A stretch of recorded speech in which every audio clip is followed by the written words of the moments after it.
Well, good morning, everyone, or afternoon or evening, depending where you're joining us from. Welcome back here to the Launchpad. You're joining us for day two of our live coverage of Crew Three's mission to the International Space Station. Last night, we saw a successful launch off of Pad 39A with Falcon 9 booster 1067 2 carrying the brand new Crew Dragon Endurance with the Crew 3 on board. Three NASA astronauts, one ESA astronaut on their way to the International Space Station. As always, welcome here to the Launchpad. My name's Zach. I'm the host here at TLP. Here at the Launchpad, it's our mission to inform and inspire the explorers of tomorrow, and we believe explorers can be both here on the ground and up in space, and we believe space is better together. So we invite you to be part of our crew by engaging that subscribe button, joining the conversation in the chat, or you can join the conversation even deeper by hanging out in our Discord as well, following the stream. But as always, we'd love to know where you're watching from, so let us know in the chat, and we would love to hear from you there. Giving a quick rundown of what we can expect here today. Going to be another kind of longer day. Crew will be woken up in about 8 minutes from now, so we wanted to listen in to that, hear what songs they're woken up to, and then they'll be going through quite a few different burns and approach maneuvers here today, with docking a number of hours from now, but lots of monumental moments as they approach the International Space Station. So, crew wake up scheduled at 2 p.m. Eastern. They've been in about an 8 hour sleep period, making sure they're ready for today's busy day. The transfer burn of transferring their orbit will occur 6 minutes after the crew has been awoken. That's going to be a major burn for them. And then they will have their final major burn, the co-elliptic burn, at 2:53 p.m. Eastern. So in the next hour, two very important burns. At 4:10 p.m. Eastern, the Crew Dragon will be 30 kilometers away from the International Space Station. Less than an hour later, they will then be 15 kilometers, and this is when they start beginning their go no go approach and waypoint checks as they approach the International Space Station. Go no go for docking expected at 7 p.m. Eastern tonight, and along with then soft capture, hard capture, and then expecting hash opening to occur around 8:30 to 8:45 p.m. Eastern this evening. So we'll be live throughout the day, bringing you full coverage there, answering your guys' live comments and questions, and of course listening in to Mission Control as the day continues on. But we wanted to bring you the full coverage of today's docking. Currently tracking the International Space Stations over the middle of Africa. But as we get closer to that wake up period, we'll be here answering your questions. Justine, if I may ask, is it happening now? Or are they docking now? So they'll be docking a bit later this evening. They're still doing their final approach for the next about 5 hours. They'll be going through their close approach. Coming up to the International Space Station, a much slower process than the departure, where it's just one departure burn followed by another. Approaching the International Space Station, they have to get into a co-elliptic orbit with the station, and then they have to go through waypoints 0, 1, 2, 3, 4, and I believe 5 as they approach, making sure that they're keeping both Dragon, but most importantly, the station safe. At any point, they can be told to back off from the station, and they will back off to a certain waypoint or back all the way off, and then they will have to try again. We don't see that normally, as Crew Dragon is fully autonomous and understands where station is, but is always something that could occur.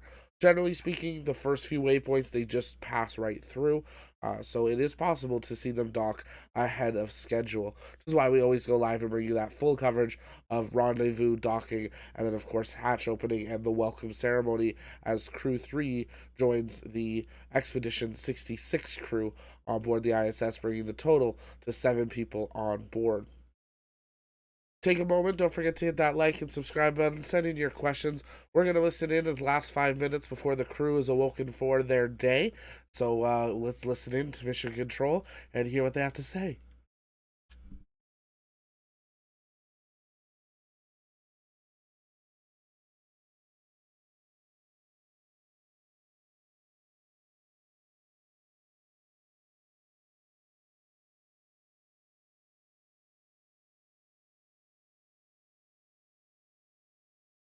And of course, the moment we do that, it gets a little bit of radio silence, but we should be hearing them. You'll hear a couple tones as we hear for any communication to and from Dragon. SpaceX, burn nominal.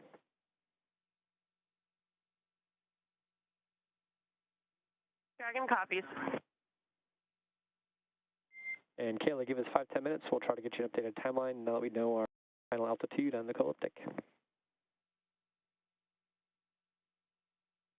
Roger, we'll stand by for final timeline.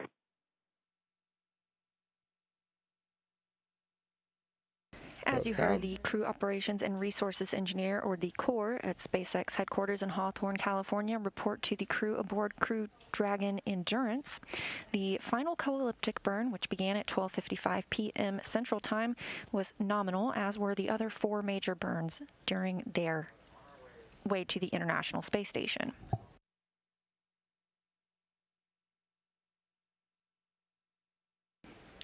Teams here on the ground are now evaluating what the approximate arrival time will be for the Crew Dragon to begin its approach initiation phase and eventually docking.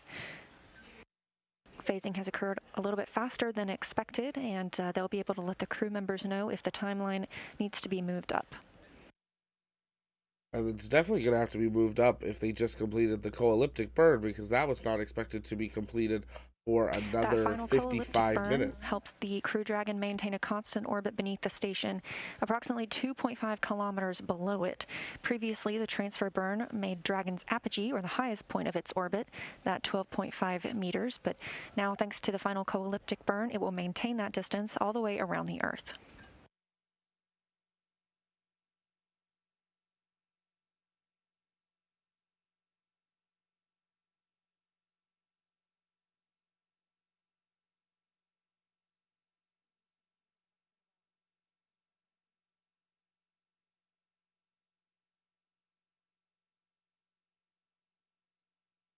We're still answering your questions with the hashtag #AskNASA on Twitter.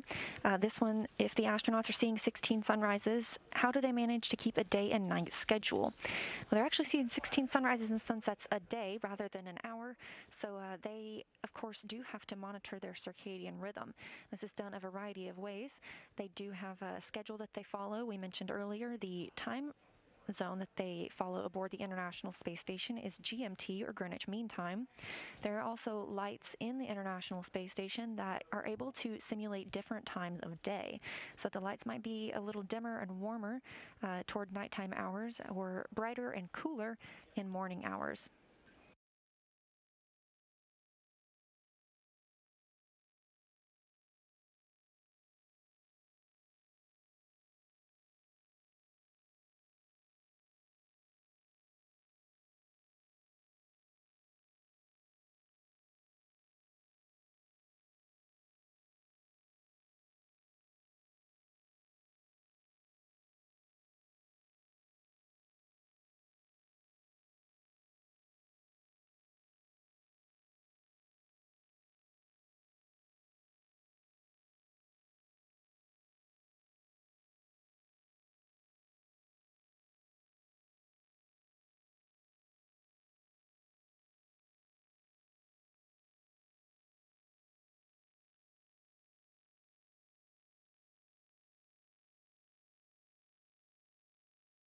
The next Ask NASA question wants to know why the astronauts need to tell Mission Control what they're eating and drinking and throwing away. That's a great question. This is because everything is meticulously tracked once astronauts are in space. They need to know the location of anything that was used and where it can be found. That way it's easier to find later, and because sometimes things have a tendency of floating away in space, so reporting where it is stored and what was consumed helps us keep track of what is available.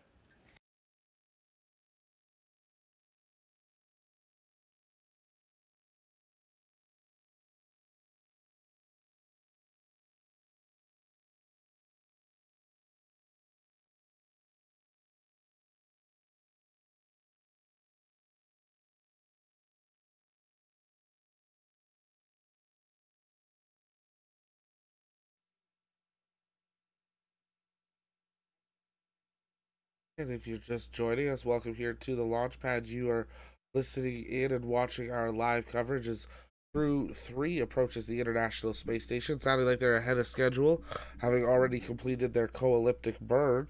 or at least that's what it sounded like they've already done, about an hour ahead of schedule. So we are going to be listening into an update for the timeline there.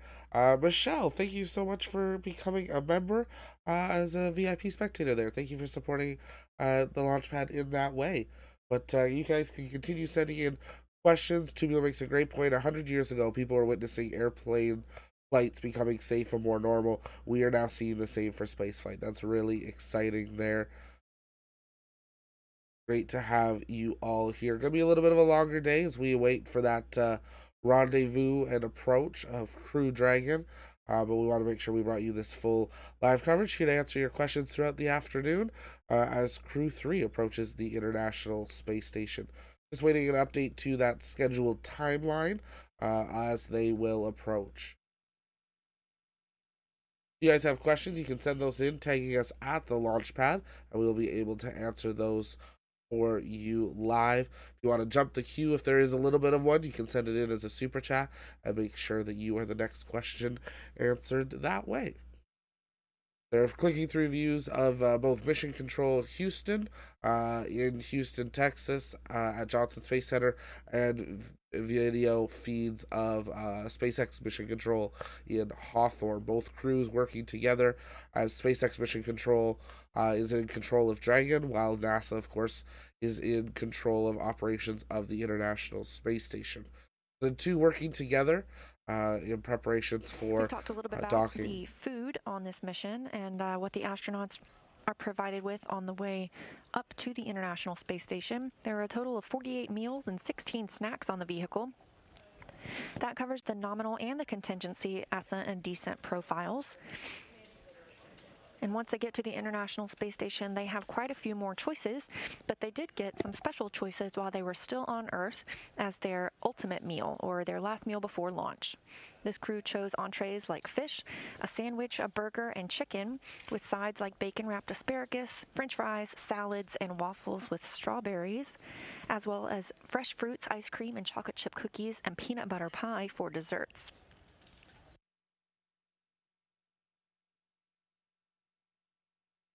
That sounds like an amazing buffet to me.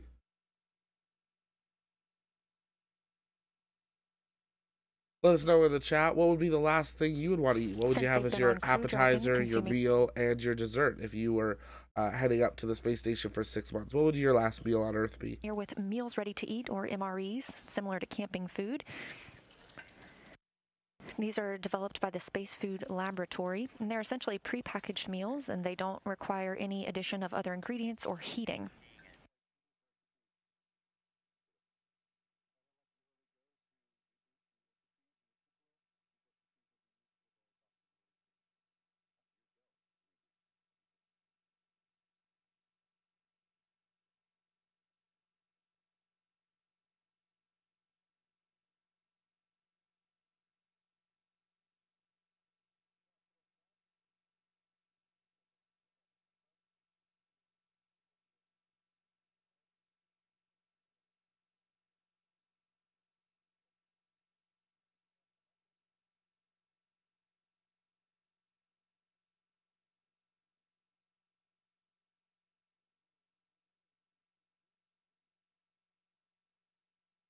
Sorry we make you hungry, caveman. But you know, in space, there's a lot of talk about food for some reason.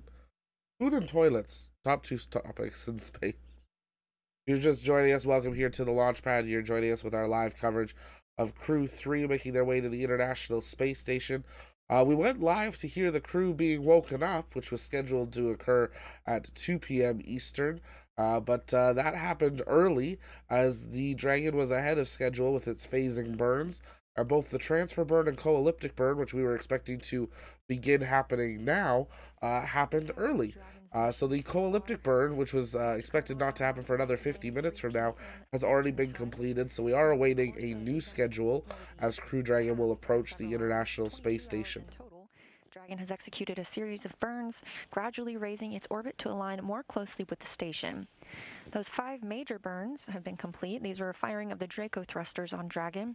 And after these being complete, we're now looking to the final approach maneuvers.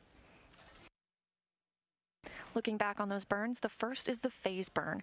This is performed at the first apogee, or the highest point of Dragon's initial orbit, and it raises the Dragon's perigee, or the lowest point of its orbit, to a higher altitude. The next burn is the boost burn, and raises Dragon's orbit until its orbit reaches an altitude just 10 kilometers lower than the space station. The boost burn is followed by the close co-elliptic burn to place Dragon on an orbit roughly co-elliptic with the station. This means the crew is about 10 kilometers lower than the station during their entire orbit around the Earth, rather than just at the apogee or the highest point. The fourth maneuver is the transfer burn, where Dragon's apogee, or the highest point of its orbit, is raised to 2.5 kilometers below the station. And the fifth major burn, final co-elliptic burn, rounds out everything, maintaining a constant orbit beneath the station at 2.5 kilometers below.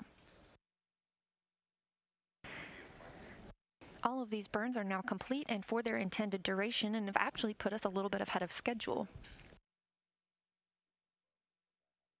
We're now looking forward to the approach initiation and final stages of Dragon's rendezvous with the space station. This is also when we begin those integrated operations between the Dragon control team in Hawthorne, California, and the space station flight controllers in Mission Control Houston. These teams will transition to integrated operations about 45 minutes prior to approach initiation. During the approach, SpaceX flight controllers will work in tandem with the NASA team in Houston to activate and test out a number of systems on Dragon, including the C2V2 system, which stands for Common Communications for Visiting Vehicles. This is a bidirectional communications and sets up a data stream from Dragon to the station, giving another path for Dragon telemetry to come to the ground and additional command capability to astronauts on the station.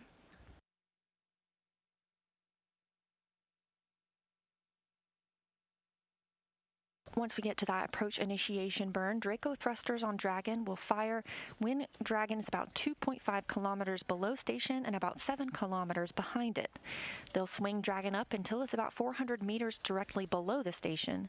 It'll also move Dragon inside one of two safety zones around the station that requires a set of go, no-go poles with our control teams. The first zone is the Approach Ellipsoid, which has that imaginary shape, sort of like a pizza box, measuring 4 kilometers by 2 kilometers by 2 kilometers.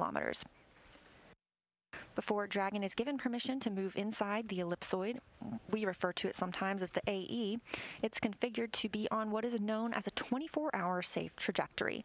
This means that if Dragon lost all control to its thrusters, it would be at least 24 hours before its orbital path would take it inside that Approach Ellipsoid. Once Dragon arrives at 400 meters below the station, it'll be at waypoint 0. This is the first checkpoint during our approach. The vehicle can hold at 400 meters or continue on if all the systems check out, and it'll approach waypoint 1. By this point, the teams will do a go, no-go for Dragon to move inside of the keep-out sphere, another zone that is an imaginary sphere around the station with a radius of 200 meters. This gives the teams another chance to confirm all the guidance, navigation, and control systems are working correctly on Dragon before moving closer to the station. And entering the keep-out sphere has a similar requirement to the Approach Ellipsoid, that Dragon's orbital trajectory would not bring it inside that imaginary sphere if control was lost, this time only for 4 orbits, or about 6 hours, instead of the 24 hours required to enter the Approach Ellipsoid. Dragon's move from waypoint 0 to waypoint 1 will swing it up and out in front of the station, pausing at a distance of approximately 220 meters. At this point, it'll be on what we call the docking axis, which essentially means it's directly in front of the docking port. The crew is headed to the Node 2 port, and Harmony, also known as Node 2, is where both of the international docking adapters are located.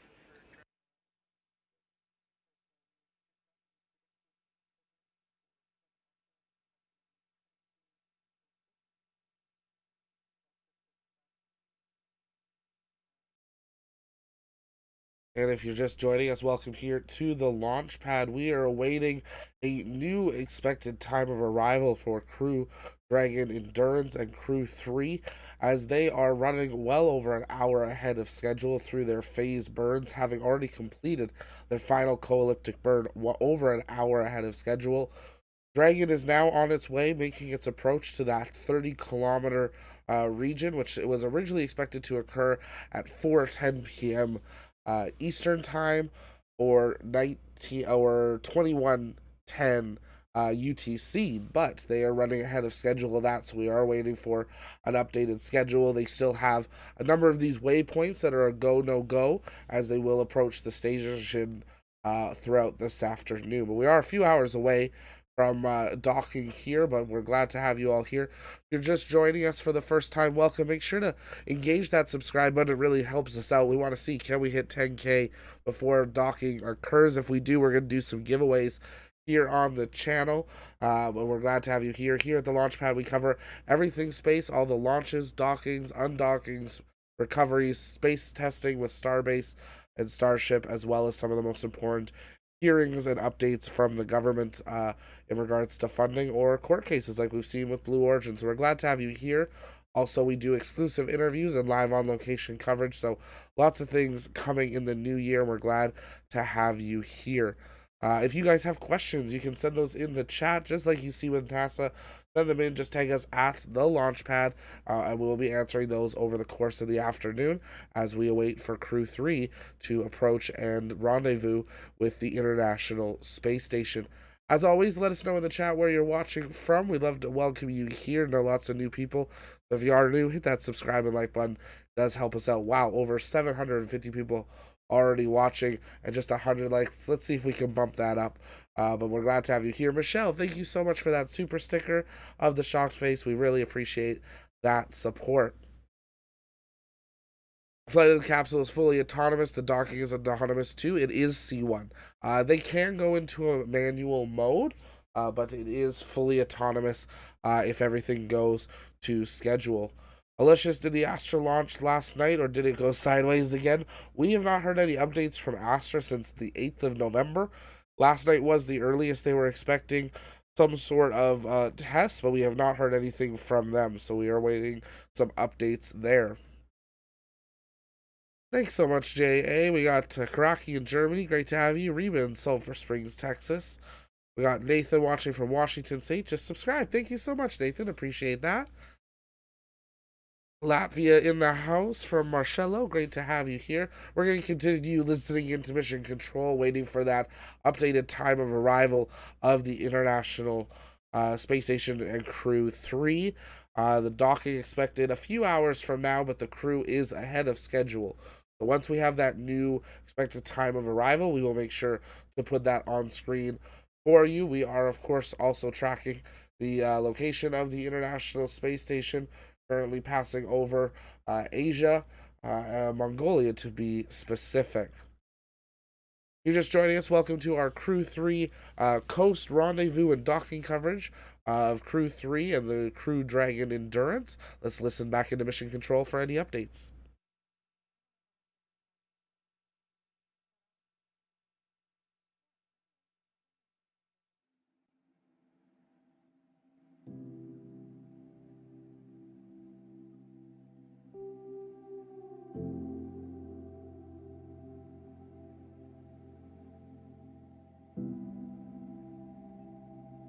As the International Space Station flies about 265 statute miles over Mongolia in an orbital nighttime, Crew Dragon has completed its 5 major burns prior to the approach initiation phase of its mission.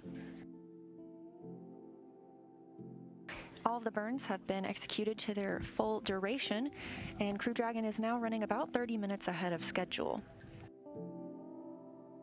We're monitoring any updates to the potential docking time,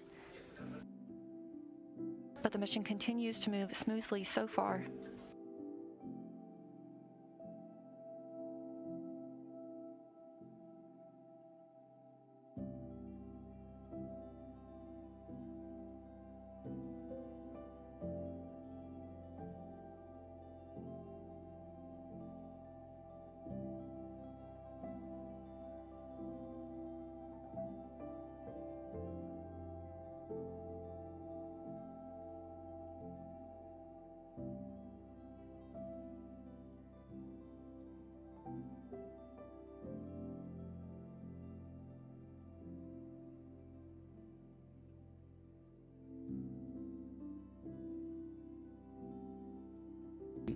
And we just heard an update there that the The great update, Crew Dragon currently running only 30 minutes ahead of schedule, even though those phase burns were an hour ahead of schedule. Dragon making its way to the International Space Station. Saw a couple questions in the chat, but of course, what time's docking? Docking was originally scheduled for 7:10 p.m. Eastern, so we are saying docking is expected to be between 6 and 7 p.m. Eastern today. So things are progressing well there. Justin, thank you so much for supporting us in that way, becoming a VIP spectator. We appreciate that. And a couple people asking, what does that mean? If you become a member through YouTube or Patreon or Discord, you get access to some of our behind the scenes where we're doing, depending on the tier, you can get behind the scenes access right away with VIP Spectator. With some of the other tiers, you can get early video access, early script access. You can get live raw views of us when we're setting up on location.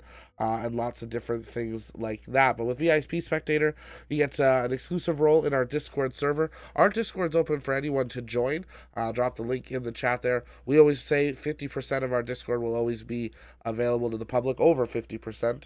And then if you guys want to get a little bit further behind the scenes with us as the Launchpad and support us, you can go as a VIP spectator or higher, get behind the scenes, early access, direct communication to me, and different things like that. So we appreciate that. And thank you so much, Justin. I appreciate that. If you do go over to our Patreon link in the description or onto the YouTube membership one, it will give you a little breakdown of some of the things you have access to. Well, we do not intend for it to stay up there forever, and therefore we have specific lots of people joining in from all over the world. Great to have you here. None from Zimbabwe, John from Colorado Springs, Remco from the Netherlands, Scooby's from Pittsburgh. Great to have you here. Daryl from Oklahoma, Guido from Brazil, Karen from South Africa, Cape Town. Absolutely all over the world. Glad to have you all here. Gary Ham radio station tracking from the island of Anglesey. I don't even know where that is. I'm going to have to look that up, but great to see you, Gary. November 6th, Zulu Alpha Charlie here. So thanks for checking in and watching. Now, secret sauce, that's where the mystery is. That is the mystery. But if you're just joining us, welcome here to the Launchpad. You're joining us for our live coverage as Crew 3 Rendezvous approaches and docks with the International Space Station. We are about 4 hours away from when we expect Crew Dragon to be going through the go, no go for final docking. But things will really start to pick up in the next couple of hours as they approach that keep out sphere and that sphere of influence. Currently, Dragon is coming up to that 30 kilometers from the ISS ring, and that's when things start to pick up as they slowly approach the station. Very different from what we saw with Departure, where they did that float around 360-degree view and then just, one departure burn and we're on their way.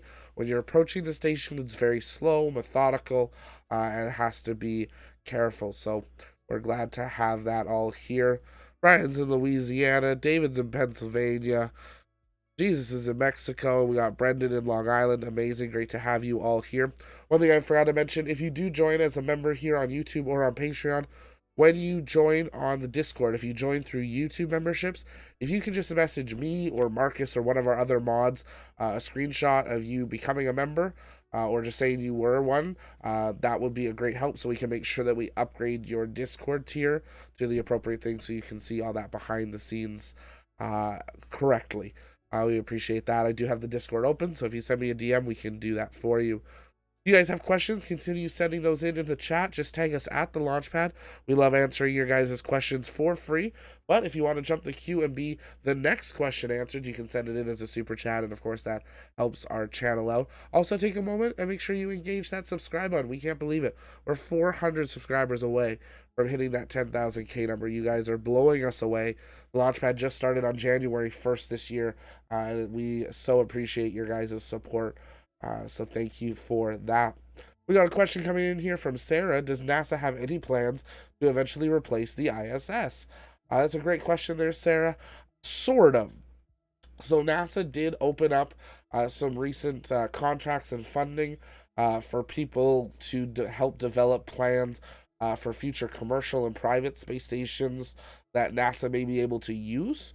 But NASA is very much going through a transition, like we've seen them go now with Crew Dragon and Falcon 9, where they're transitioning away from developing their own vehicles, capsules, and everything like that, and going commercial. For a government-funded organization, it makes a lot more sense. Their funding can be used directly for actual missions rather than all the research and development, like they would if they were developing their own vehicle. So the ISS was originally scheduled for retirement in 2030. We are hearing that that is being extended, especially with the installation of these new iROSA solar arrays this year and next year. The first two already in place and operational. So it will be able to live longer, but eventually it will be retired.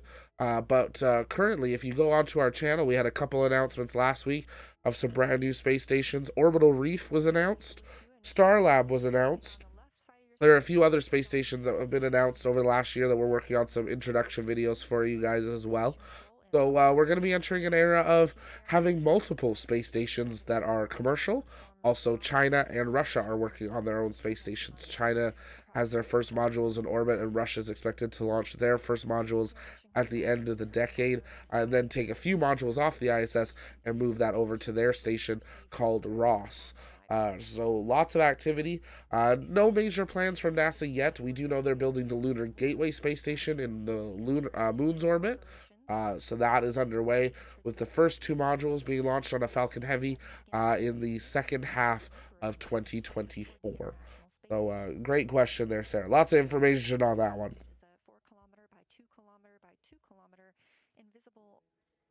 Essentially around the International Space Station, and then eventually the keep out sphere. Rebel says have a safe and sound return home. They're not coming home for 6 months, but I'm sure they will, and I'm sure they're very excited to be up there for it. A few people asking how long until arrival. Right now we're about 4 hours or so from arrival at the International Space Station, from the actual go to dock. There, of course, will be closer to that. We'll be staying live through that whole time, and we'll hopefully get some live views from the capsule as they approach. The crew was just woken up a little bit earlier than planned, but they were just recently awoken after a sleep period, now getting ready to approach. So that's why we haven't had views inside the capsule yet. They're going to be going through their morning routines, getting ready for today, and then in a couple of hours they will also have to suit up, as any time the Dragon is performing maneuvers close to a vehicle or the station, they do have to have the crew suited up just in case of any emergency situation. We will be staying live all the way through docking, hatch opening, and the welcome ceremony, so you can make sure to stay with us for that. Dragon Warrior, I'm from Fort McCoy, Florida. My grandpa worked for NASA on all the Juno. Ooh, I saw your message and it disappeared. Juno and Saturn missions, and a fuel tanks shuttle. Oh, that's awesome, Dragon. That's sweet. Glad you had that experience. That's so cool. If you or any of your friends or family happen to have worked in the space industry or currently work, we love having conversations with people that worked on Apollo or Gemini in the past and would like to share their stories. More as conversations, just getting to share that history, because if we don't remember our history, we're one, doomed to repeat it, but two, doomed to also forget it. So if you work in the industry and are ever interested in a conversation, drop us a line, and we'd love to connect with you. You're just joining us, welcome to the launch pad. You're joining us for our live coverage of Crew 3's arrival, about 4 hours away from docking, awaiting for a fully updated schedule, as Dragon is operating about 30 to 45 minutes ahead of schedule. Kevin Murphy, tell us a little bit about you, Zach, your interest in space. Thanks, Kevin. I've been interested in space really since I was like 2. I was drawing shuttles accurately at 3. My grandfather was a ham radio operator, so as a kid we talked to the International Space Station actually from the room that is now the studio here at home for the launch pad. So this room has gone through a couple of iterations, but excited to hopefully talk to the station here again in the near future. Have always followed along with it. Of course, was sad like everyone when shuttle ended, but excited to see this new era. My name and family names have been included on multiple lunar rovers and devices, as well as Mars rovers. So we're grateful that our name has been included in that part of history as well. If you're just joining us, hello, my name is Zach. I'm the host here at the launch pad. Come on and off camera throughout the day as we go, but continue sending in your guys' questions. We're answering them live as we await for Crew 3 to arrive at the International Space Station. You'll forgive my voice. I am getting over the last little bit of an illness here, but we wanted to make sure we were live for this for all of you. Take a moment, engage that subscribe button. It really does help us out. If we hit 10K, we're going to do a big giveaway later today, so make sure to stay tuned for that. SpaceX has opened an era of space journey. Absolutely. We're definitely entering a new era for that. Fire says he's here for Starlab. It's a really neat idea. Absolutely. James saw the stage 2 burn by your house at T+7 minutes last night. Well, thanks, James. I appreciate that. That's so awesome. Glad that you were able to see that and get to see that. Thanks so much for sharing that. Flying's asking, why does it take so much time to rendezvous and dock with the ISS when Soyuz can do it under 4 hours? And they're even actually trying to get it down to 1 orbit or under 2 hours. There's a live view, maybe from Dragon? Most likely from Dragon. It's a really great question there, Flying. Comes down to a number of different things. Launch inclination, the vehicle, but also work standards and different things there. It is very common that we see such a long day leading up to launch that Crew Dragon's crew are required to have a sleep period before they can have another long day of an approach docking. Because you have to remember, when they dock, they can't just immediately go to the room and go to bed. They do have to do a lot of procedures preparing their capsule as an emergency craft for anything like that. So they have a few hours of work. So generally, that's one reason why we'll see a longer kind of 20-hour or so rendezvous, is because they need to build in an 8-hour sleep period to that. Just like the space station. The station had their sleep period during the launch. Obviously, a number of them stayed up and watched the launch, but that sleep period is built in there. So Russia's trying to get it shorter. SpaceX could get it shorter if they needed to, but it becomes a very, very specific launch sequence. And I think their thought is, why Russia? Also, Crew Dragon's a lot more comfortable to live in for 22 hours than the Soyuz. So a faster rendezvous in Soyuz makes a lot more sense. We're going to take a moment here. Keep sending in your questions. We're going to listen in to more mission control to see if we hear any updates. And I will be with you very shortly. You can see a live view there from the International Space Station. Stay with us.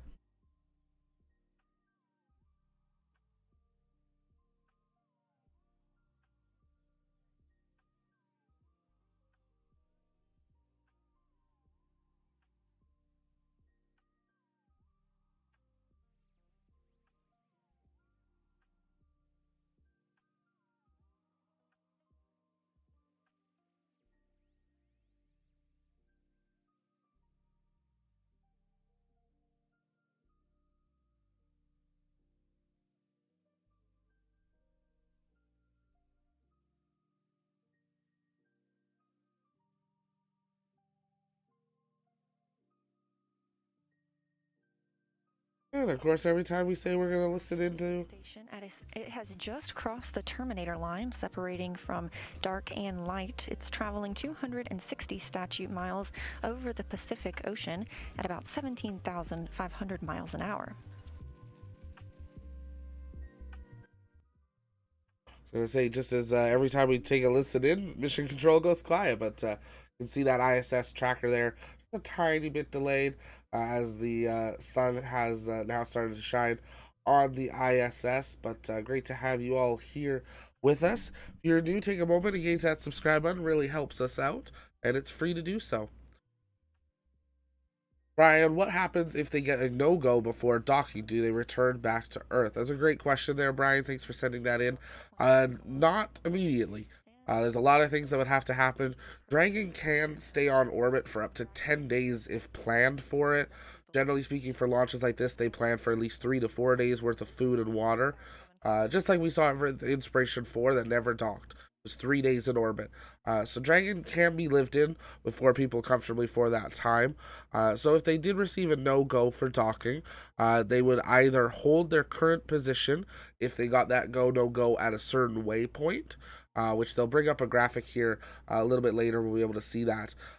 Or if they are going through an approach at a different waypoint, where it's one they just pass through normally, and they get a no-go, then they will be probably asked to back up to a previous waypoint, hold their position, and then they can try again. We've seen this with Soyuz a few times, and the Progress crafts, where the automated Soyuz didn't want to dock, so they had to use the manual system on board the ISS, or we've had to see them use the arm.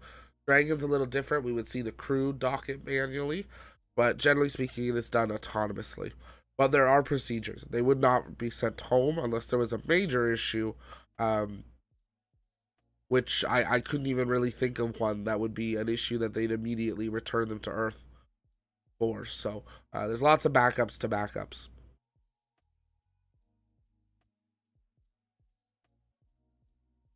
Dragon Warrior, my grandpa's name was Jack Glenn Boyle Sr. NASA runs in my family, and my grandpa, Washington, D.C., Macedonia.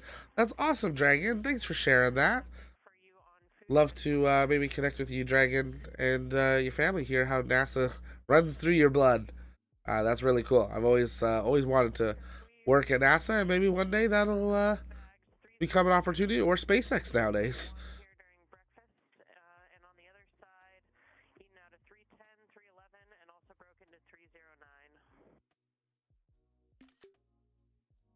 Thanks, Justin. Appreciate the get well there. And Kayla, the beginning of your transmission was broken. You indicated. Gee, I know the guy who designed the power supply on Voyager. He also designed and built the Prius prototype. He's he's old. That's awesome, G. Yeah, if you guys know anyone like that, connect with us. We'd love to. We're working on kind of a one-pager that you guys could give to people if you know. That just says a little bit about us and what the conversation would be like.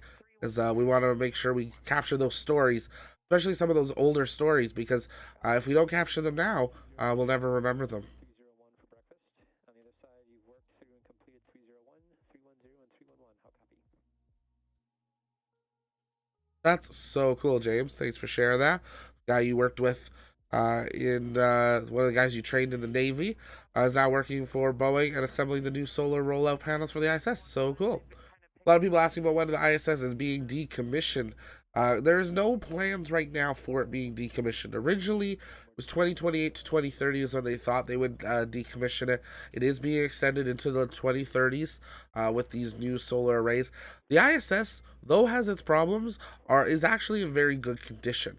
And you have to keep in mind, for 20 years, it has received constant maintenance and repairs.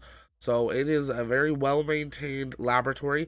It's not a very large laboratory when you actually think about livable space. It's just in a very unique environment. So it'll be interesting to see how long station will last. Currently, we're expecting the arrival of Dragon between 6 and 7 p.m. Eastern at the International Space Station. Wow, a little bit different there. But that is a great question. I'm not too sure. I think it all depends on just the status of the Dragon and who's easier to get in and out. Obviously, offloading them, there's only so much room, and they need to have room for their support crew as well. So they have to keep an eye for that. But that's a great question. Next time I talk to someone at SpaceX, I will try to get an answer on that.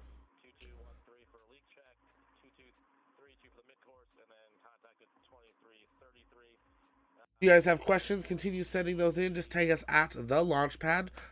Full words there. That'll make sure that we see those questions. We're going to listen in to Mission Control for any updates for the next few minutes. Keep sending in those questions, and I will continue to answer them in just a few minutes. Let's listen in to NASA and SpaceX Mission Control. And that's the same time as Rendezvous complete of 2031. Again, it's sort of a non-event. It's just more of an awareness item. But broadcast will be at 2031. And then one correction, the approach OOP burn ahead at 2048. Just want to confirm you have the same. And then I'll check that. That's what confused. Okay, so 2031 is both the media event and the rendezvous complete. And then, yeah, 2048 for the OOP burn. Okay, good readback. And 2 more items for you. Dragon is now receiving data from ISS, the comm link there in broadcast mode. So just a good reminder that we're getting closer to station and it's still there, so that's good. And lastly, we are approximately 1 hour to that media event. The time, as you mentioned previously, is 2031. It'll last approximately 5 minutes, so just a little bit shorter than last night's activity. Please review the broadcast section in your media event instructions PDF, and you have a go to complete steps 1 through 4 when able.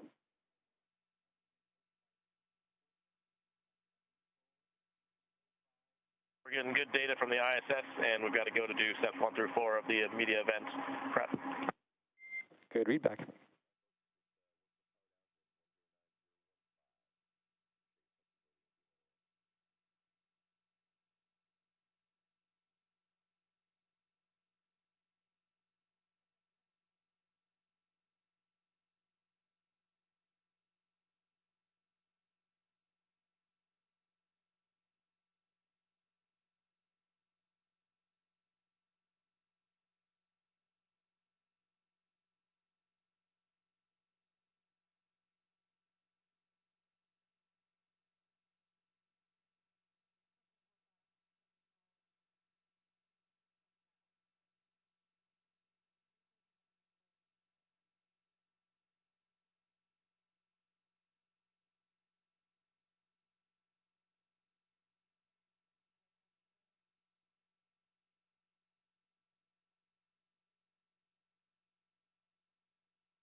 And as you just heard, the teams on the ground, specifically the core, the Crew Operations and Resources Engineer at Mission Control SpaceX in Hawthorne,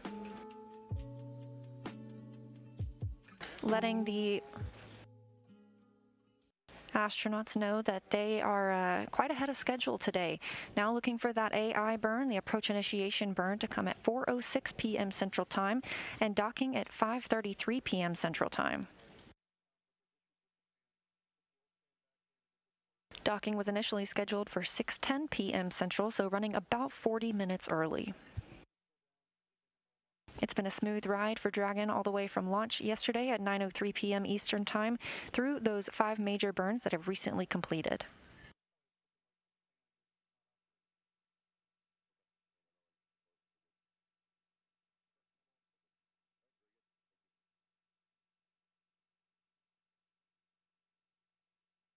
So there we go with an update from Mission Control, hearing that there's been a few advancements of the schedule. Based on the schedule we were sent as media last night, docking was originally scheduled for 7:10 p.m. Eastern. Sounds like that was moved up through the night to 6:10 p.m. Eastern, and now we are expecting docking at 5:30 p.m. Eastern time, which is just over just under 3 hours from now. So things are definitely going to progress here. That just shows Dragon is autonomous. It performs its burns when required and when it knows that it needs to perform them. So Dragon moving the crew ahead of schedule as they approach here. We'll pull up on screen here a view of the progress that they will be going through here as they approach the station. They have completed the phase burn and the boost burn. Then they had the co-elliptic burn and the transfer burn.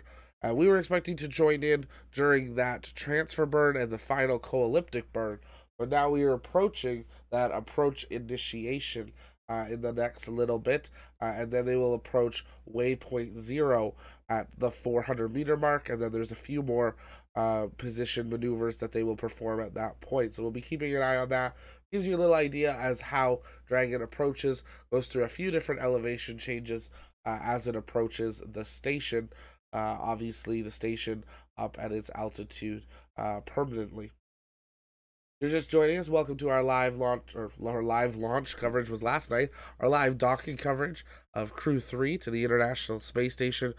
Crew Dragon operating well over an hour and a half ahead of schedule, approaching the International Space Station, now expected to dock at 5:30 p.m. Eastern. Hopefully the crew is on board, is ready for them to arrive. They had their sleep period during the launch last night, and then would have been working through most of the evening for most of us here in North America in preparation for the crew's arrival. If you guys have questions, continue to send those in. Tag us at the launch pad. We'll be going through those as the day progresses. Louise asking, how does the Dragon and the ISS hook up? So they have a universal docking adapter that the two have opposite ports for. So they approach each other. The docking adapters will lock together, and then there's 2 stages of clamps. First, they call the first set soft capture. These are some smaller clamps that still have a little bit of give in the docking adapter while they close. And then they have hard capture, which is when the final major clamps and bolts hold the station and Dragon tight together with no movement or risks for leaks. And then there are 3 hatches that have to be opened for the crews to be able to pass through from capsule to station. Obviously, Dragon has 1 hatch, the station has another hatch, and then the station has a secondary hatch, which is the one that is the secondary in case the main one fails while in orbit. If you're just joining us, though, glad to have you here. Continue sending in your questions. I see a few people mentioning it in the chat, and we're very happy to recognize it here, as we will every year on the Launchpad, because it's very important to remember. You may have noticed our logo in the top left corner of your screen, or may have noticed while I've been on camera here. Today we are wearing a poppy. Here in Canada, this is what we do for Remembrance Day on November 11th. When we remember those who have fought for us and are fighting for us. Around the world, today is known by a number of other days: Veterans Day, Remembrance Day, Memorial Day, but a very important day to stop and remember. We had our ceremony at 11 this morning in Canada, the 11th day of the 11th month at the 11th hour of the 11th minute. We stop and pause for a time of reflection. So I was glad to be able to take part in the watching the national ceremony here in Canada this morning before going live, but take a few minutes and just reflect that this amazing thing that we're able to do about going to space, we only get to do because we have our freedoms and our abilities thanks to those that have provided them for us. So if you are serving or have served, thank you so much. If you have family that have served, thank them for us, but also thank you for your sacrifice. It's not easy having family serving. So from one military family to another, thank you so much. George asking, what's your favorite rocket? I really like Falcon Heavy and Falcon 9. Currently, once Starship's working, it's probably going to beat it. It's just so modern. But I think there's something about the shuttle. Shuttle was my first rocket, kind of the first love in the space industry. Never got to see one launch, but recently got to see Atlantis up close. So it's a pretty special rocket there. Hunter, thank you so much for that $10 super chat. I appreciate that. Saying thank you. I appreciate that, Hunter. Thanks for supporting our channel in that way.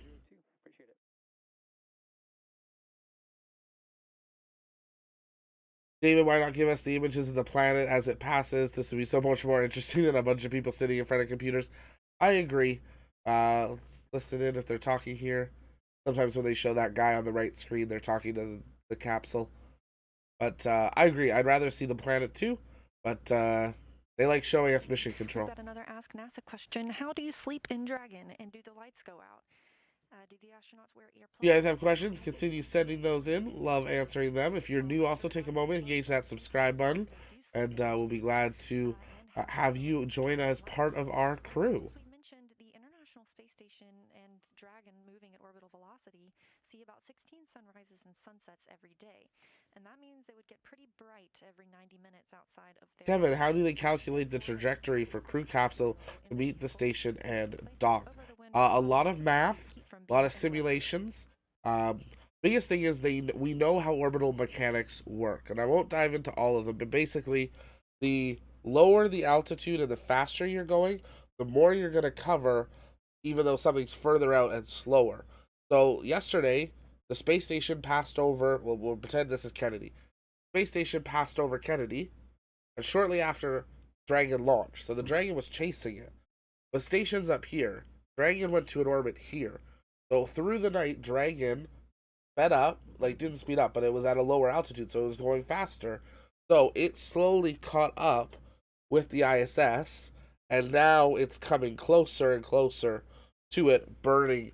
So it's slowing down and it's increasing its altitude to rendezvous. And then once you're closer, it's more mechanics of just slowly approaching each other.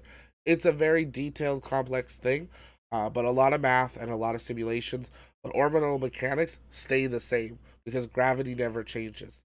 So we know speed and we know how the thrusters work, and that's how they're able to plan that information there.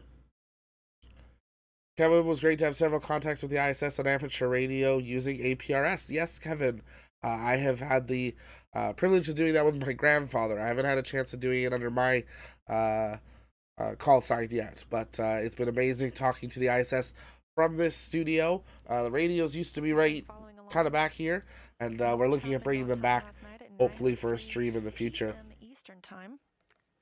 All of Dragon's 5 major burns were completed on time or for their full duration since. So more of the plan at the station and the travelers. I agree. Docking at 6:33 p.m. They gotta listen in here. You hear any communications with Dragon? Crew is still waking up, getting ready for their day. Comes about 40 minutes ahead of schedule, and the teams have just been monitoring the burns, and since they've performed smoothly. Into bag 206 for water. Copy 206. And we discussed earlier, you can probably hear the crew members mentioning what they've been eating, what they've been drinking, and calling that down to teams on the ground.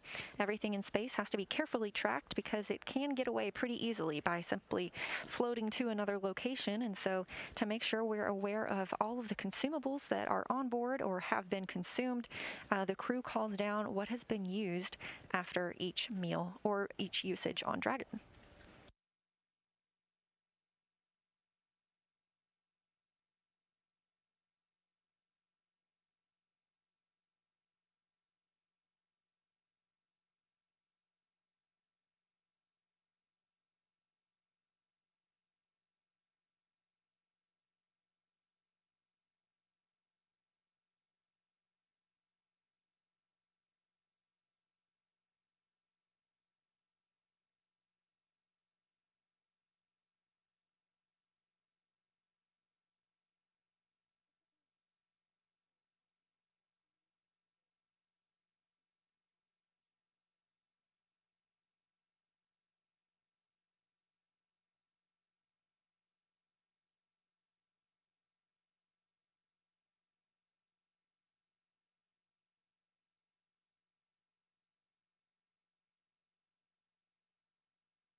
Dragon, SpaceX, no response required. Just letting you know that cameras are exterior only in preparation for the PMC.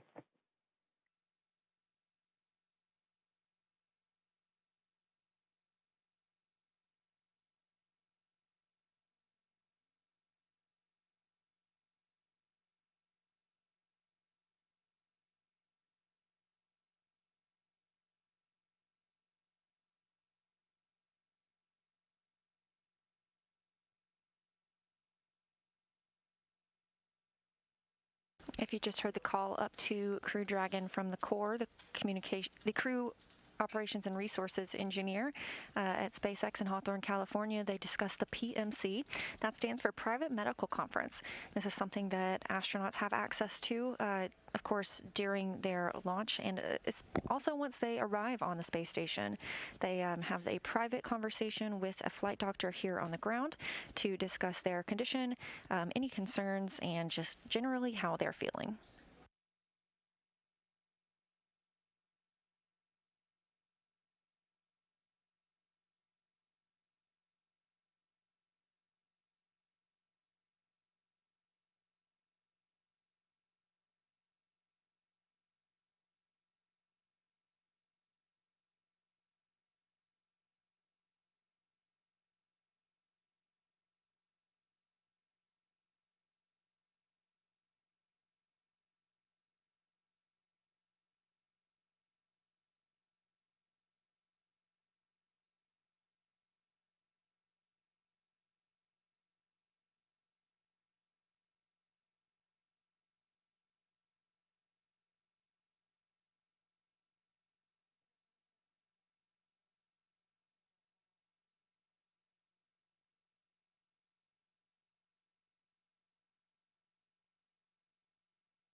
This one asks, we're still taking your Ask NASA questions on Twitter. This one asking when Crew 3 will arrive at the space station and who will meet them and what time it will be on board.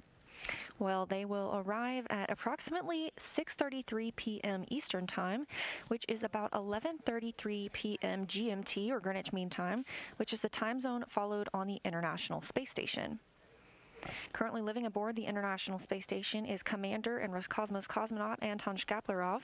He's joined by fellow Roscosmos cosmonaut Pyotr Dubrov and NASA astronaut Mark Vande Hei. Dubrov and Mark Vande Hei are currently in the midst of their near year-long mission.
Keep sending in your questions using the hashtag AskNASA. And we heard earlier the crew completed their sleep period and woke up a little bit early as well. And this question wants to know if they don their spacesuits while sleeping. No, they do not. They have some other clothes that they're able to change into to stay a little more comfortable while they're getting some shut-eye.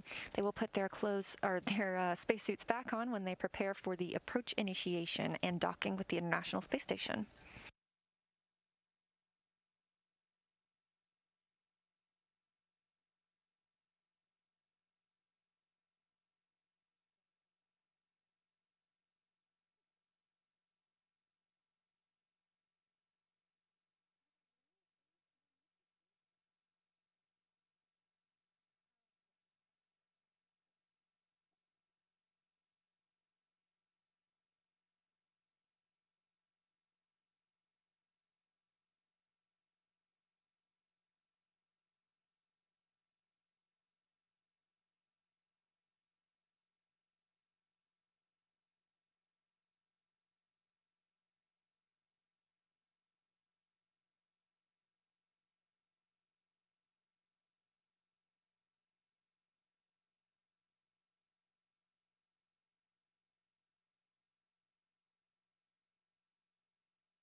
Thanks again for watching our continuous coverage of Crew 3's journey to the International Space Station on Crew Dragon Endurance after launching at 9:03 p.m. Eastern Time last night. For PMC.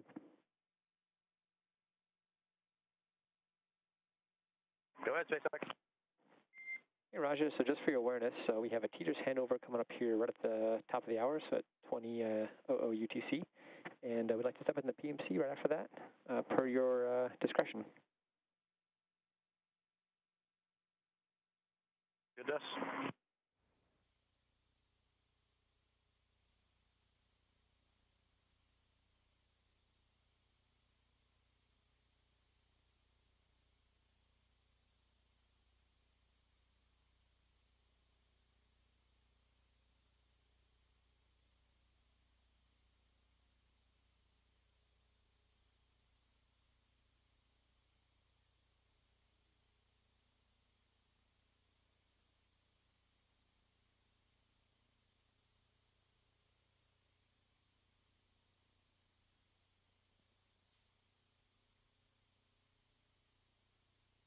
Again, you just heard the Corps call up to the crew about a PMC. That's a private medical conference, so hence the name. We will not be hearing it on air. That's a chance for the astronauts to speak with flight surgeons here on the ground and discuss how they're feeling after launch and as they prepare to arrive to their new home for the next 6 months.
For those of you watching online on YouTube,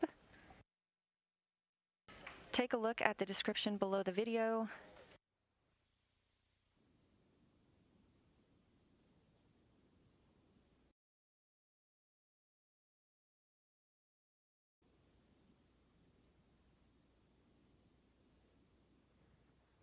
That was great timing on their part. For those watching on YouTube, look at the description below and boom, cut the feed.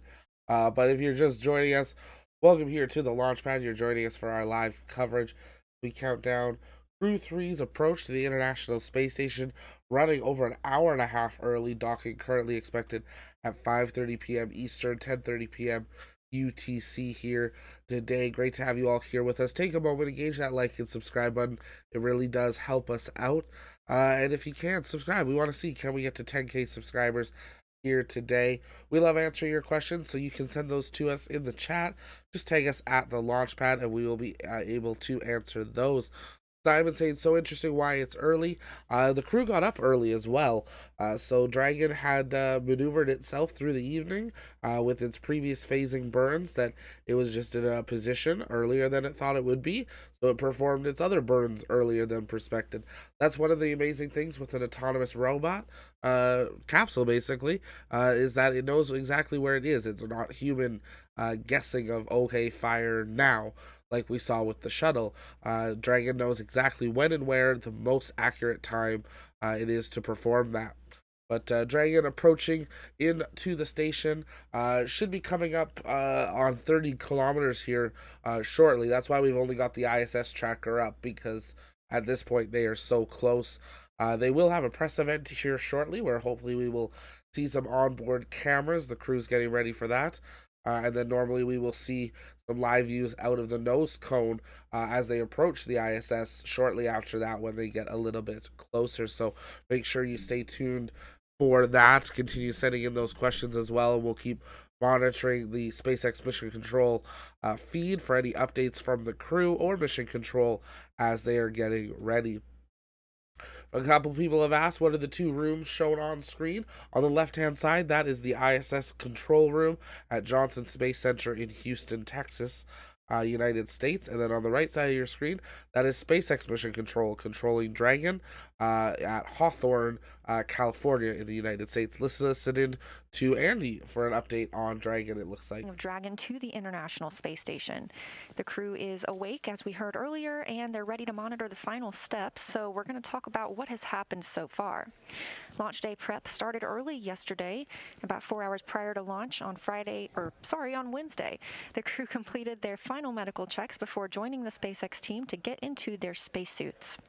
After suit up in the NASA operations and checkout building, the crew walked out, waving some final farewells to their family and friends outside. The next destination for the crew was the launch pad, which is about a 20-minute Tesla ride to Pad 39A, where the Falcon 9 and Crew Dragon spacecraft were waiting for them. 2.5 hours prior to launch, the crew entered the Crew Dragon spacecraft, walking over that crew access arm and getting a beautiful last look out of those windows at Florida's Space Coast, heading into the White Room and the vehicle. 40 minutes prior to launch, the crew access arm retracted, and at T-minus 35 minutes before liftoff, the launch escape system was armed, allowing the Crew Dragon to escape the Falcon 9 on the launch pad, or upon ascent, should there be any anomaly with the vehicle.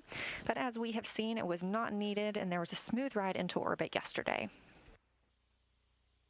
With 35 minutes to go until launch, propellant loading began, filling the fuel tanks for those 9 Merlin M1D engines, and just 5 minutes before launch, Dragon entered terminal count, meaning its onboard computers took control of the vehicle.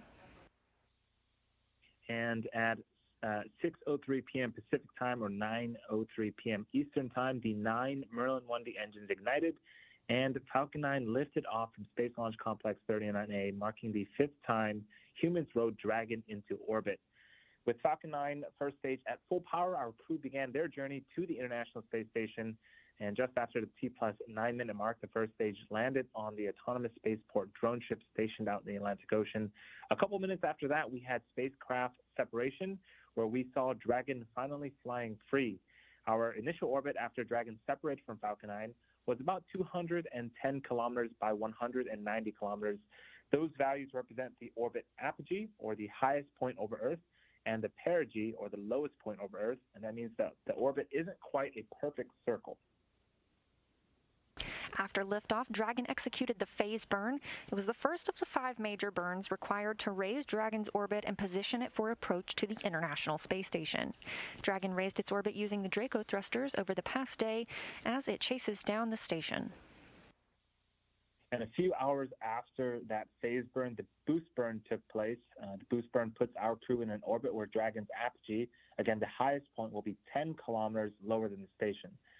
Then there were just 3 major burns left before we got to integrated operations and Dragon's final approach, and the next burn was the close co-elliptic burn. The close burn placed Dragon on an orbit roughly co-elliptic with the space station, meaning it was maintaining an orbit roughly 10 kilometers lower than the station the entire way around the Earth. That's in contrast with the public. Dirge has you loud and clear. Do you guys happen to know, we can estimate off the map, but where we'll be with the AO event in terms of over the Earth? Yeah, we'll get you a couple words on that. So you'll actually be passing over Europe just a little bit south of the Deutschland. Your trajectory is right over about the middle of Italy. It'll be a night pass, but if you look a little bit to your north, you should be able to see Germany. All right, we see that on the map now. Thanks.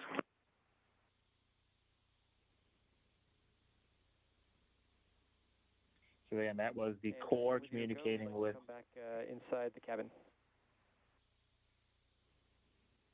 You guys are welcome back on board. Good work. Thank you.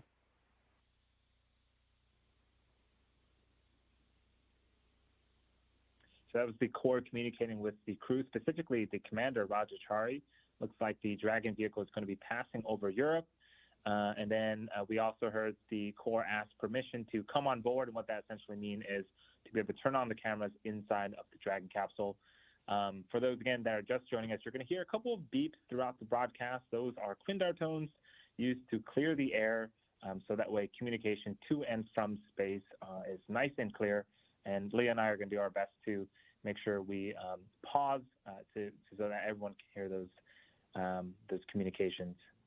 But we were just talking about the close co-elliptic burn. That close burn places Dragon in an orbit roughly co-elliptic with space station, meaning it was maintaining an orbit roughly 10 kilometers lower than the station the entire way around the Earth. This is in contrast to being 10 kilometers lower than the station during the Dragon's apogee, again, which is the highest point in orbit, and that was achieved by the boost burn.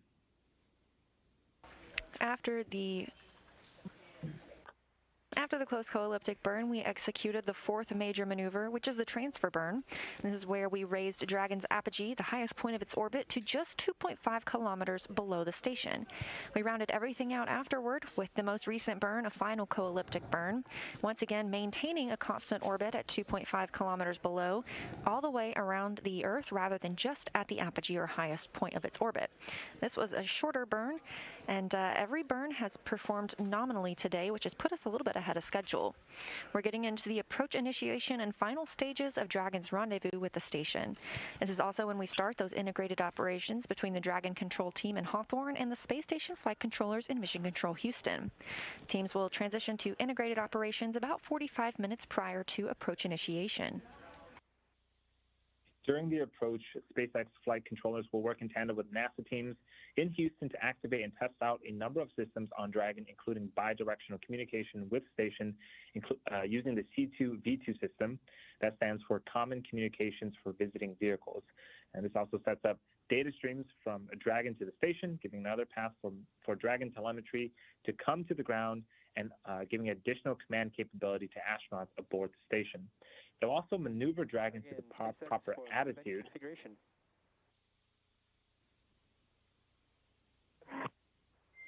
Approximately 20 minutes out from the event, just for your awareness, we'll be configuring the cabin light levels and powering on the floater camera shortly. If you wouldn't mind just giving us a call when you have the camera unstowed, we'd appreciate that. Copy, yep, it's unstowed and ready. Copy, thank you, Roger.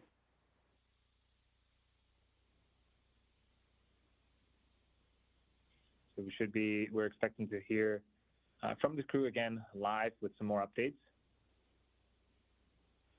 But during their approach, Dragon has to maneuver to the proper attitude or angle and initialize the navigation sensors used for the methodical approach to the station. Coming up next, Draco thrusters on Dragon will fire for the approach initiation burn at approximately 2:06 p.m. Pacific or 22:06 GMT. This occurs when Dragon is about 2.5 kilometers below the station and just about 7 kilometers behind it, swinging Dragon up until it's about a quarter mile, which is around 400 meters, directly below the station. This maneuver will also move Dragon inside one of two checkpoints around the station that requires a set of go, no-go poles with the different teams. The first checkpoint is called the Approach Ellipsoid, or as we sometimes call it, the AE. It's an imaginary shape measuring 4 kilometers by 2 kilometers, essentially a large three-dimensional oval, or also called a pizza box. Before Dragon is given permission to move inside the Approach Ellipsoid, the capsule is configured to be on what we call a 24-hour safe trajectory. This means if Dragon lost control to all of its thrusters, it would take at least 24 hours before its trajectory would move inside the Approach Ellipsoid. Once Dragon arrives at 400 meters below station, it will be at what is known as waypoint 0 and will be the first checkpoint during our approach. The vehicle can hold here at 400 meters. But if all systems check out, it can continue its approach to waypoint 1. The NASA and SpaceX teams will do a go, no-go poll and move Dragon inside the keep-out sphere. This is another checkpoint that consists of an imaginary sphere around the station with a radius of 200 meters.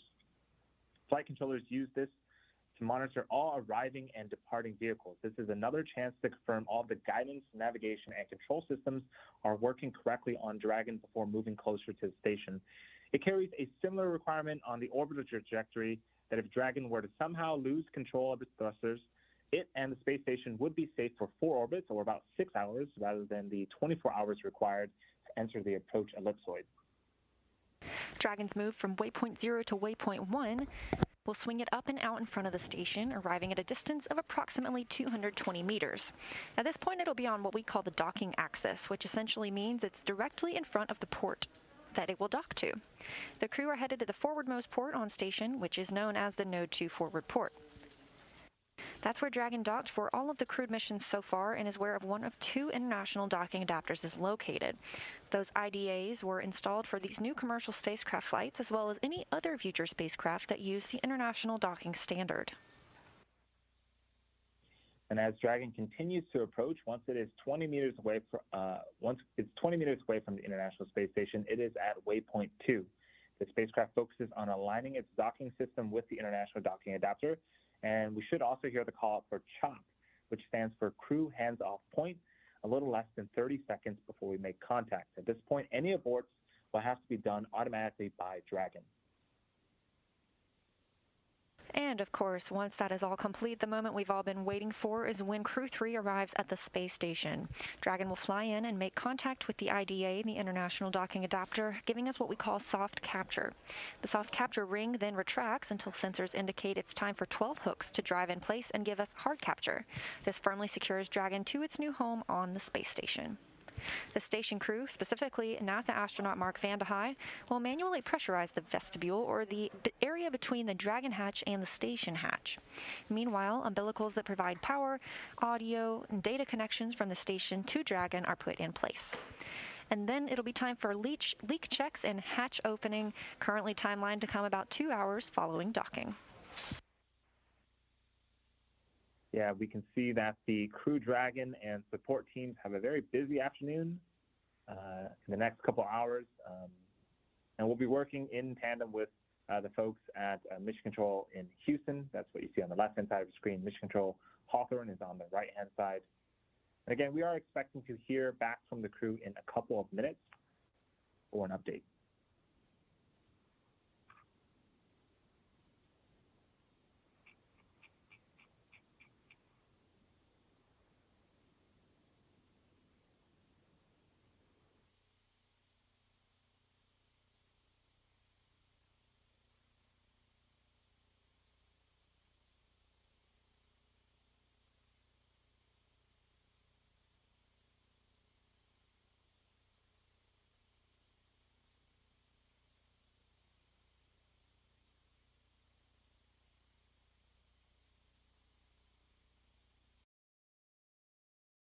And if you're just joining us, welcome here to the launch pad. You're joining us for our live coverage as Crew 3 approaches the International Space Station about 90 minutes ahead of schedule.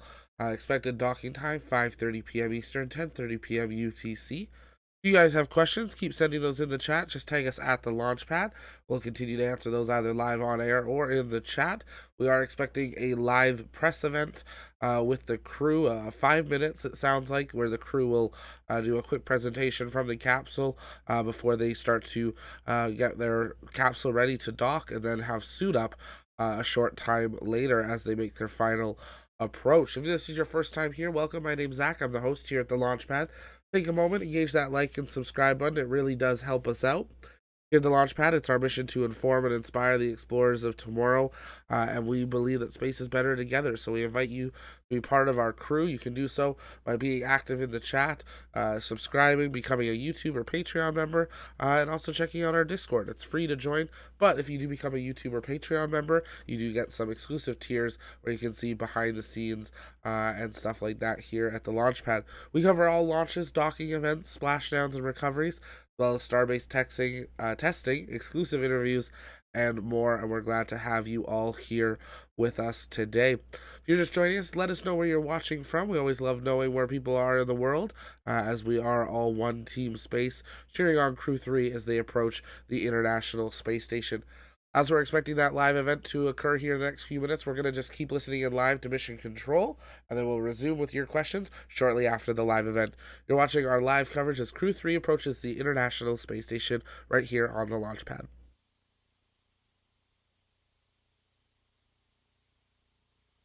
You just heard the CORE, the Crew Operations and Resources Engineer in SpaceX Hawthorne at Mission Control, speaking with the crew aboard Crew Dragon, letting them know that they now have a visual from the spacecraft to the International Space Station. The first chance they're getting to take a look at their destination. Again, docking is scheduled for 6:33 p.m. Eastern Time, 3:33 p.m. Pacific Time.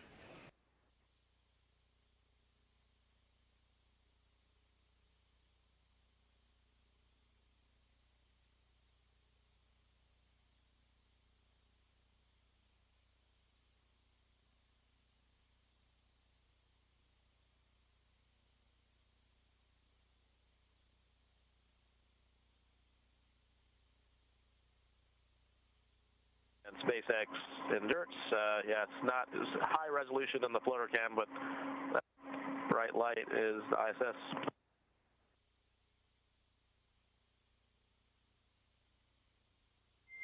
We copy, Raja. We don't have a con link quite yet, but hopefully we can catch you in a few minutes here. Sorry, I forgot about you guys can't see video. Sorry about that. Oh, I wish we were there with you. I'll have to imagine in the meantime.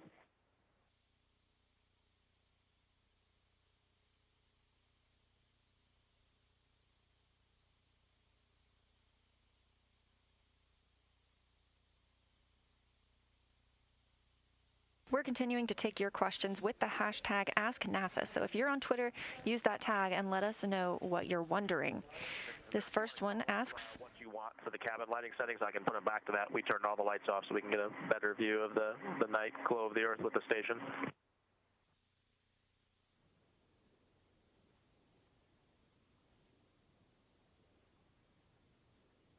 Roger, no worries. We'll just do it on our side.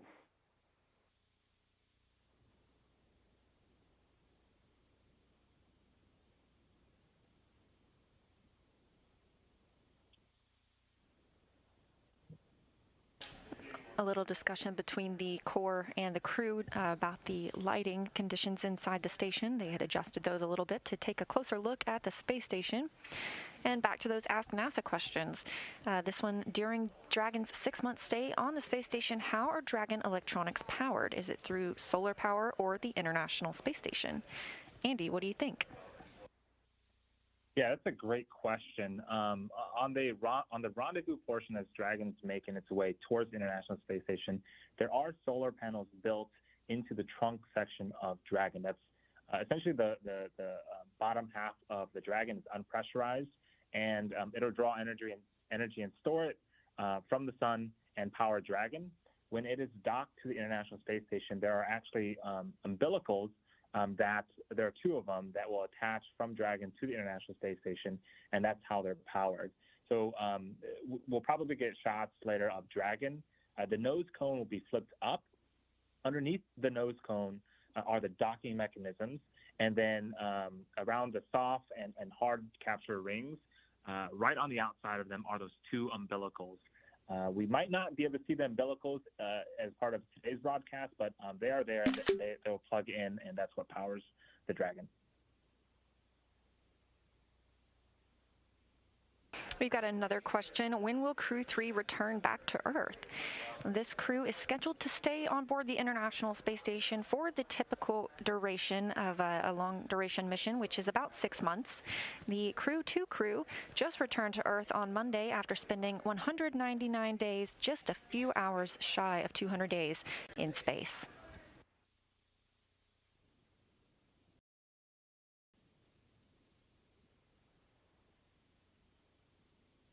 Our next Ask NASA question is, for how many launches can a single space capsule be used? Yeah, this is a great question. For this particular journey, the spacecraft Endurance is brand new. This is the first time it's flying. The Dragon capsule itself is rated for up to 5 flights. Now, every time that Dragon has a mission and returns, there is extensive refurbishment that happens to make sure that the Dragon capsule is basically like new. We make sure that we get all the data from its mission. We replace anything that needs to be replaced, and we're inspecting anything that needs to be inspected that way to make sure that it is safe for the next flight.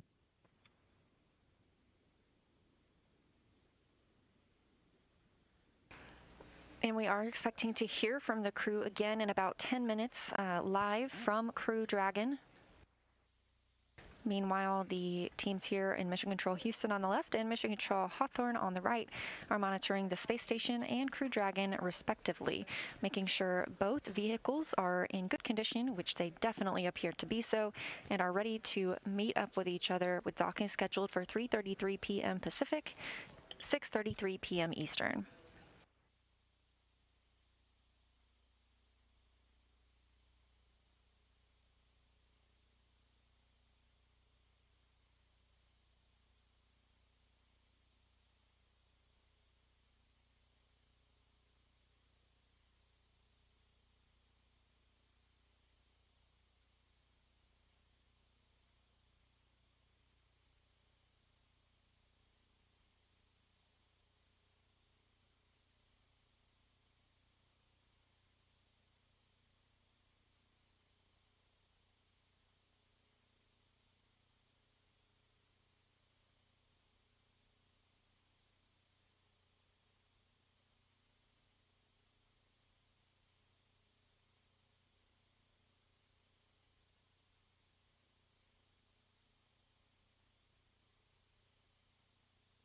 So again, as we're waiting for words from the crew, we should probably get to meet them again. So this is the third rotational crew to fly on a commercial spacecraft, and they bring a diverse set of experiences to today's flight. First up is Crew Dragon Commander Raja Chari. He is a colonel in the United States Air Force. He holds degrees in aeronautical engineering and aeronautics. Chari is also a combat veteran, having flown the F-15E aircraft during Operation Iraqi Freedom and deployments in the Korean Peninsula. As a test pilot, he has accumulated more than 2,500 hours of flying in various military aircrafts. Pilot Tom Marshburn is suiting up for his third space flight. He previously flew on the Space Shuttle Endeavour in STS-127 and on the Soyuz for Expedition 3435. While helping assemble the International Space Station on STS-127, Marshburn performed 3 spacewalks, totaling almost 19 hours. He's a North Carolina native and holds degrees in physics and medicine. Next up is Mission Specialist Kayla Barron. She's about to make her first trip into space, and it was also the first time that Kayla ever saw a launch in person. The Washington State native has degrees in nuclear engineering and systems engineering. As a submarine warfare officer, she was a member of the first class of women commissioned into the submarine community, and she has deployed 3 times while serving aboard the USS Maine. SpaceX for media event details.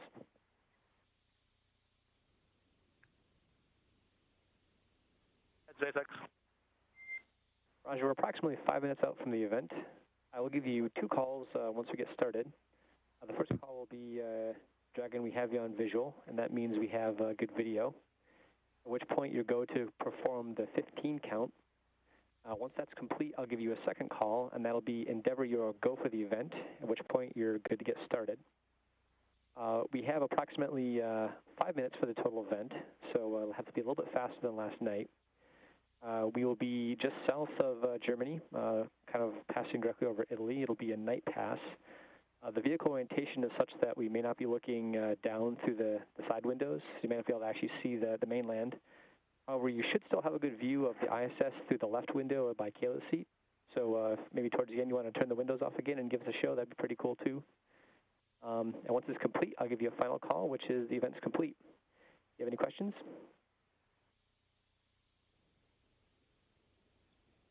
I don't think so. Copy on the timing. We probably won't try the window shot. We tried it earlier on before you guys were on video with us, and you just can't really see out the window with the dark with the floater cam. So we'll probably do mostly indoor stuff. Sounds great. I'll give you a call once we have you on visual.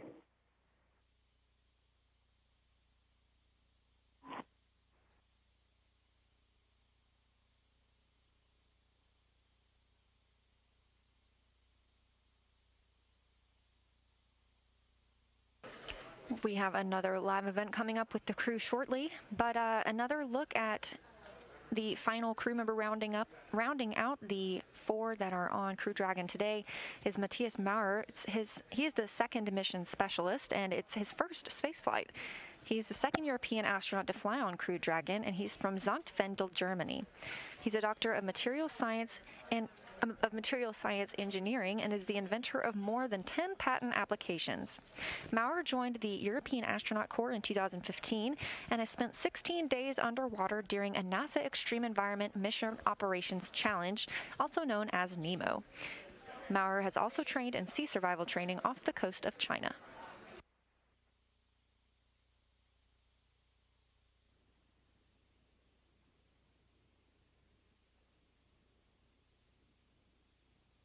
And although these really fun fact.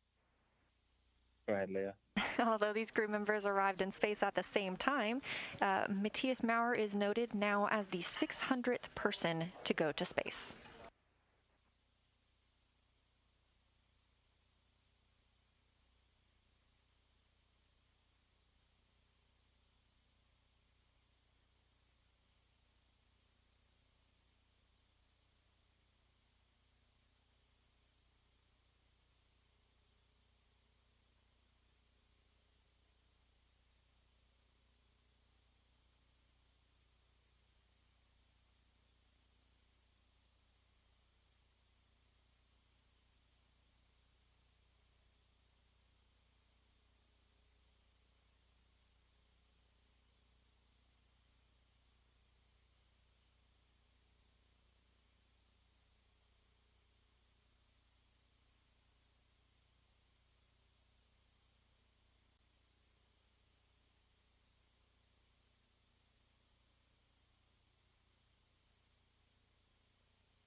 And if you're just joining us, welcome here to the launch pad. We're just a couple minutes away from a live broadcast from aboard Crew Dragon with the Crew 3 as they make final preparations before they get into the very busy sequence of rendezvous and docking with the International Space Station. If you're new, take a moment, engage that like, subscribe button. It really does help us out. And you can continue to send in your questions, and we'll be glad to answer those following the live event. Crew 3 expected to dock at the International Space Station about 90 minutes early due to them running ahead of schedule and their two final major burns occurring almost 2 hours ahead of schedule. So great news for the crew, getting in a little bit earlier in their day, and station is ready as well. We've heard that the crew has also now made their first visual connection with station off in the distance, which means they are... We have good video. Dragon, SpaceX, we have good video. Your go for Here we go. synchronization.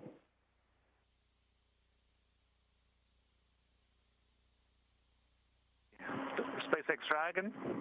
1, 2, 3, 4, 5,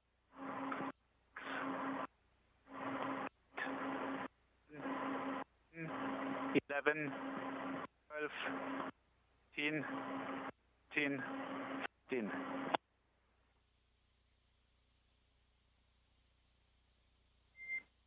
Event configuration complete.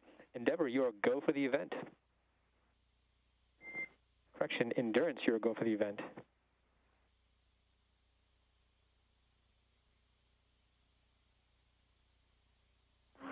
Good evening, Europe. Guten Abend, Deutschland. This is Endurance, Crew Dragon 3. We're flying currently along Italy, heading towards Northern Europe. On the left side is Germany. We would like to show you this from the space view, but it's night and dark. But we just saw a few minutes ago our final destination, the International Space Station, floating in space and shining like a diamond only 30 kilometers forward of us. And that was such an emotional moment. We all felt very thrilled, very excited, and we can't wait to arrive there in a few hours.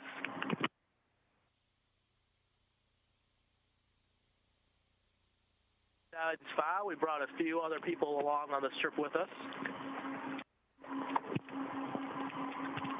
Some of our ex-friends that we helped get us here, along for the ride with us on the way to the International Space Station. We've also had some time to perfect our techniques of food eating and food fun. So going for some toss practice here.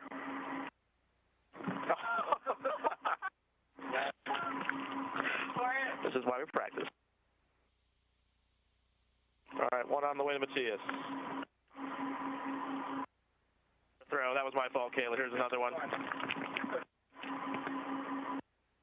There we go. Much better. Obviously had some time to perfect our technique. We also are going for the new capsule record of number of spins without touching anything. Tom Marshburn's currently in the lead, and he's about to demonstrate his technique. Oh. The record continues to stand at 5. We'll continue working on it. And as Matthias said, it was a pretty glorious sight. We were just sitting around eating our breakfast and managed to spot the space station out the window, our new home. We're looking forward to heading there.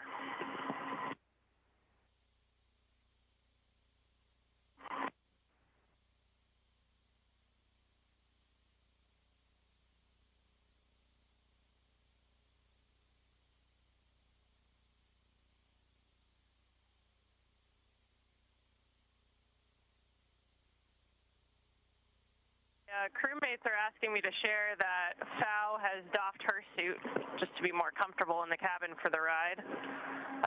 Just have to make sure we keep track of her helmet because she'll need that to protect her when we dock later today.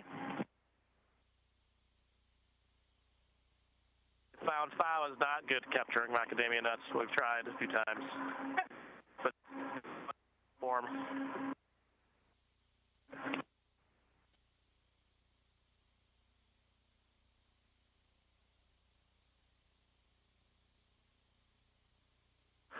Tschüss, auf Wiedersehen Deutschland.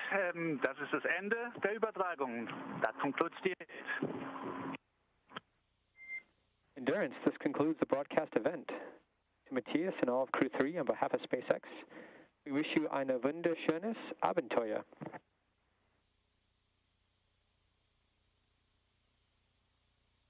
Dankeschön.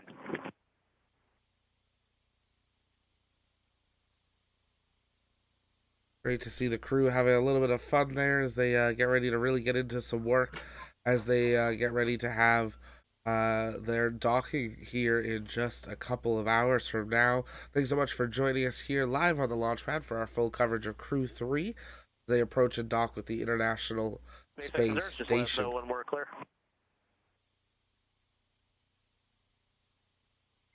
And Dragon, video is no longer live. We'll be reconfiguring here shortly. I'll let you know when you can stow the photo cam, and apologies on the naming convention. No problem. I'm sure it won't be the first or last time.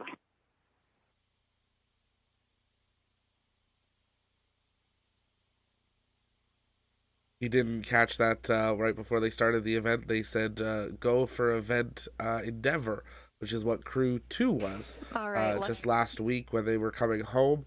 But this is Endurance. This is a different craft, and it's the first time we've had two crafts named so closely together. So as you just heard one of the astronauts on board say, I'm sure it won't be the last time that slip-up happens. But great to have you all here. Docking expected 5:30 p.m. Eastern, 10:30 p.m.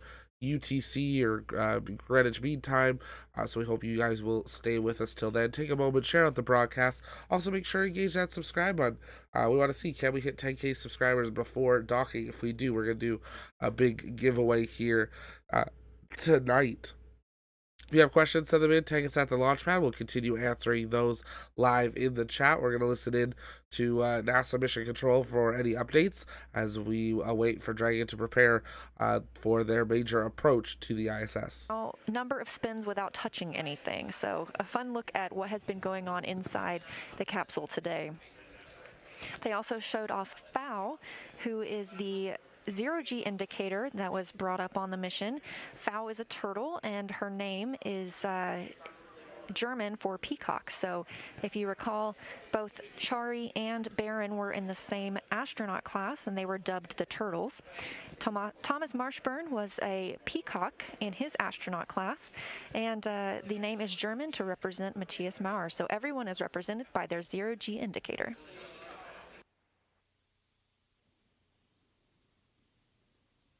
Yeah, they look like they are having a blast in space, Leo. Next up, in about 10 minutes, we are waiting for an out-of-plane burn. This burn is an optional firing of Dragon's thrusters if it isn't exactly where it needs to be after launch, and the rendezvous burns before the spacecraft go into approach initiation. Again, it seems like we will be needing this, and the delta and duration will vary depending on how the previous rendezvous phase burns were performed, but it's basically like a fine-tuning option for us before Dragon begins its final approach phase to the International Space Station.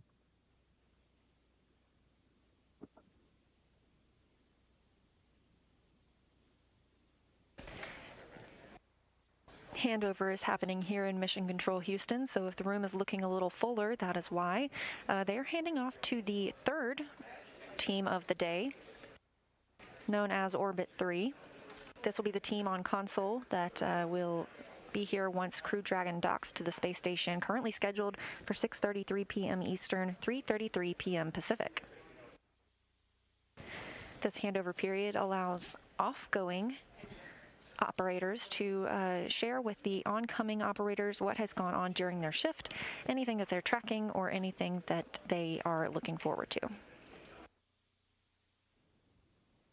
Yeah, we've been helping provide continuous coverage of the crew's liftoff and approach to the International Space Station. The crew has been in space for about 18 hours now, and again, we're just under 3 hours away from them docking to the International Space Station.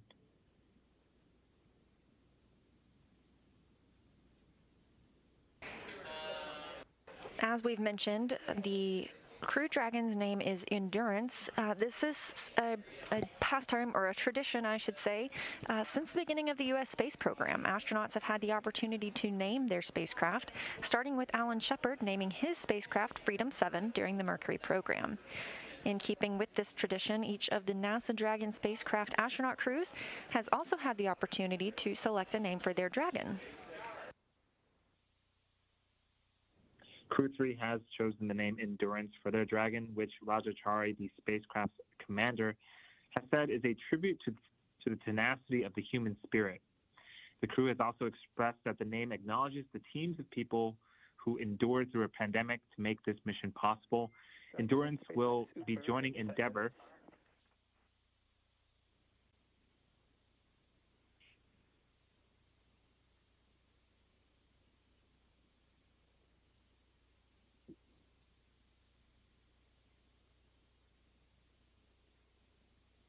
That was the Corps announcing that the out-of-plane burn is happening in about 7 minutes.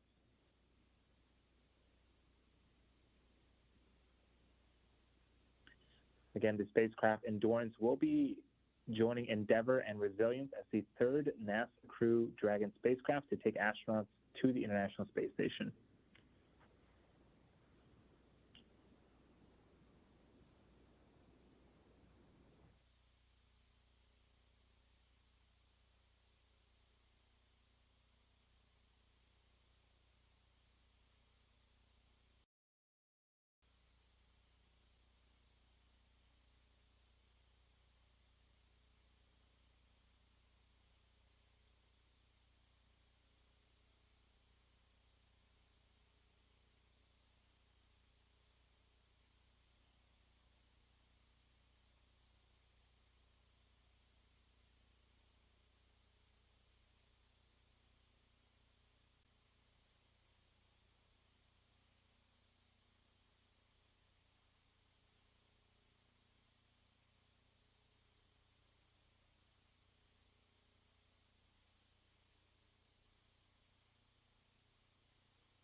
We continue to answer your questions with the hashtag AskNASA on Twitter. This one wondering what kind of things are being taken up with the crew on Crew Dragon today.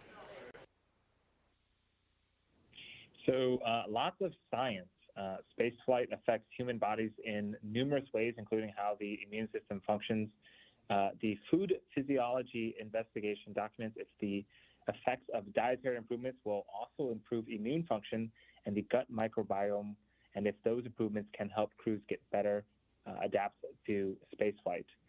An enhanced understanding of food's effects on physiology and microgravity can help scientists continue to improve the spaceflight diet and crew health. So resupply hardware for the food physiology study is on the Crew Dragon spacecraft, along with the Crew 3 astronauts. Once in orbit, the astronauts will collect biological samples to provide data to the scientists back on the ground for continued study of how dietary changes affect living in microgravity. In addition to this, hardware to support new science on board station. The Crew Dragon is carrying more than 400 pounds of NASA cargo. This includes crew supplies, spacewalking equipment, and equipment for more scientific investigations. And once Dragon's ready to come home, the teams will pack several hundred pounds of cargo inside the capsule to return to teams on Earth. When Crew 2 returned on Monday, they carried more than 530 pounds of hardware and science samples for researchers on Earth to analyze. Those are coming from more than a dozen research projects. They also might bring home any old or failed parts from station systems, which gives technicians on the ground a chance to analyze hardware up close and potentially refurbish and refly parts to the station.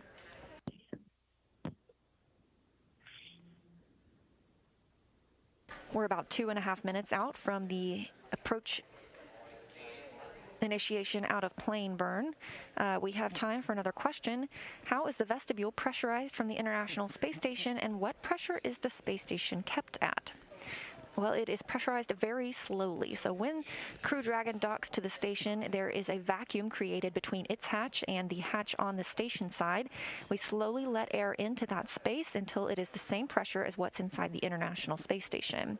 The International Space Station is kept at about 14.7 pounds per square inch, which is similar to what we would experience at sea level on Earth.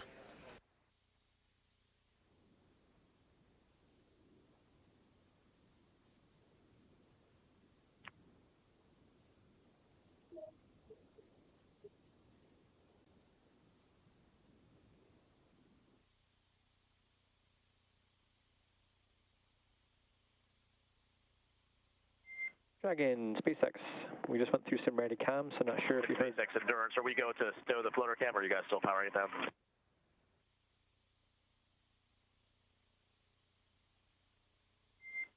Roger, you go to stow the floater cam, and just went through a period of ready comm. Not sure if you heard prior calls, but we're 1 minute to the out of plane burn.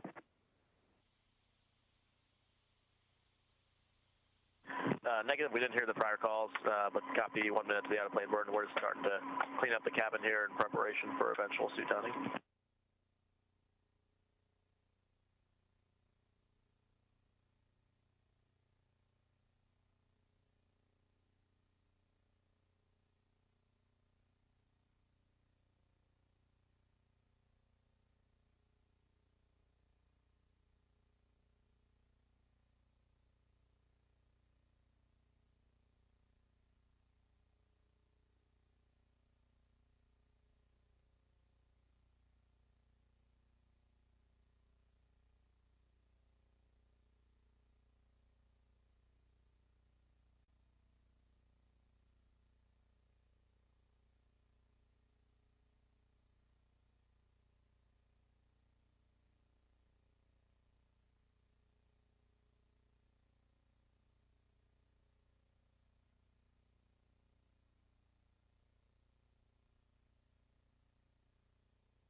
And the approach initiation burn has begun. We are tracking,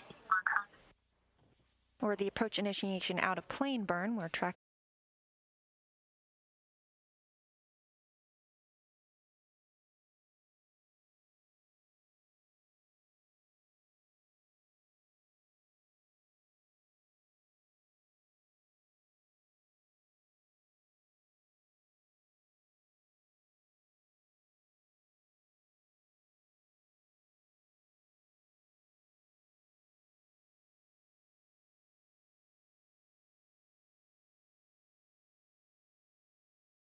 move inside the approach ellipsoid, the capsule is configured to be what is known as a 24-hour safe trajectory.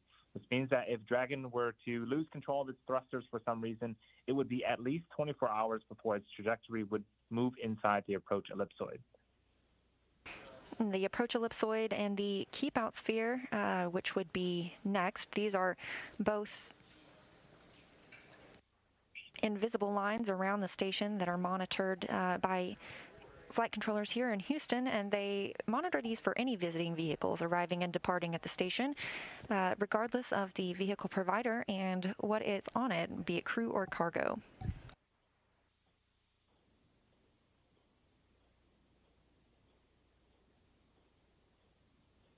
It's been fantastic to join you for this continuous coverage today of Crew 3's journey to the International Space Station, and thank you for all of your excellent questions.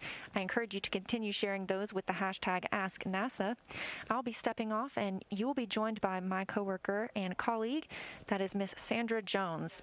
Thank you again for allowing me to help take you on this journey today. Go Crew 3, go SpaceX, and go NASA.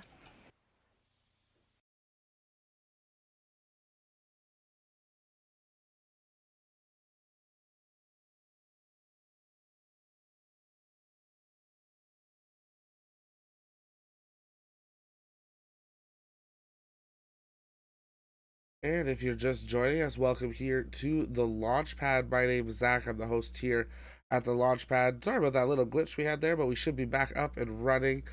Glad to have you all here with us. Here at the Launchpad, it's our mission to inform and inspire the explorers of tomorrow. We believe explorers can be both here on Earth and up in space. You're watching our live coverage as we await Crew 3's arrival at the International Space Station over 90 minutes ahead of schedule. And we are here taking your guys' live comments and questions, so you can send those in. Tag us at the Launchpad, and we'll continue answering those. Make sure you engage that like and subscribe button as well. It really helps us out. And we're going to keep listening in to Mission Control as we are hearing updates. There should be a small burn occurring basically right now, which is going to help get Dragon just into its positioning.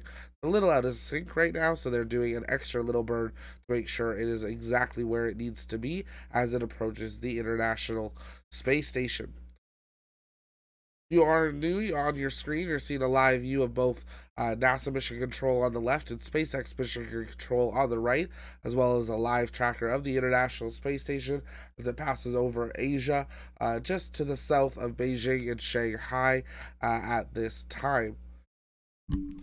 If you are new, send in those questions. Just tag us at the Launchpad. We'll continue answering them. Paul says any info on why we were ahead of schedule. That's just something that happens with Dragon. Last night, we were given a schedule by NASA saying that docking was expected at 7:10 p.m. Eastern. When we awoke this morning and got ready to go live, we found out that they had moved that up to 6:10 p.m. Eastern through the night.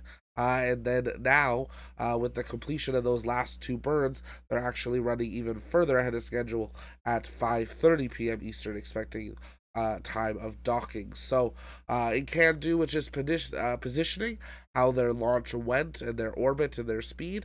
A lot of factors go into it, but that's not something to be concerned about. It's actually a good thing. It means Dragon's in control. Dragon has continued to perform all of its burns and phases as required through the evening as the crew slept, but they were woken a little early to prepare for the early arrival. We're going to take a moment, listen into Mission Control, continues hearing any updates on how that burn progressed. Keep sending in those questions, hit the subscribe button. You're watching our live coverage of Crew 3's approach to the International Space Station.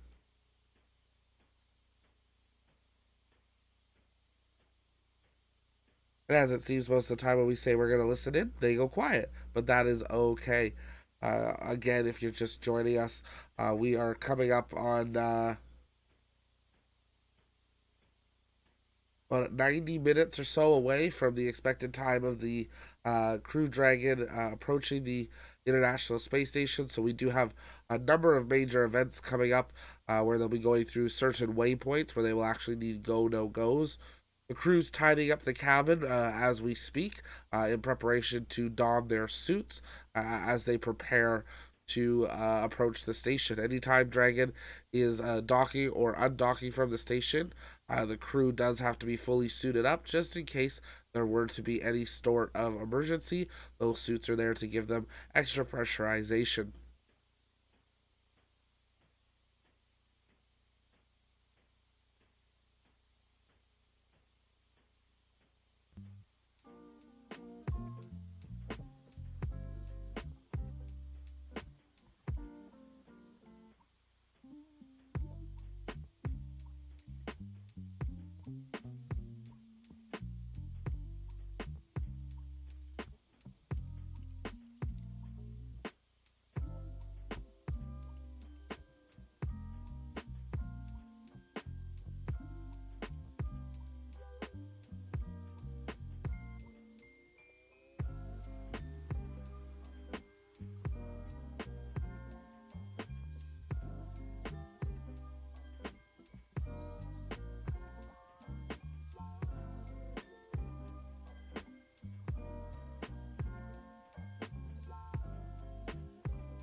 Dragon, SpaceX for handover.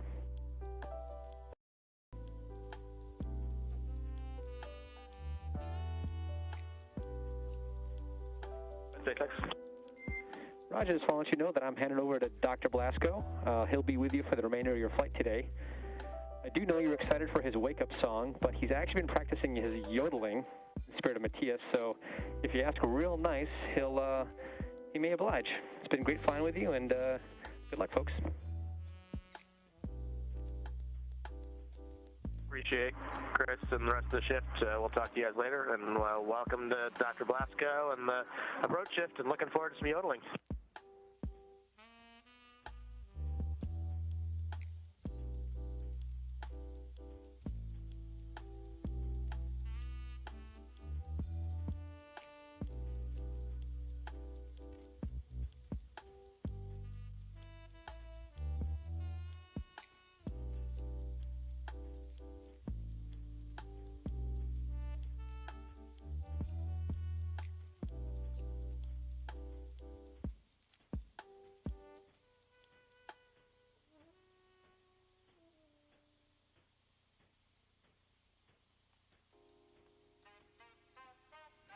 And we just heard the cores doing a handover. And if you're just joining us, you came at a perfect time. You're watching NASA's SpaceX Crew 3 mission, a 6-month rotational mission to the International Space Station. The crew is awake, and they've had a bite to eat. They checked in with the flight surgeons for a private medical conference. We did a fine-tuning burn, an out-of-plane burn just a few minutes ago. And we are, the next major event is for approach initiation at 2:06 p.m. Pacific time. My name is Andy Tran. I'm a quality engineer at SpaceX, and I'm joined by NASA's Sandra Jones. Thanks, Andy. We are just a few hours away from the final approach and docking of Dragon to the International Space Station. At this hour, the crew is awake and ready to monitor the final steps, so let's recap the mission thus far. Yesterday, launch day preparations started early for our crew members, about 4 hours prior to launch. The crew completed their final medical checks before joining the SpaceX team to get into their spacesuits. After suit up in the NASA Operations and Checkout building, the crew walked out, waving some final farewells to their family and friends waiting outside. Next destination for the crew was, of course, the launch pad. It was about a 20-minute Tesla ride to pad 39A, where the Falcon 9 and Crew Dragon spacecraft were waiting for them. 2.5 hours prior to launch, the crew ingressed or entered the Crew Dragon spacecraft, walking over that crew access arm and getting a last look out of those windows at Florida's Space Coast before heading into the White Room and the vehicle. 40 minutes prior to launch, the crew access arm retracted, and at T-minus 35 minutes before liftoff, the launch escape system was armed, allowing the Crew Dragon to escape the Falcon 9 on the launch pad or upon ascent, should there be any anomaly with the vehicle. But it was not needed, as we saw a smooth ride into orbit yesterday. With 35 minutes to go into launch, propellant loading began, filling the fuel tanks for those 9 Merlin M1D engines. And just 5 minutes before launch, Dragon entered terminal count, meaning its onboard computers took control of the vehicle. Then at 9:03 p.m. Eastern Time or 6:03 p.m. Pacific Time, those 9 engines ignited and Falcon 9 lifted off from Space Launch Complex 39A, marking the 5th time humans rode a Dragon into orbit. With Falcon 9 first stage at full power, our crew began their journey to the International Space Station. Just after the T+9 minute mark, the first stage landed on our autonomous spaceport drone ship stationed out in the Atlantic Ocean. And then a few minutes after that, we had spacecraft separation, where we saw Dragon finally flying free. Our initial orbit after Dragon separated from Falcon 9 was 210 kilometers by 190 kilometers. Those values represent the orbit apogee, or the highest point over the Earth, and the perigee, or the lowest point over the Earth. This means that the orbit isn't quite a perfect circle.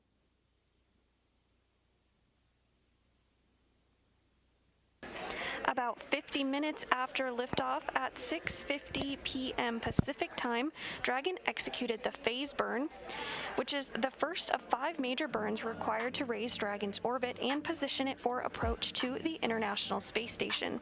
Dragon raised its orbit using the Draco thrusters over the past day as it chases down the space station. And just a few hours later, the boost burn took place. It puts our crew in an orbit where Dragon's apogee, again the highest point, will be 10 kilometers lower than the station. After that, we executed the close co-elliptic burn. This close burn placed Dragon on an orbit roughly co-elliptic with the space station, meaning that it was maintaining an orbit roughly 10 kilometers lower than the station the entire way around the Earth. That's in contrast to only being 10 kilometers lower than the station during Dragon's highest point, again the apogee, which was achieved by the boost burn. Achieved by the boost burn, excuse me. Then, more than 10 hours later, at 11:06 a.m. Pacific Time, or 19:06 GMT, we executed the 4th major maneuver, known as the transfer burn. This is where we're raising Dragon's apogee, or highest point of its orbit, to just 2.5 kilometers below the station. Then we rounded everything out with a final co-elliptic burn at 11:53 a.m. Pacific Time to once again maintain a constant orbit lower than the station, this time just 2.5 kilometers below, and this was a shorter burn lasting just over 30 seconds. Now we're getting into the approach initiation and final stages of Dragon's rendezvous with the space station. This is also when we start integrated operations between the Dragon control team in Hawthorne and the space station flight controllers in Mission Control Houston. The teams will transition to integrated operations roughly 45 minutes prior to approach initiation. During approach, SpaceX flight controllers will work in tandem with the NASA team in Houston to activate and test out a number of systems on Dragon, including bidirectional communication with the station using the C2V2 system, which stands for Common Communications for Visiting Vehicles, and sets up data stream from Dragon to the station, giving another path for Dragon telemetry to come to the ground and giving an additional command capability to astronauts aboard the station. They'll also maneuver Dragon to the proper attitude or angle and initialize the navigation sensors used for the methodical approach to the International Space Station.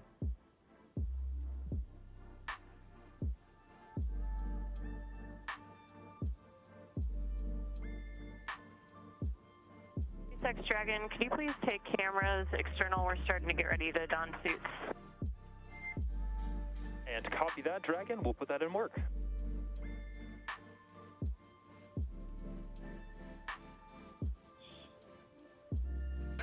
And a short time ago, the approach initiation burn took place, and that is where Dragon is now about 2.5 kilometers below station and just about 7 kilometers behind it. This swings Dragon up into its final quarter mile, which is around 400 meters directly below the station.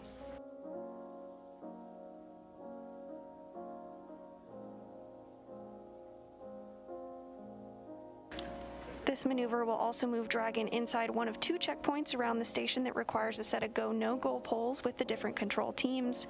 The first checkpoint is called the Approach Ellipsoid, or as you might hear it called the AE.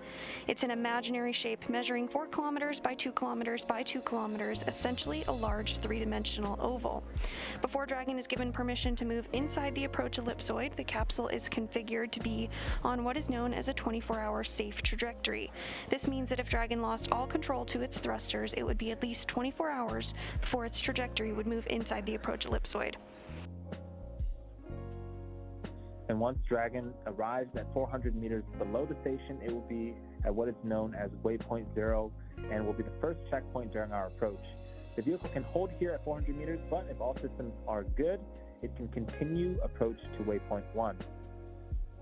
The NASA and SpaceX teams will do a go-no-go poll to move Dragon inside the keep-out sphere, another checkpoint that consists of an imaginary sphere around the station with a radius of 200 meters. Flight controllers use this to monitor all arriving and departing vehicles. This is another chance to confirm all the guidance, navigation, and control systems are working correctly on Dragon before moving closer to the station. It carries a similar requirement on the orbital trajectory that if Dragon were to somehow lose control of its thrusters, it and the space station would be safe for about 4 orbits or 6 hours rather than the 24 hours required to enter the Approach Ellipsoid.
And Dragon, SpaceX, no response required, but we are now less than 2.5 hours to our earliest docking time.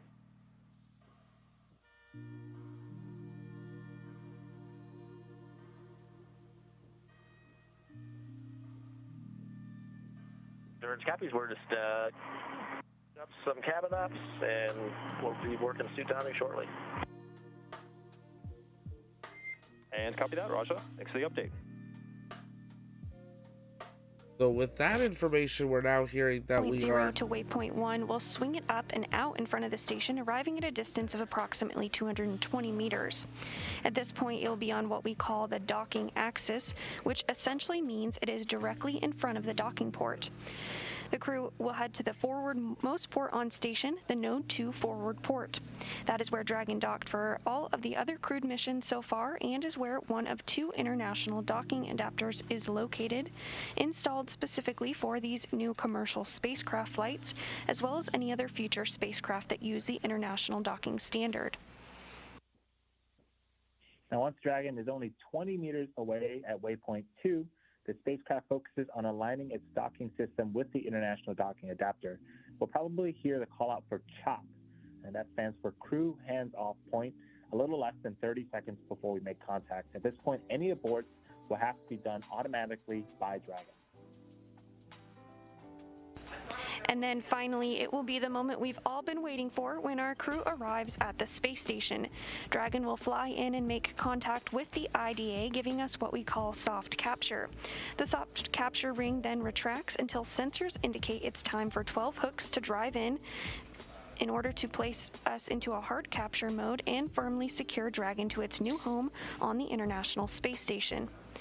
The station crew, namely NASA astronaut Mark Vande Hei, will manually pressurize the vestibule, or the area between the Dragon hatch and the station hatch. Meanwhile, umbilicals that provide power, audio, and data connections from the station to Dragon are put into place. Then it's time for leak checks and hatch opening, which is currently timelined to come about 2 hours following docking. Yeah, we can see that Crew Dragon has a very busy afternoon and evening ahead. We just heard the call out that the crew is getting ready to don their spacesuits. Earliest docking time right now is 3:33 p.m. Pacific time. So again, just under 2.5 hours away from docking with the International Space Station. And with that note, we now have confirmation that docking has been now moved back to 6:30, which is what they had said they were not going to be doing. They were going to be docking earlier. So things in space always changing. Maybe they're going to take a little bit longer through these waypoints than originally they thought. But now docking expected at 6:30 p.m. Eastern, 11:30 p.m. UTC. They had said they were operating quite a bit ahead of schedule, and it sounds like they have slowed that schedule down here a little bit. So we got a little bit longer, about 2.5 hours from now. We expect them to have capture, and then they will go through a hard capture before hatch opening and the welcome ceremony. You guys have questions, keep sending those in the chat. Remember, keep the chat related to space somewhat as you can, and friendly as well. But docking moved to 6:30 p.m. Eastern for it. A few people asking why are they docking early. They had a number of their burns occur early because Dragon was in the right position ahead of schedule. So their phasing and their co-elliptic burns happened ahead of schedule, and that's what moved Dragon ahead of schedule. Dragon is fully autonomous, so it knows when it needs to have those burns and phases, and that is what it did, and that is what pushed docking so far ahead of schedule. But it sounds like they may be slowing that approach down to make sure that everything is going well. If it's your first time here, take a moment, engage that like, subscribe button. It really does help us out, and we hope that you will stay with us all the way through docking, hatch opening, and the welcome ceremony here this evening. We hope to have some live views inside the capsule shortly. The crew right now donning their suits in preparation for docking here this evening.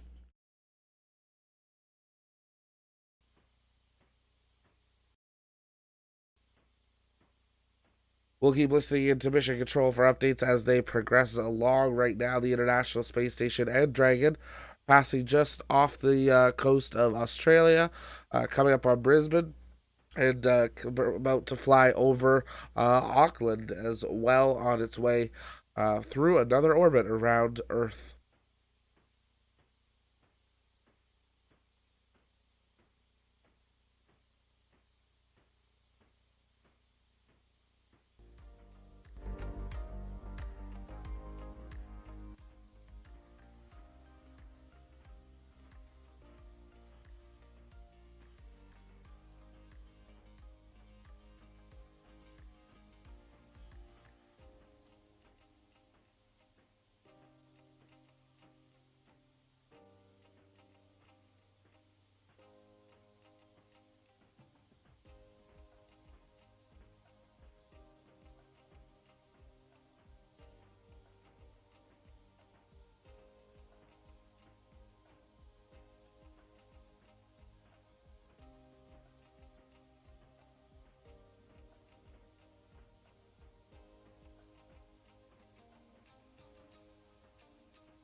And this view you're getting now is the Dragon vehicle as it approaches the International Space Station.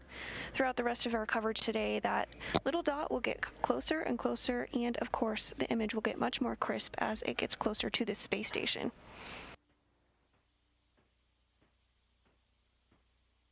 Great first look of Dragon from the International Space Station.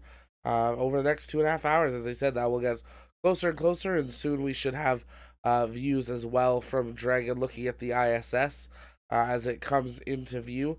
In this view, you can see on the bottom left side kind of corner, that kind of circular oval shape that's separate from the rest of the craft. That's the hatch nose cone of Dragon that is open, and that black circle spot you're seeing in the center there is the docking port, as well as the main hatch that the crew in about 4 hours from now will go through when they arrive at the International Space Station.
Dragon, SpaceX, you have a go to begin with suit donning procedure for decimal 010.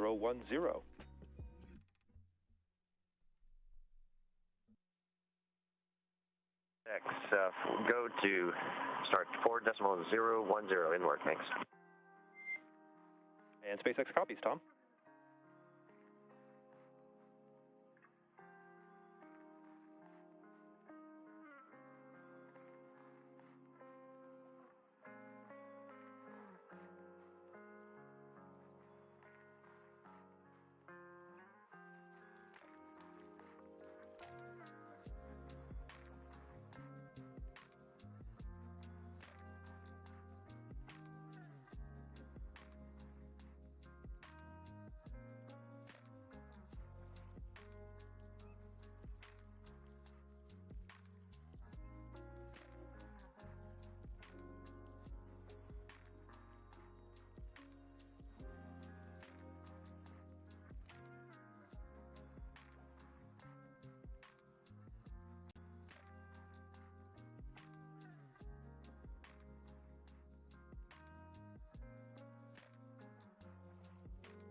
SpaceX. How do you hear Endurance on the big loop? Endurance, it's Houston, loud and clear on the big loop. Help me. Endurance, that's Houston, loud and clear. Good to hear your voice, Josh. Likewise. And Dragon, SpaceX has you 5x5 on the big loop. How me? Endurance has you loud and clear, SpaceX on the big loop.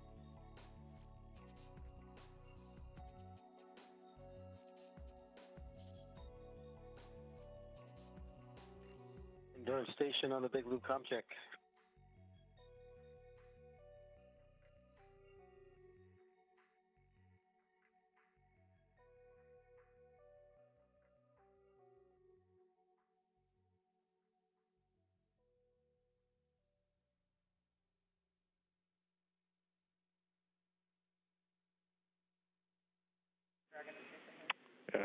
Station, Houston, we have you loud and clear on the big loop. Dragon, station's calling you on the big loop. Let us know if you hear it. Endurance station on the big loop. And Endurance has you loud and clear on the big loop station. Roger, great to hear your voice. Looking forward to your arrival. See you soon. Can't wait to see you, Mark. We're watching you guys through the front window.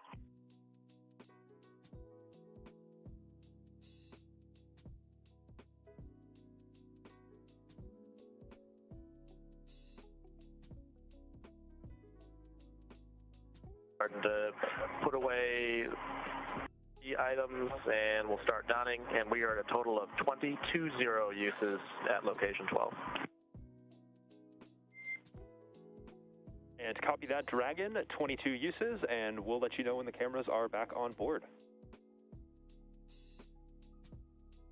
22-0. And copy that, 22-0.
And it looks like we lost the live view from the station there for a couple minutes, maybe.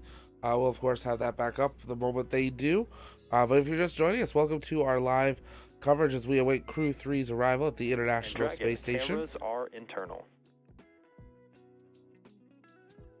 Might be able to get some live views inside the Dragon here shortly as SpaceX has gone back internal into the Dragon. That doesn't mean they're out to the public yet, but it does mean that they can now see inside the Dragon, and hopefully we will be able to soon as well.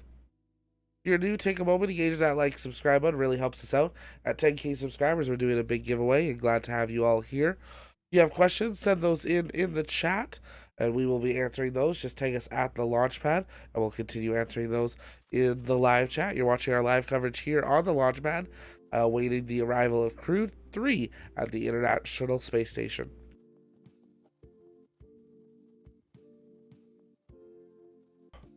Got a question here about the current distance. They are less than 30 kilometers. At this point, they should be between the 30 and the 10 kilometer point.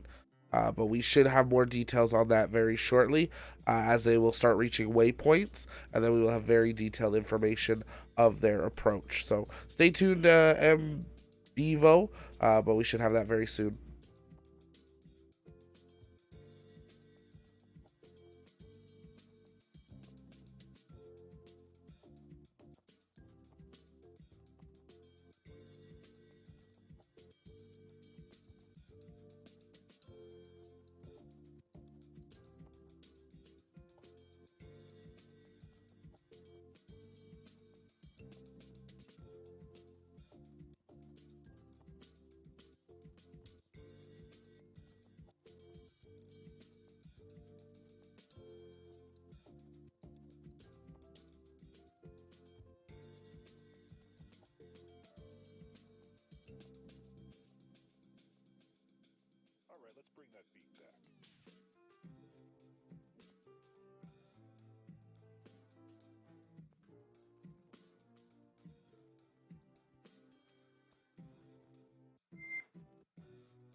And Dragon, SpaceX on Dragon to ground with a question when you're ready.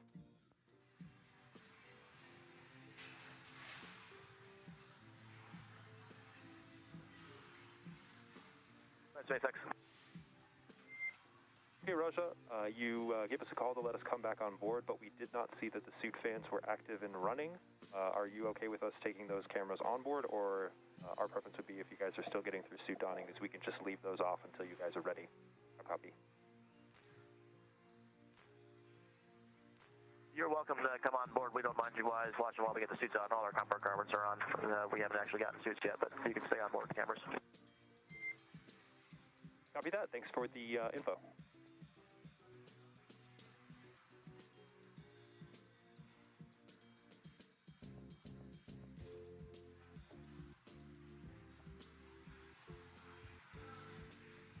And welcome back to SpaceX headquarters in Hawthorne, California. I'm NASA's Courtney Beasley alongside Andy Tran. It's been an exciting last 20 hours of this flight for the Crew 3 crew.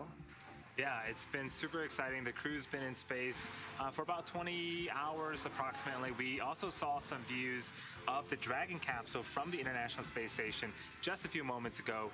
The Dragon vehicle and the crew are methodically, slowly making their approach to the International Space Station.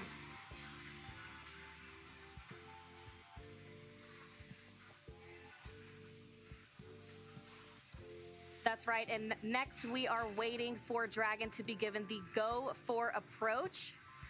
Once Dragon gets the go, Draco thrusters on Dragon will fire for the approach initiation burn when Dragon is about 2.5 kilometers below station and just about 7 kilometers behind it. This will swing Dragon up until it's about 400 meters or about a quarter mile directly below the International Space Station. This maneuver will also move Dragon inside one of 2 checkpoints around the station that requires a set of go, no-go polls with the different control teams. The first checkpoint is called the Approach Ellipsoid. You can see it on the upper left-hand side of your screen. We also refer to it as the AE. It's an imaginary shape measuring 4 kilometers by 2 kilometers by 2 kilometers, essentially a large 3-dimensional oval. Before Dragon is given permission to move inside the Approach Ellipsoid, the capsule is configured to be what is known as a 24-hour safe trajectory. This means that if Dragon were to somehow lose control of its thrusters, it would still be at least 24 hours before its trajectory would move inside of the Approach Ellipsoid.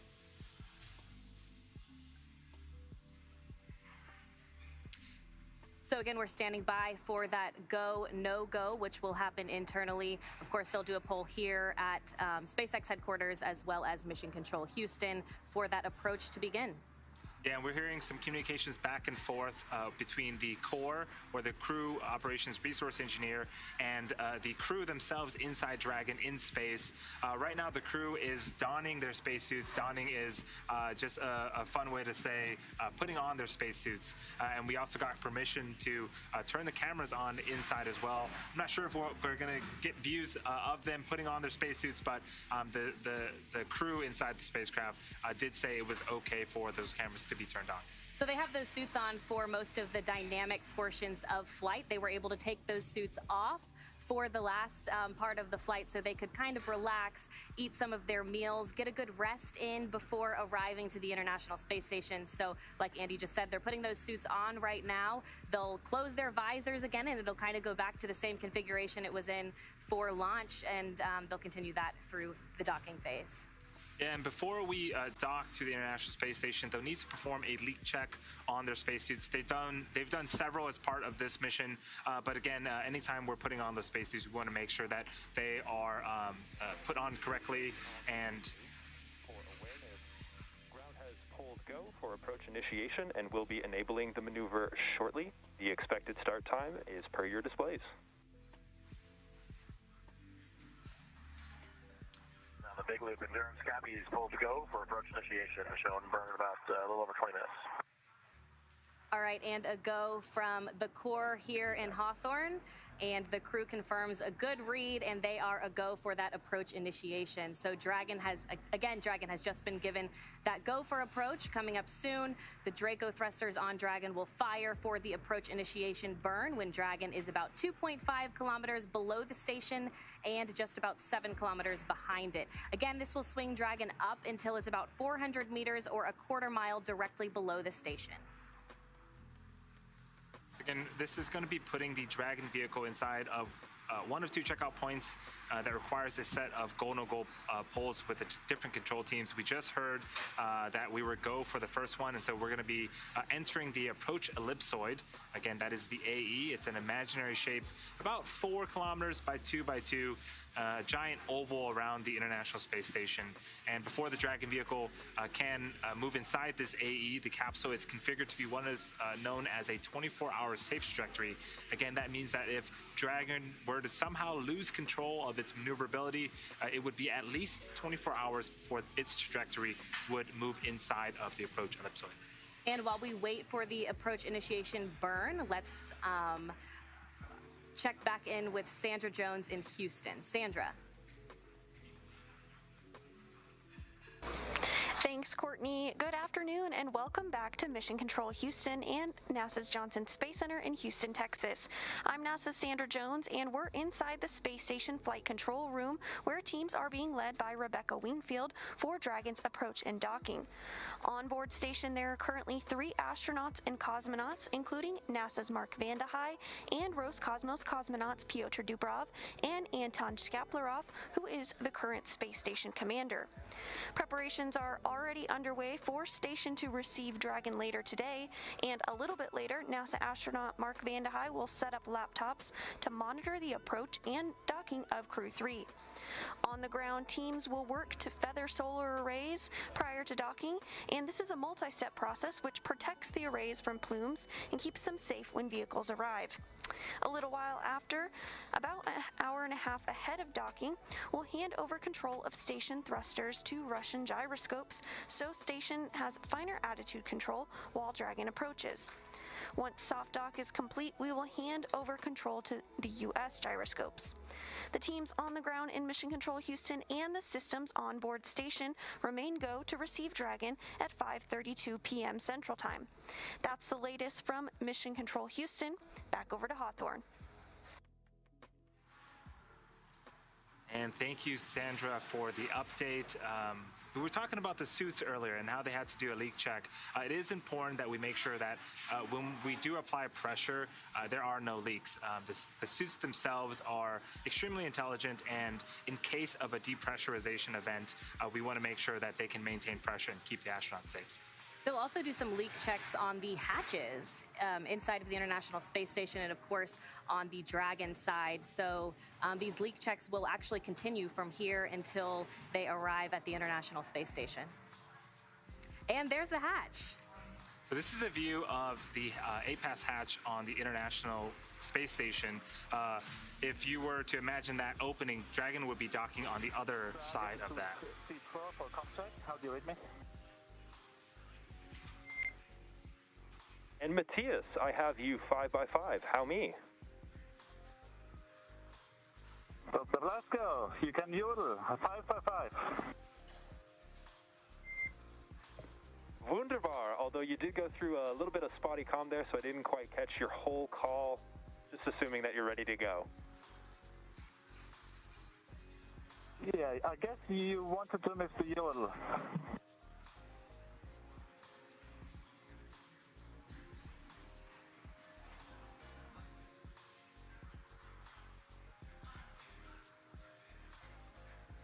And we'll continue to run through some of those comms checks with the crew aboard Endurance and check their communications with the International Space Station. We're getting a view now from inside of Dragon and then back on the International Space Station side at the Node 2 hatch.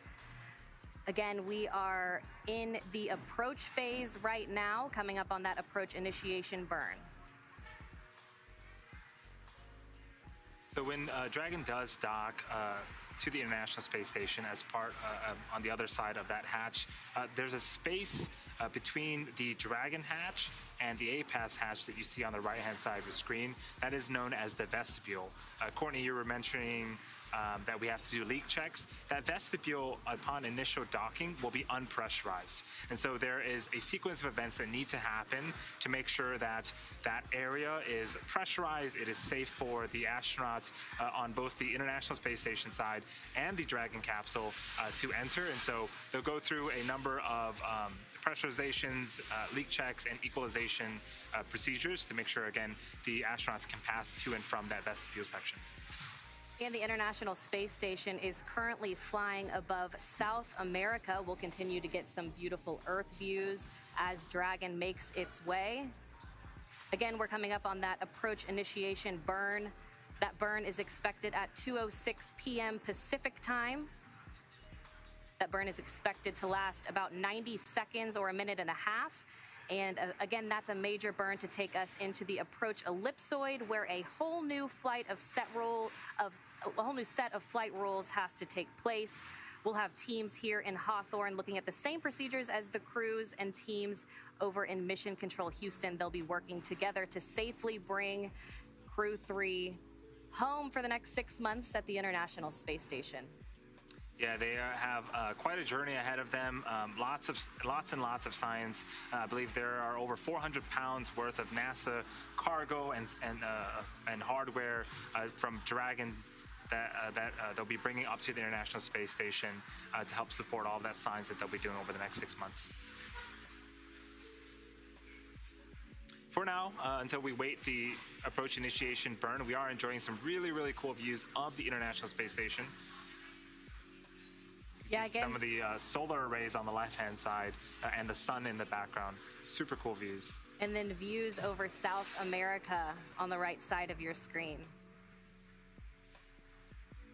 Once Dragon arrives, it will join 4 other spacecraft at the International Space Station. Right now, docked is Cygnus 16, the Soyuz MS-19, Progress 78, and most recently, Progress 79. And of course, Crew 2 just splashed down recently. Yes, we had to change our schedules a little bit. Originally, Crew 3 was supposed to launch on Halloween weekend. Weather was not cooperating in our favor, and so the support teams and the launch team had to do a little bit of shuffling. So we ended up bringing Crew 2 back just a few days ago, and now Crew 3 is going to be heading up to the International Space Station. They did sort of an off-nominal handoff in terms of they weren't able to hand off in person at the International Space Station and had to do it virtually. Right, so an indirect handover, but of course Crew 2 got everything prepared for Crew 3 to arrive. All that science is ready for them. There were videos that showed Shane Kimbrough with their suitcases up there with their clothes ready to go. So everyone's excited. Mark Vandehei will be inside the International Space Station today, monitoring Dragon's approach as they are coming in for docking today. And Mark has had his stay at the International Space Station extended. He's going to be up there for the better part of a year, holding down the fort, so to speak. And so he'll be there to greet the Crew 3 folks heading up there right now. That's right, and you'll keep hearing this term called Big Loop, and that's essentially because we are in joint operations right now. Mission Control Hawthorne on your screen right now, working with Mission Control Houston.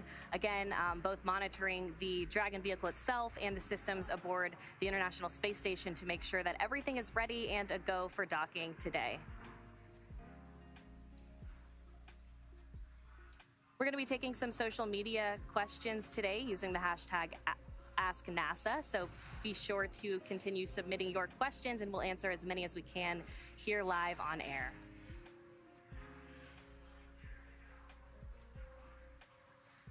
And Courtney, you had talked about joint operations. We just saw the views of Mission Control Hawthorne. This here is Johnson Space Center, Mission Control in Houston. And so again, the teams are working in tandem to make sure that all of the operations are good for today's rendezvous.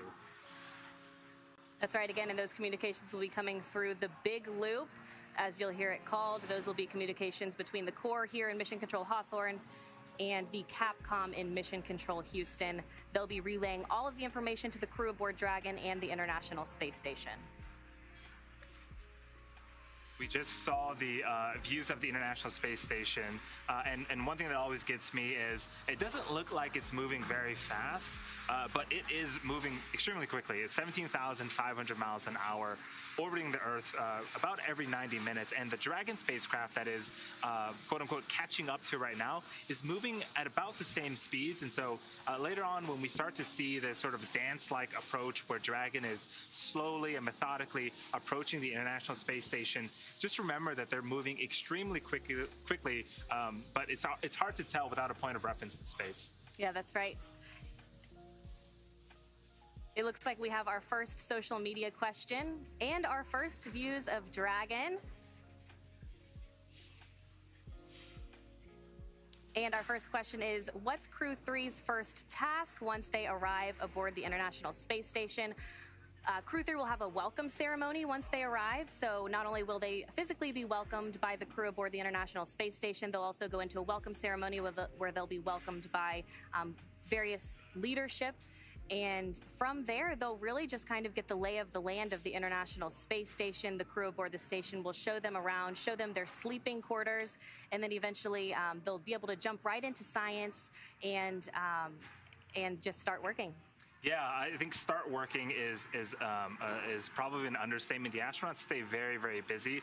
There are a couple of operational tasks that need to happen immediately upon docking and egressing the Dragon capsule and entering the International Space Station. There is a intermodule ventilation duct. It basically routes air from the International Space Station to the Dragon that needs to be installed. There's also some lithium hydroxide cartridges which extract carbon dioxide from the air that need to be sealed away and stored inside Dragon. Those will be used for the return trip home, again, 6 months from now. And then, like you said, they're going to get busy. 3 of the 4 folks on the crew today, this is their first time in space and subsequently their first time at the International Space Station. So getting used to things, getting acclimated, I think is going to be a big part of some of the things that they do, not just today, but probably for the first couple of days. And our next question, are you going to share photos from the Crew 2 fly around survey? I gotta imagine that some of them will be shared. I know that Thomas was taking a lot of photos for about an hour and a half, and so I gotta imagine that some of those are being shared, but they're really used to make sure that we're studying the International Space Station and using those photos to determine any repairs that it might need or anything that we might need to do to it in the future. Yeah, so some of those photos definitely will be shared. When Crew 2 departed the International Space Station, they did what's called a fly around, where they physically went around the International Space Station. They were able to take some high-definition pictures, which we will use back here on the ground to examine the International Space Station, see how everything is looking from the exterior, which we don't always get an opportunity to do. So it's really exciting. I can't wait to see those photos once they're shared. Yeah, and I believe that Thomas got some specific training as well on what exactly, how to exactly to take the photos. And so they're going to be some really, really cool photos. But again, Courtney and I are here. We're taking social media questions. Use the hashtag AskNASA. And again, we're going to try to answer as much as we can on air. Right now, we are still waiting the approach initiation burn. And we are about an hour and a half away from the earliest time to be able to dock. So the scheduled time right now is 3:33 p.m. Pacific time for the Dragon capsule to dock with the International Space Station. Yeah, and it looks like right now Dragon is about 10 kilometers away from the International Space Station. That approach initiation burn will come at 7.5 kilometers. And here it is again. We're getting views of Dragon. Great views. These will continue to improve as Dragon gets closer to the International Space Station. We'll begin to see some of those details on the front of Dragon. We'll be able to see that nose cone. Yeah, if you look very, very closely, you can actually see that I think at this distance, the cone itself looks like a little triangle. The nose cone itself looks like a little triangle. That is open right now, and it has remained open pretty much since a couple minutes after launch. But underneath the nose cone, there are a couple of things that are super important to docking. There are some Draco thrusters that will be used for some micro adjustments as Dragon continues its approach. There are also the soft capture rings and the hard capture hooks that are located underneath the nose cone as well. These will be used to eventually attach themselves to the International Space Station, and then there are two umbilicals that route power from the International Space Station that will attach themselves to Dragon, and that's how Dragon will stay powered for its stay on the International Space Station.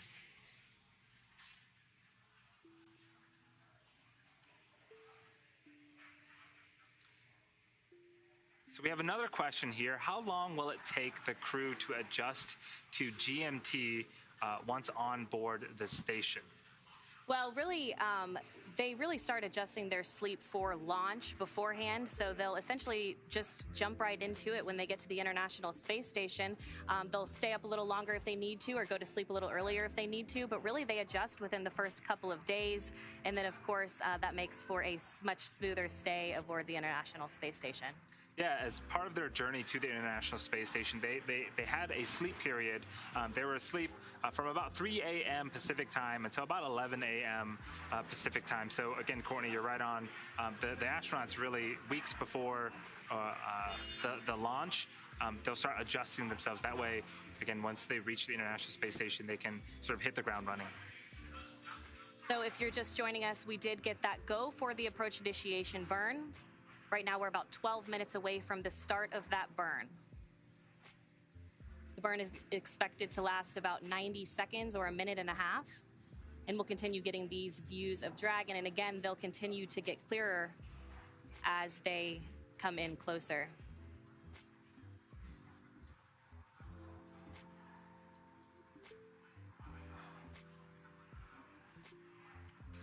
And on your screen right now, those little pixelations, those are not stars, although they might look like it. Those are just dots on the camera or radiation hits to the camera. So the view we're getting right now is a little pixelated around Dragon, so that's what those dots you're seeing on your screen are right now.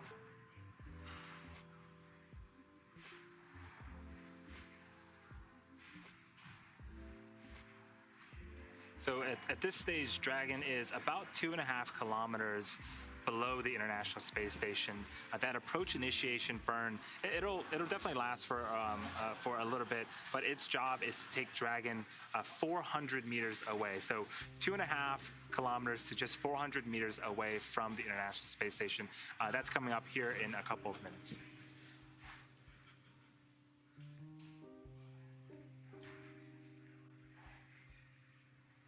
Getting views now from Mission Control Hawthorne. Again, working with teams in Mission Control Houston. They are in joint operations right now to safely bring Dragon home for the next 6 months to the International Space Station. Yes, at this point, about 30 minutes ago, we heard the calls that the crew were donning their suits. I think at that when they were communicating, some of them, I think, had already put their suits on, but they're completing that. They should already be in their suits in preparation for this burn. We also saw views of them earlier when they were... We're all suited and in various stages of strapping in, but all suits are done. And copy that, Dragon. All crew members are suited and finishing securement of their restraints. And there we just heard it. Yes, the spacesuits are now donned on all 4 crew members. They're working on essentially buckling themselves into the chairs of the Dragon vehicle. So the spacesuits themselves are customized to each of the crew. The chairs are also customizable. So again, fit and function are super important when you're doing something of this magnitude. Yeah, and the make of them is so sleek. Those gloves are actually touchscreen capable so that they can touch those displays right above them. Super cool. Now just 9 minutes to the approach initiation burn start. As I was saying earlier, we got some views inside the cabin. We got some videos where they were, I think Raja, the commander, was throwing macadamia nuts to his crew members. So they are having lots of fun in space and inside Dragon. I'm sure that will continue through the International Space Station as well.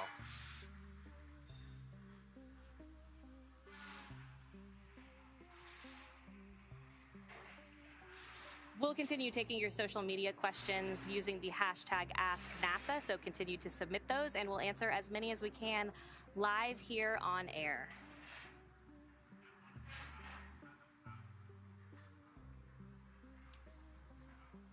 So yeah, the Dragon capsule that's making its way to the International Space Station today, it's flying for the first time. It's named Endurance.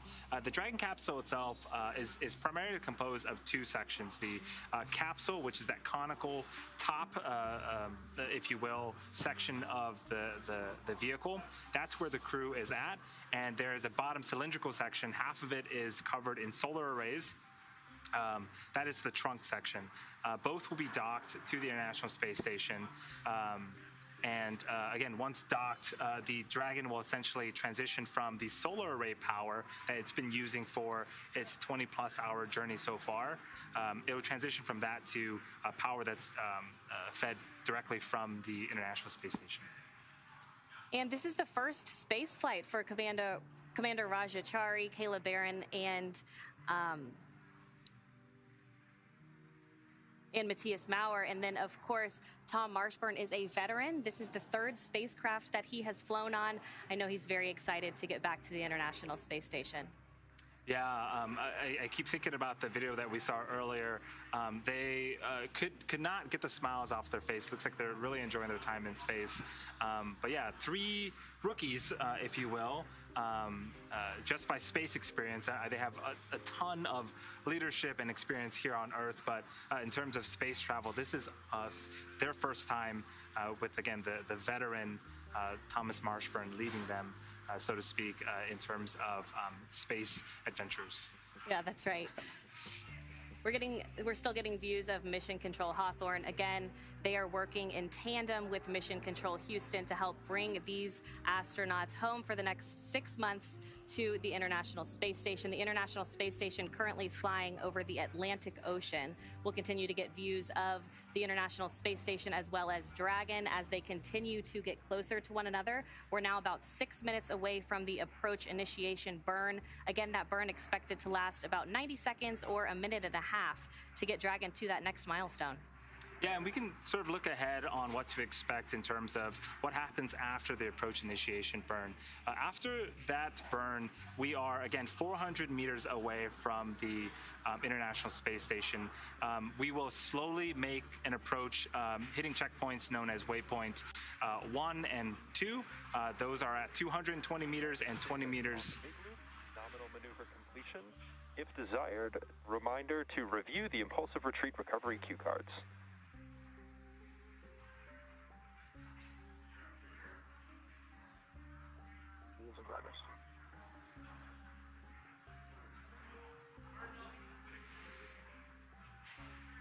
So it looks like we got a call for a nominal approach. Again, nothing but good news so far. But as the Dragon capsule continues its approach, it hits waypoint 1 and 2, so 220 meters away from the International Space Station and then 20 meters away from the International Space Station. It'll get closer and closer, and then we should hear a call out for CHOP. That stands for Crew Hands-Off Point. At that point, the crew themselves, if they needed to abort for any reason, the Dragon vehicle has to do it autonomously. There are some 3 pedals as part of the soft capture ring that will extend, and they will make contact with the International Space Station. Once it makes contact, it kind of attaches itself to the International Space Station, and then in the same form that it sort of extended from the Dragon capsule, it kind of retracts and they pull each other closer together. Once they're super close, there are 12 hard capture hooks. For awareness, we are targeting the next ground station pass for our queue for suit leak checks. That should be coming up here in about 3 minutes or so. So once we're over that pass, we'll give you the go for 4.011. No copy.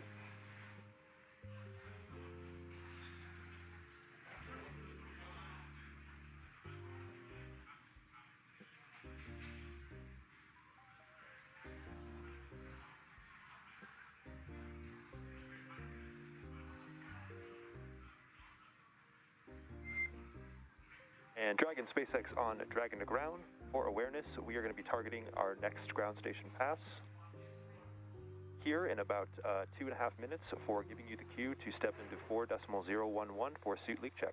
How copy?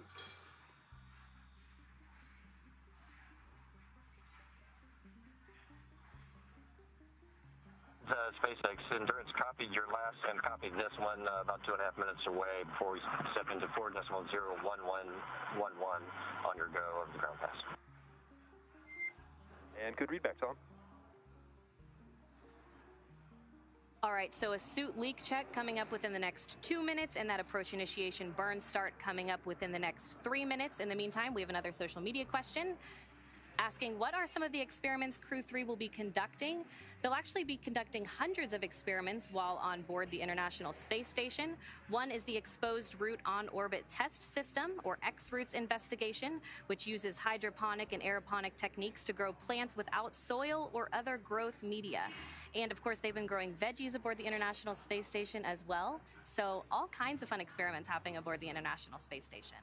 Yeah, we saw some space tacos were made with chili peppers that were actually grown on the space station. So we talk about the International Space Station as an orbiting laboratory. It really is an orbiting laboratory. There are so many experiments all happening at the same time. Mike, we got successful intercom checks here on board. And copy that, successful intercom checks.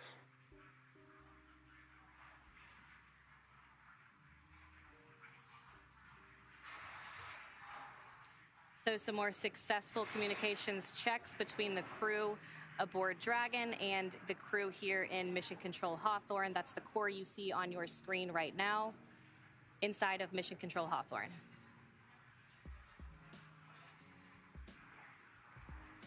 About 2 minutes away from that approach initiation burn start now.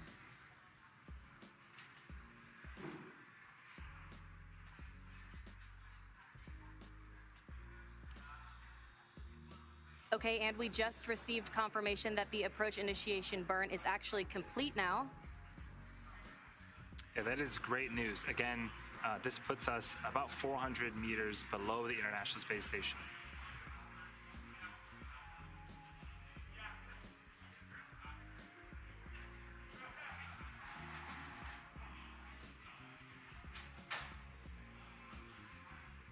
And SpaceX Endurance, we are complete with 4.010.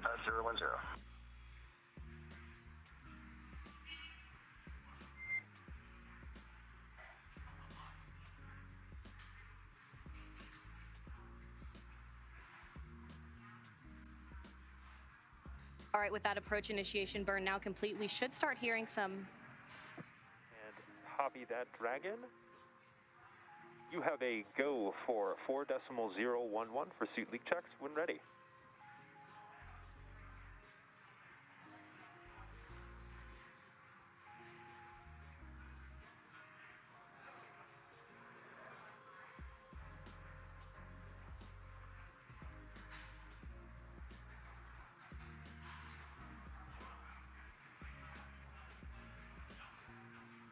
Okay, you just heard that those suit leak checks are going to happen here shortly. These are the same suit leak checks that were performed in the ONC building as they were getting suited up before launch, as well as when they climbed into Dragon. Yeah, these suit leak checks are about a couple of minutes. Again, we are basically inflating the suits to a certain pressure, and it just has to hold those pressures for a certain amount of time. And typically there's a timer standing by that the astronauts can keep track with, and as long as we're able to hold that pressure for that given amount of time, those suits should pass. The crew is really flying through these milestones today. They're ahead of schedule. We might have an early docking. We're hitting some of these milestones a little bit early, so they're excited to get there. The capsule's excited to get there. Yes. Things really went smoothly. The crew woke up a little early and really just got moving. So again, Courtney, you're mentioning we are a little bit ahead of schedule, but I think in this case, it's a great thing. So hopefully we can dock soon, and the crew of... We're at 2.2, already pressurized. And Dragon, you are go for initiating the suit leak check.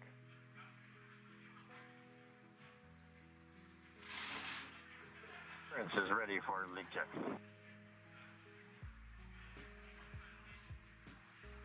Yeah, I think the crew will be happy to meet the folks on the International Space Station. You can see on the right-hand side of your screen, gloves zipped up, visors are down.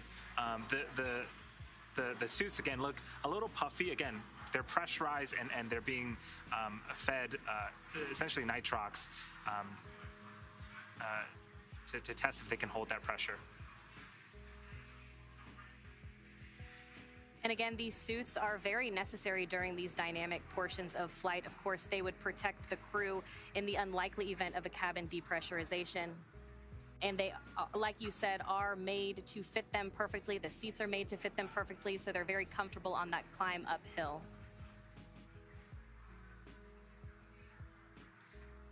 Yeah, the material themselves are also flame and chemical resistant. Again, more safety for the crew. They really are a spacecraft inside of a spacecraft. There is an umbilical that is attached from the thigh of the spacesuit to the chairs themselves. And this is really how, one of the ways that the astronauts can communicate with the folks here on the ground.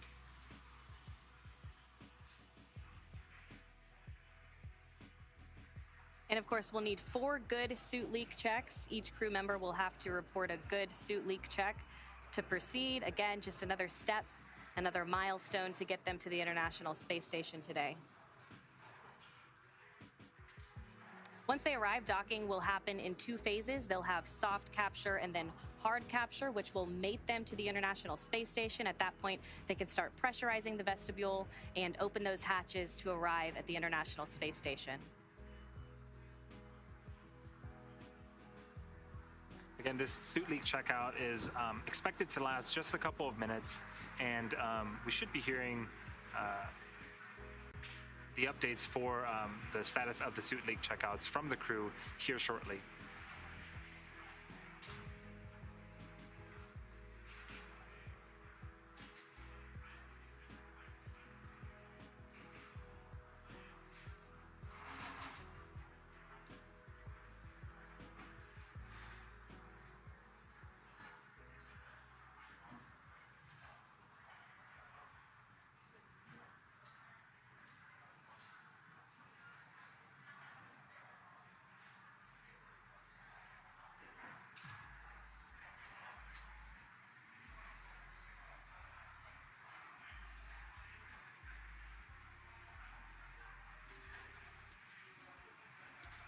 Again, you're getting a live look inside of Crew Dragon Endurance right now.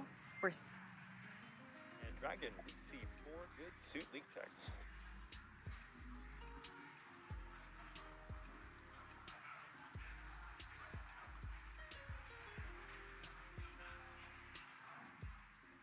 SpaceX Endurance, we see the same, 4 good suit leak checks.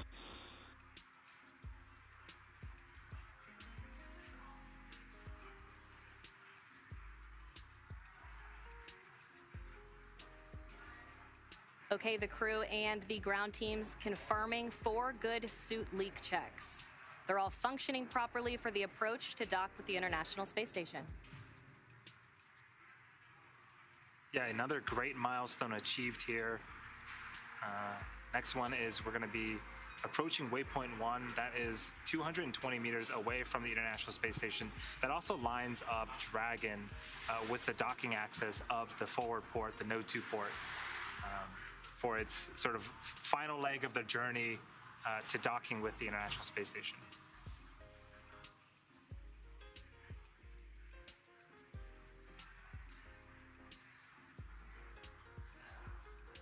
So next up, Dragon does have the ability to perform a mid-course maneuver about halfway through the journey to waypoint 1 and eventually waypoint 0 and eventually waypoint 1. And this is to ensure that Dragon is positioned right under the station at 400 meters below. So about halfway from our starting point of approach initiation to waypoint 0, Dragon will execute a small mid-course maneuver. This is just to fine-tune our approach to ensure we're targeting a precise point 400 meters directly below the International Space Station.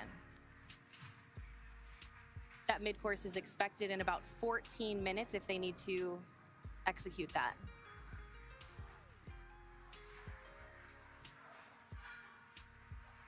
So to do all of these maneuvers and burns, Dragon utilizes the Draco engines. There are 16 of them sort of installed and built into the Dragon capsule, really all around, and each of them can produce about 90 pounds of force in space. And if we do get views of Dragon as it gets closer and closer to the International Space Station, it looks like there are little light bulbs that you're just turning on and off a bunch of times. When you see those are the Draco engines firing, and they can really perform a lot of micro adjustments necessary, again, to make sure that Dragon is perfectly aligned to dock with the International Space Station. With everything looking good over here on our end, let's check in with Sandra in Mission Control Houston. Sandra, how's everything going over there? Thanks, Courtney. So far, everything continues to go smoothly over here as well.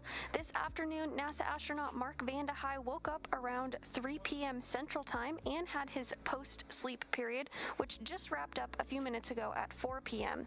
He's going to get right into preparing for the crew's arrival, and he'll use the station's cupola. He'll be in the station's cupola using special software to track Dragon's approach to make sure it stays in the expected zones. Once Dragon is docked, NASA astronaut Mark Vande Hei will be primed to start hatch opening operations.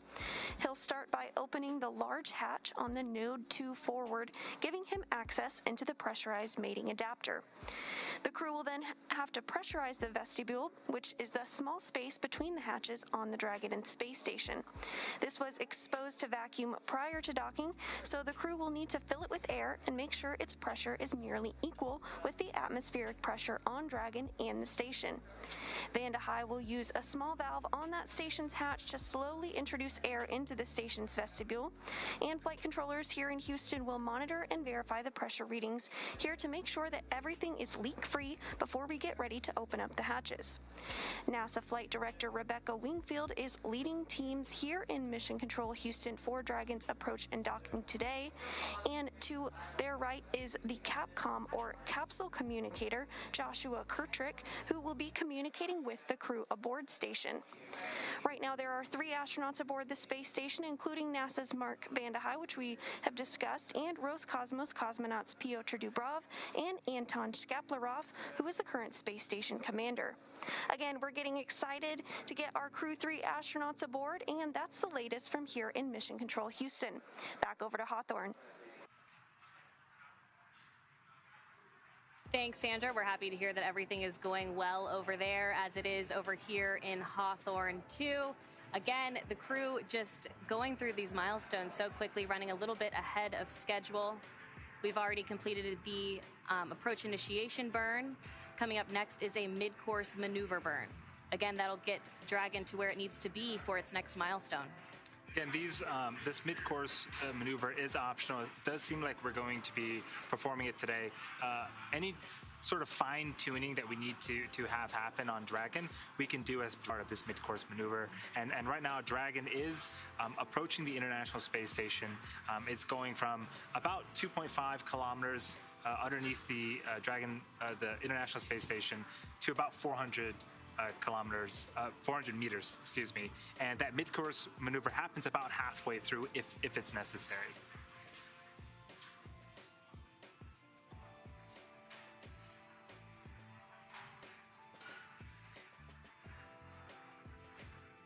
Keep submitting your questions on social media using the hashtag AskNASA, and we'll continue to answer as many as we can here on air.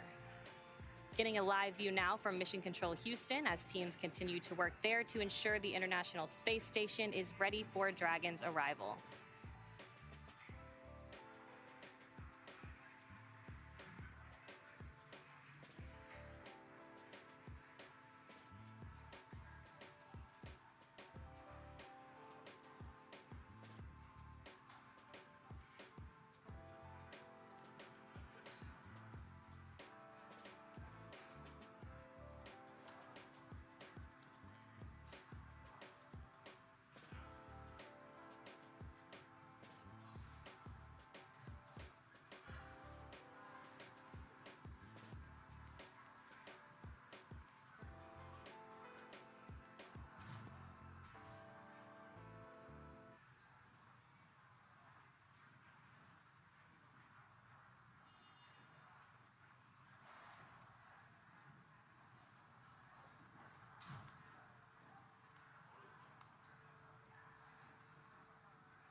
Well, good afternoon, everyone, or good evening or morning, depending where you're joining us from. Thank you for staying with us with our live coverage of Crew 3's rendezvous approach and docking to the International Space Station.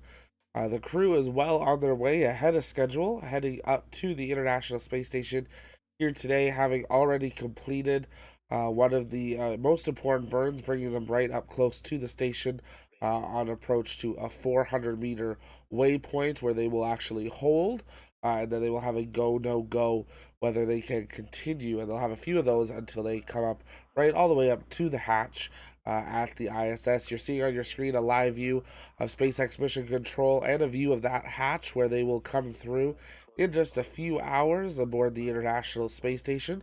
The crews on the ISS still working away on some other things, preparing for the crew's arrival, but in the not too distant future should see them start to prepare that local region for their arrival. If you guys have questions, you can send those in the chat. Just tag us at the launch pad. We're going to continue answering those as the evening progresses. The International Space Station currently passing over Kazakhstan on the way through its orbit through a evening period at this point, then heading down through over Asia. If you're new here at the launch pad, it's our mission to inform and inspire the explorers of tomorrow, and we believe explorers can be both here on Earth and up in space. So we invite you to join our community. You can do so a few ways. One, just being active in the chat here, making sure that you have subscribed so you never miss another live launch, docking, return to Earth, exclusive interviews, all that type of stuff. And you're welcome to join our Discord as well. It's totally free to join there. We hang out in there pre and post streams all the time, play some Kerbal, Minecraft, and even just talk as an amazing community. If you'd like to help support what we do, you can do so by becoming a YouTube member or a Patreon member. All that goes into making sure that we can have crews live on location for Artemis, for Starship testing, and things like that. None of it goes to my salary. We're glad to have you all here. Let us know in the chat where you're tuning in from. We know we got people all over the world tuning in right now. We are expecting docking. They had originally said 5:30. Actually, originally they had said 7:10. Then they said 6:10. Then they said 5:30. Now they're saying 6:30. So sometime between 5:30 and 7:30 today, we will have docking. Crew Dragon had a schedule on some of its earlier burns today, which is a good thing that they can do so. There we go. Dragon set to dock 3:32 p.m. Pacific, which is 6:32 p.m. Eastern Time, or 11:32 p.m. UTC. So there's a confirmation from Mission Control at their current time of rendezvous, which is a great update from them. As they obviously have gotten closer to station, they know how long it takes to progress through the waypoints. They know how fast Dragon is going. So we still have another hour and a little bit until docking. Not too long, but while we're here, let's answer some questions. Tag us at the launch pad, and we will answer those as we await to see hopefully some more views inside Crew Dragon Endurance. The crew's fully suited up. They've gone through their suit leak checks and are preparing to go through these final waypoints. Jedi asks, how does NASA feel about Elon? I think they feel probably pretty good, because if they didn't, they wouldn't have a rocket taking up crew members to the International Space Station at this point. So I think they feel pretty good about them. Jakai asks, where is the docking will take place, above which country? A great question. Right now, if we're docking in about an hour, give me a little bit and I'll work to verify that one. Might be over the ocean, actually, during the time of docking there. Got Aiden in Manchester, Johnny from England. Great to have you all here. Richard's in the UK. We got Pablo in Chile. Great to have you here. Can you post the link to your YouTube? Yeah, absolutely. So our channel, super easy to always find. YouTube.com/thelaunchpad. That's going to be the easiest way to always find us. But yeah, we're about 1 hour away from docking of Crew 3 to the International Space Station. We're going to take a moment, listen into Mission Control, here for some communications between Mission Control and the Dragon. Keep sending in those questions. I'll be answering them in the chat. You're watching our live coverage of Crew 3's rendezvous and docking at the International Space Station. Stay with us.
And Dragon SpaceX on the big loop. Nominal mid-course maneuver completion. The trajectory has converged on waypoint 0.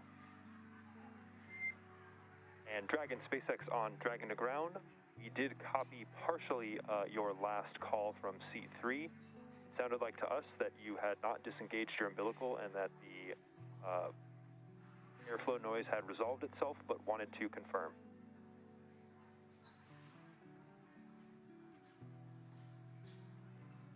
SpaceX, that's affirmed. It did, it was just me pressing on it. I did not disconnect it at any time after the suit leak check, and your description is accurate.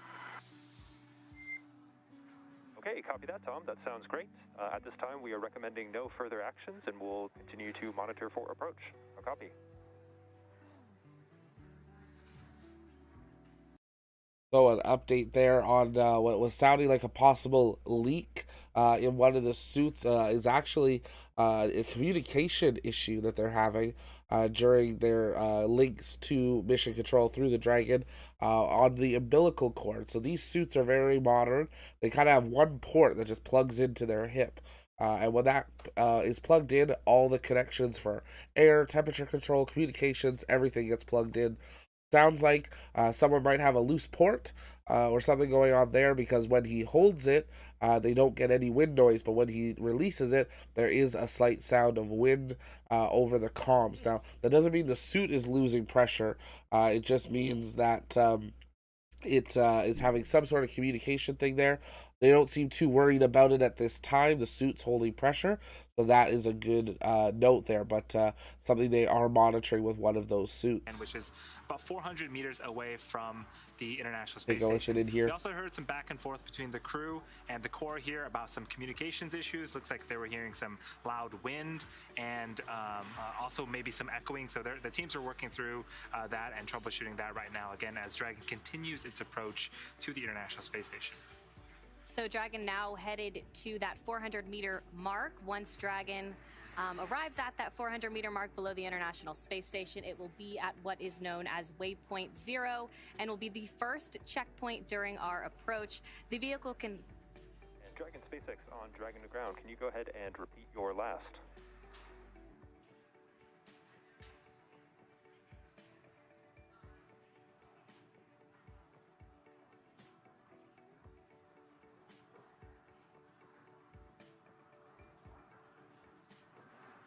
And SpaceX Endurance, just to repeat the comm from Raja, it appeared that, or we echo to both ISS and to Dragon on the big loop.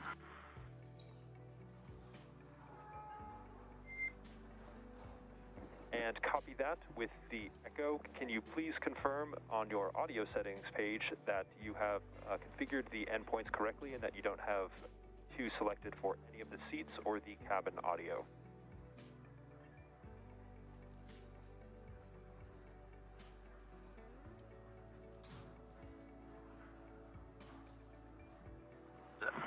SpaceX, we confirm we do not have two selected, but one seat, just loop per seat.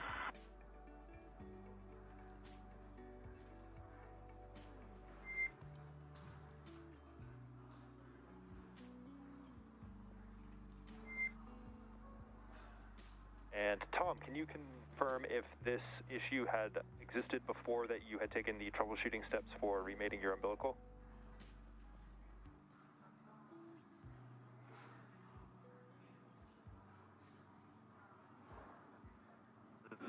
We believe it is associated with the mic on your big loop call. It was the umbilical issue. Telecom sounds good from you on the ground.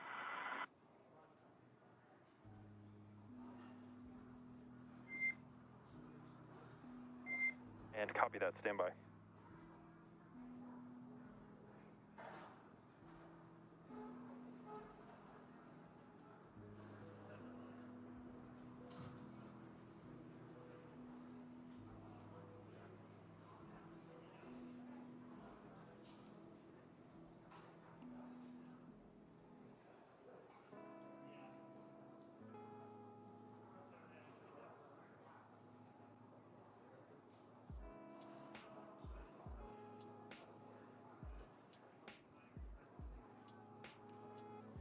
All right, so coming up next is Waypoint 0. Again, that will be the first checkpoint during our approach. The vehicle will have the option to hold at that 400-meter mark, but if all systems check out, it can actually continue through to Waypoint 1.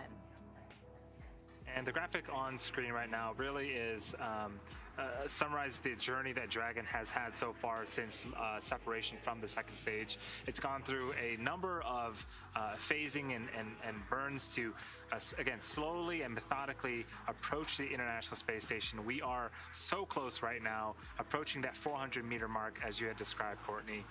And from here, there are a couple more checkpoints to reach. At the 400-meter mark, it is at Waypoint 0. Waypoint 1 is at 220 meters, and Waypoint 2 is inside the keep out sphere, which is that 200-meter radius, imaginary sphere, if you will, where there's like a 6-hour safe trajectory. Waypoint 2 is 20 meters away. And then from there, we're going to get closer and closer and eventually dock and rendezvous with the International Space Station. Yeah, at waypoint 2, they'll do that last final hold. They'll do that final go, no-go poll before their final approach to the International Space Station for docking today. We'll have another go, no-go coming up in about 2 minutes and 30 seconds. That'll be the go, no-go poll for waypoint 0. They'll decide then if they want to continue through to waypoint 1 or go ahead and hold there to get their phasing right. Yeah, and again, just a few minutes ago, we performed our mid-course maneuver burn. This is exactly what it is as described. It happens about halfway between the approach to waypoint 0. So we still have a couple more minutes to reach waypoint 0.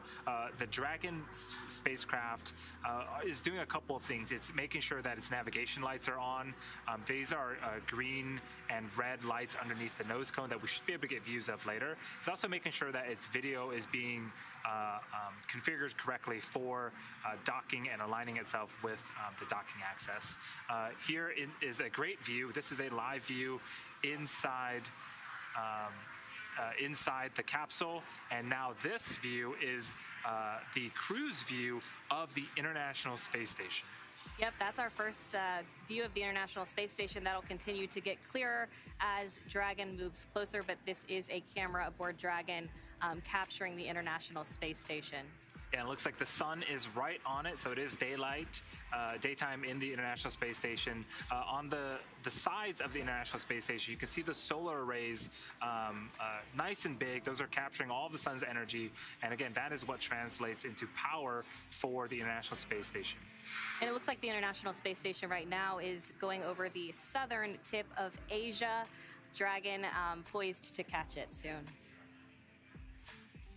Yeah, the International Space Station is really a global effort, multinational effort.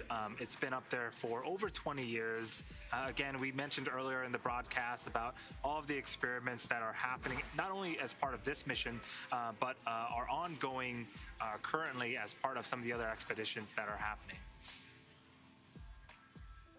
And a great view now over the Pacific Ocean. Yes, so this view is from the International Space Station, looking down a little to the left of the center of your screen. That white dot, that is Dragon. That is the capsule Endurance. The crew is inside, and again, they are in the middle of their approach to waypoint 0, which is about 400 meters below the International Space Station. If we were to keep this view,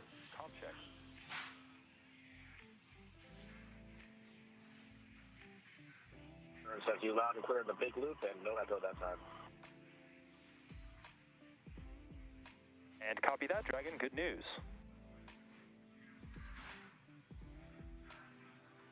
Okay, so some more good comms checks. On the left side of your screen, you can see from a camera aboard the International Space Station, Dragon flying below it between the International Space Station and the Earth. And on the right side of your screen is the International Space Station from a camera on Dragon.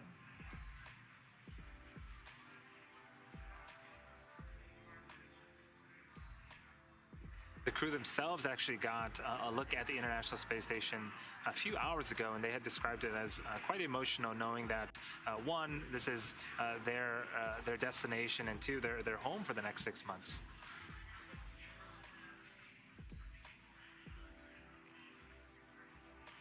Looks like Dragon is just under 9 minutes from arriving at waypoint 0.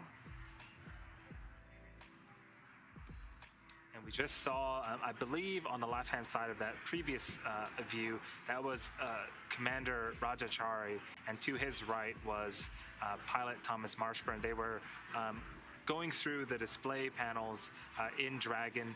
Those displays have a lot of information. The crew can keep track of which Draco engines are firing, their trajectory, where they're at in space. Round polls go for approach 0, and we'll be enabling the maneuver shortly.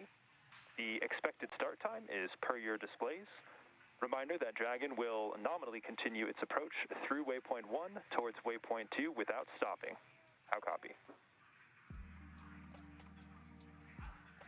Copy is ground polls go for approach 0, and we're expecting to pass through waypoint 0 for outer space.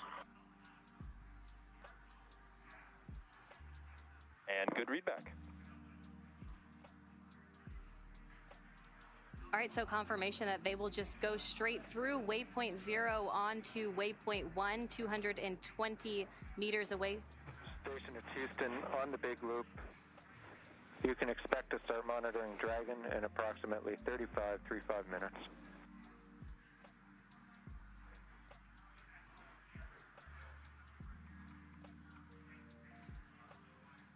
Station copies on 235 minutes. Go words.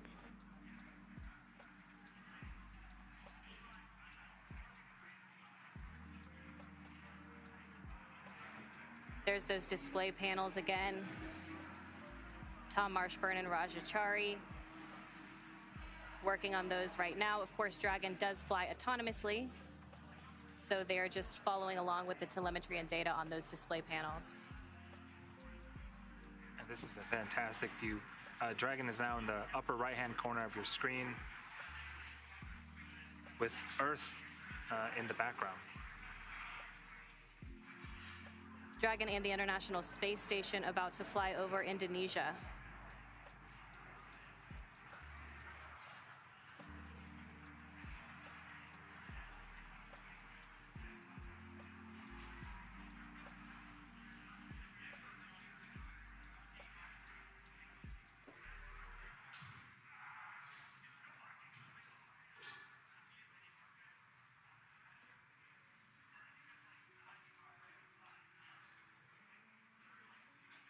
Again, it does look like they are not moving that fast, but trust me, they are.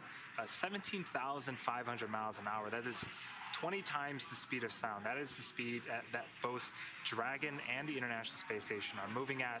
And this approach, this dance-like approach that is underway, that happens at those speeds. The International Space Station sees 16 sunrises and sunsets a day, so we may see Dragon go from an orbital nighttime to an orbital daytime during its approach to the International Space Station.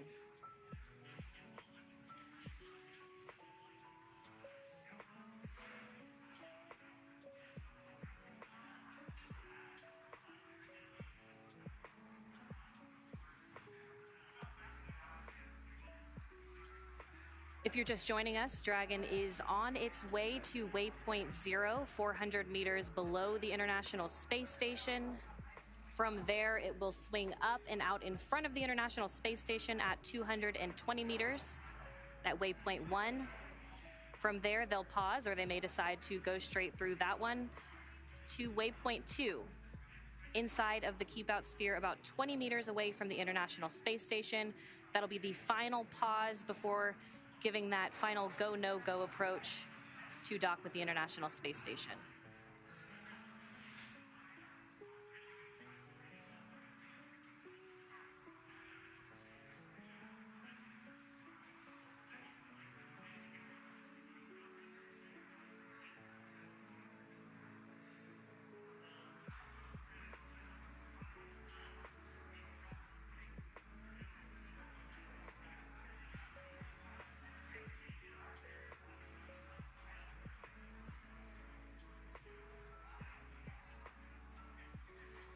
We've also been hearing some comms checks from the crew aboard Dragon with the ground teams here. Those will continue through the flight until they dock with the International Space Station.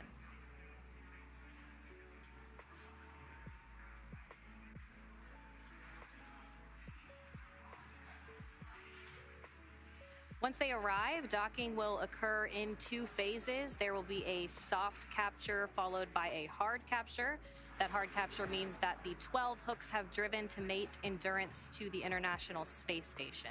That'll happen in 2 phases. 6 hooks will drive and another 6 will drive to form that hard mate. We are expecting docking at 3:32 p.m. Pacific time, so just about 45 minutes away from now.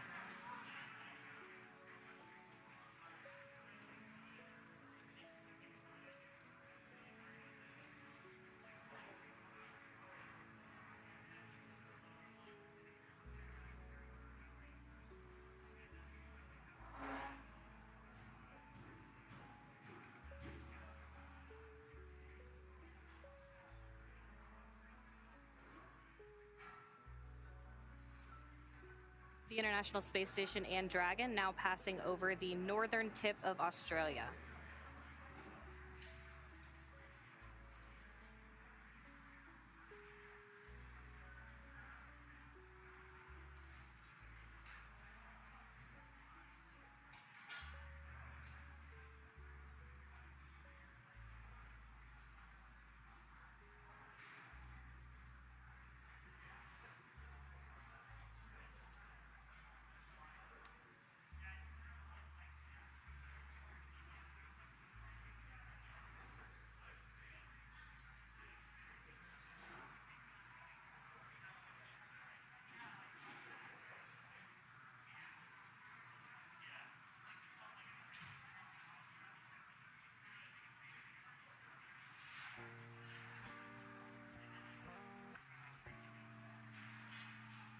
Dragon Endurance continuing to make its approach to the International Space Station.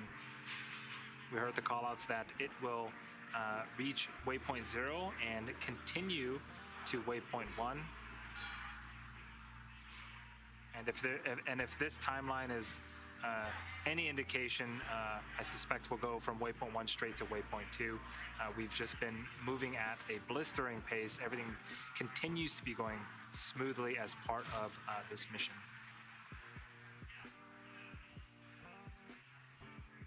So on screen right now, we have some blinking lights. Those are navigation lights. There are 2 of them. There are a red and green one, and those help Dragon and the International Space Station with docking. And Cronus, a position inside of the International Space Station Flight Control Room in Mission Control Houston, maneuvers these cameras to get these views that we see now of Dragon, these high-definition views from a camera aboard the International Space Station. Dragon now flying over Australia, which you see behind it.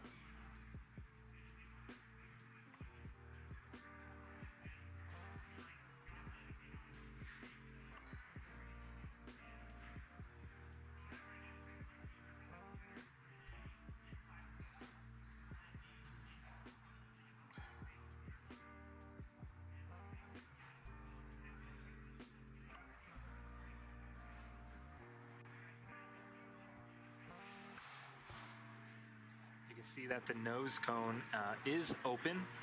This opened about 15 minutes after liftoff yesterday, and it actually remains open throughout Dragon's stay at the International Space Station. And we won't close this until we are going to be returning this vehicle to Earth. It exposes a couple of different hardware underneath the nose cone that is necessary for Dragon to dock. Again, Courtney had mentioned, but these include the soft capture ring. This is what will make initial contact with the International Space Station, sort of reel it in place and get the Dragon capsule and the International Space Station closer together for those 12 hard capture hooks to drive into place and form that nice tight connection. It also has the umbilicals. There are 2 of them that are used to power Dragon. The International Space Station, it draws energy from the International Space Station. And then underneath these as well are 4 forward bulkhead thrusters. There are Draco engines that are used as part of Dragon's maneuvering throughout its journey.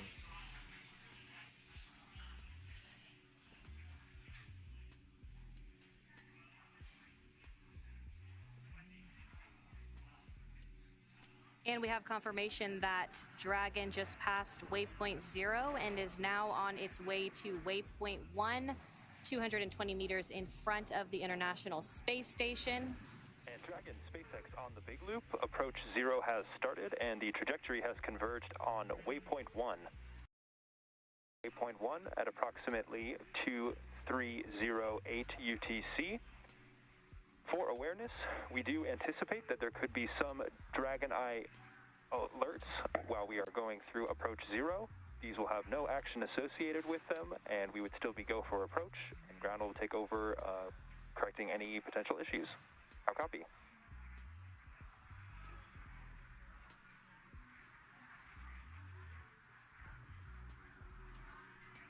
on the big loop, Endurance copies good burn and convergence on the way to Approach 1 in about 20 minutes, and we just saw the alert you're talking about, and copy no action required in our flight while you reset the Dragon Eye filters.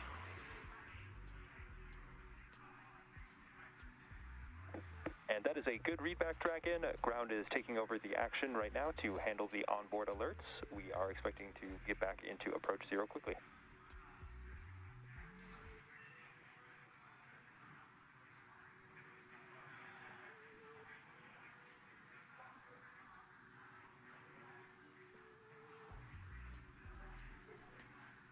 All right, so you just heard it, confirmation that Dragon has moved from waypoint 0. Coming up, Dragon's move. Endurance on Dragon to ground just for our own education. I assume the reset was the Dragon Eye locked onto the wrong reflectors. It looked like it was lined up a little bit right of course from our standpoint, just correcting when you did the reset. And affirmative, Raja, that is a good summary.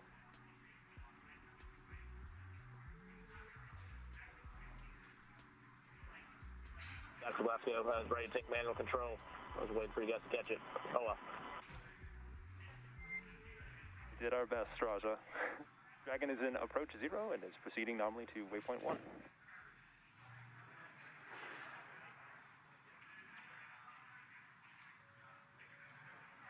All right, so everything's still proceeding nominally. Coming up, Dragon's move from waypoint 0 to waypoint 1 will swing it up and out in front of the station, pausing at a distance of approximately 220 meters. At this point, it will be on what we call the docking axis, which essentially means it is directly in front of the docking port. Dragon SpaceX on Dragon to ground. Ground is going to be performing some Dragon Eye commanding to correct some of those onboard, or go through some resets for the increment filters for the Dragon Eyes. That'll be happening in the background. No actions at this time, but just wanted to make sure you guys were aware of that. The Endurance copies on the groundwork and no action required from us at this time. Thanks.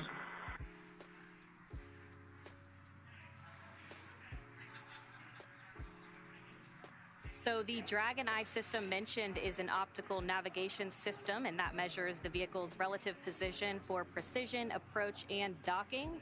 So the data teams are receiving Dragon's distance from the station and its rate of approach, partially coming from those Dragon Eye systems. Waypoint 1 arrival expected in about 18 minutes.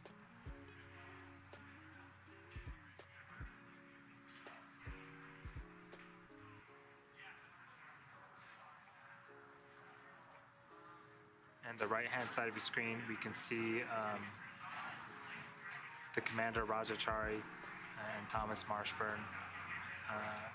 Seems like they were providing a summary of some of the alerts that they were seeing as part of the Dragon Eye system. It doesn't look like any action is needed from the crew, and the support staff here in Hawthorne will take care of those. So again, continuing nominal approach from waypoint 0 to waypoint 1.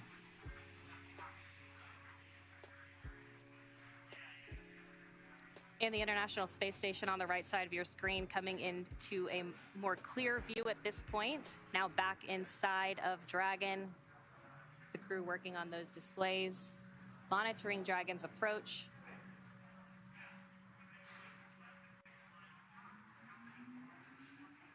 Again, they'll have access to a number of different types of views. They'll definitely be able to see their approach to the International Space Station, how far Dragon is away, and it looks like we're monitoring telemetry right now in that middle screen as well.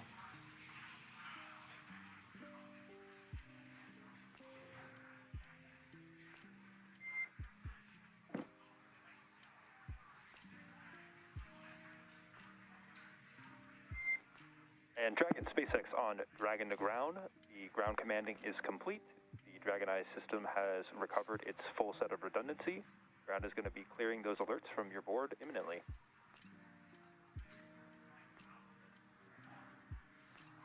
And Endurance copies. Dragon Eye recovered fully. Thank you.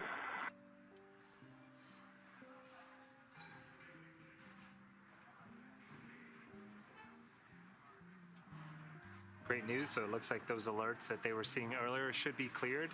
The Corps had mentioned redundancy. A lot of the critical systems as part of not just the Dragon spacecraft, but the Falcon 9 spacecraft as well, will have built-in redundancies in them, meaning that they'll have multiple fault tolerance. If a piece of the system were to go awry, it could still function and complete the mission successfully and safely.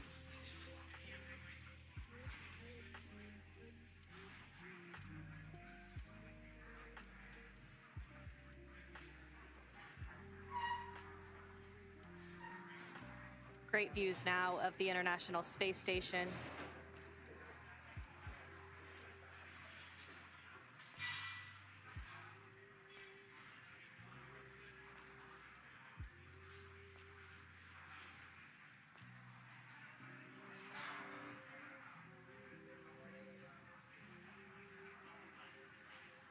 If you're just joining us, Dragon has gone through waypoint 0 and is now on its way to waypoint 1, 220 meters in front of the International Space Station.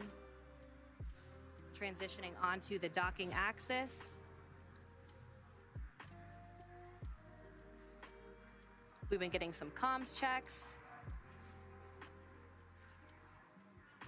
Yeah, we've been getting great communication from the Corps and the crew. Seems like there were some minor communication issues earlier. Looks like those have been resolved. We just resolved some Dragon Eye issues in terms of redundancy. Again, Courtney, you mentioned the Dragon Eye is a system that helps the Dragon navigate. The Dragon uses a form of LiDAR, which stands for light detection and ranging. It basically means that we're using light to measure the distance between the Dragon and the International Space Station. That way it knows exactly where it's at in space and can make that approach and dock nice and smoothly and, of course, safely.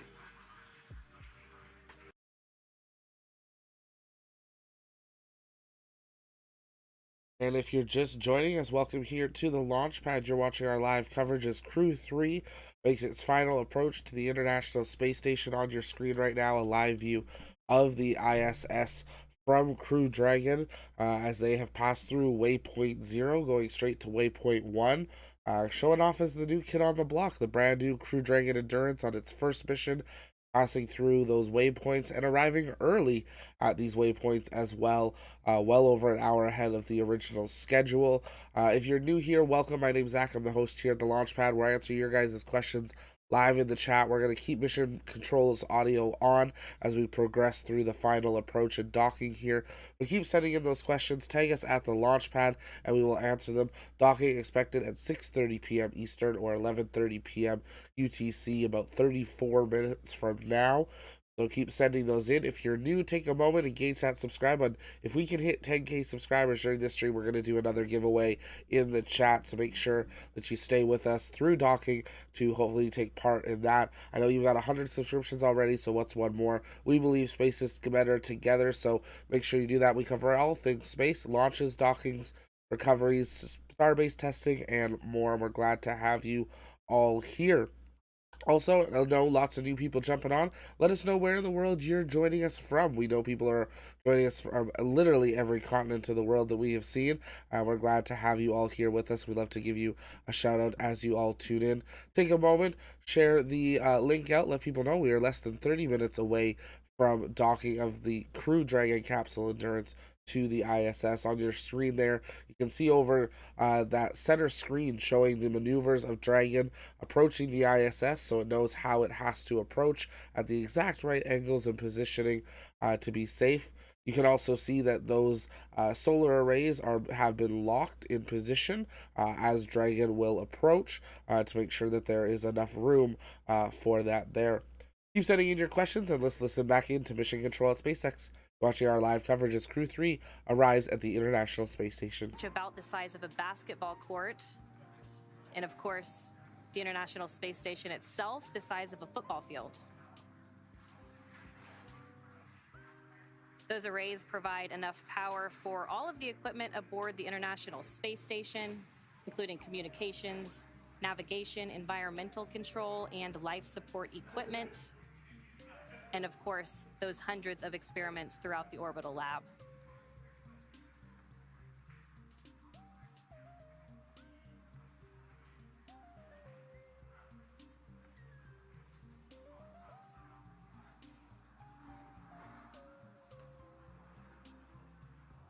We're coming up on the 10-minute mark to waypoint 1.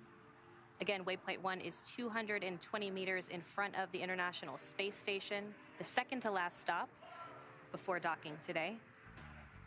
This is a great view, sort of overlooking all of the different modules as part of the International Space Station.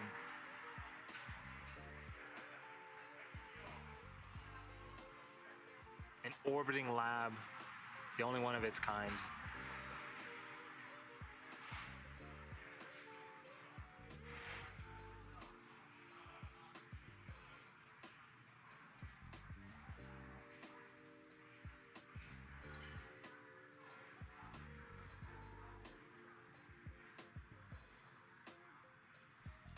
We're getting a view now from a camera on the port truss segment of the station. You're seeing the Japanese robotic arm in the center of your screen and the Japanese logistics module on the right side of your screen.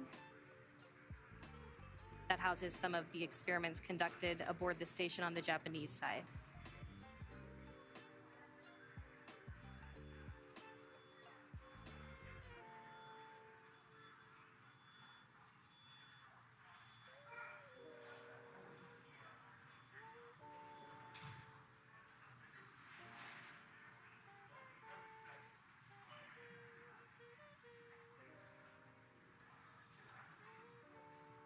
I believe that is Dragon, pretty much dead center of your screen. Again, making its approach to the International Space Station. What a view. And this view really showing you that it is coming to the front of the International Space Station, to that waypoint 1 checkpoint.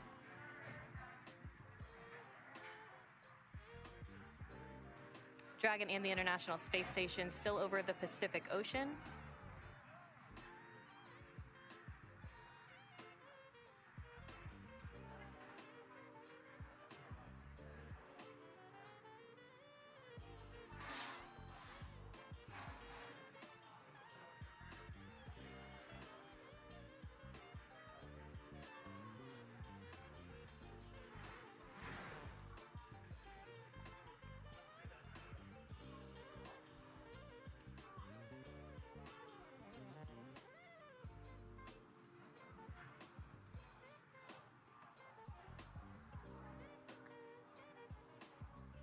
This is, for this capsule, it is its first flight and subsequently its first docking to the International Space Station. It's named Endurance.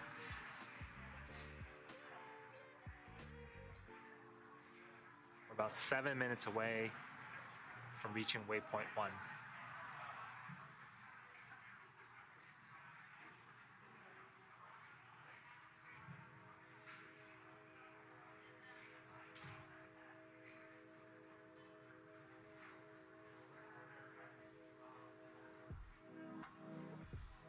Dragon now just 300 meters away from the International Space Station.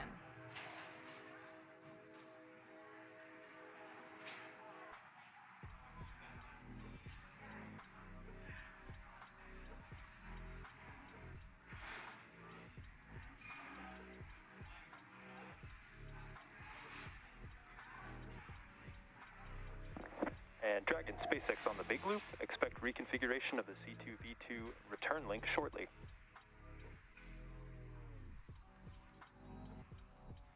Copies reconfiguration of C2V2 shortly.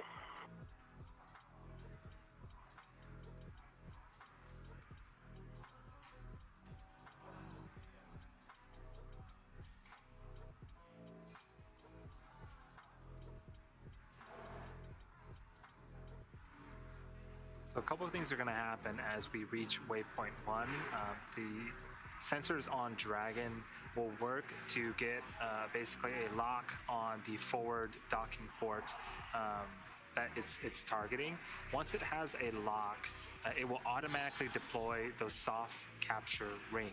And again, that ring is composed of a ring and 3 pedals that will help with soft capture.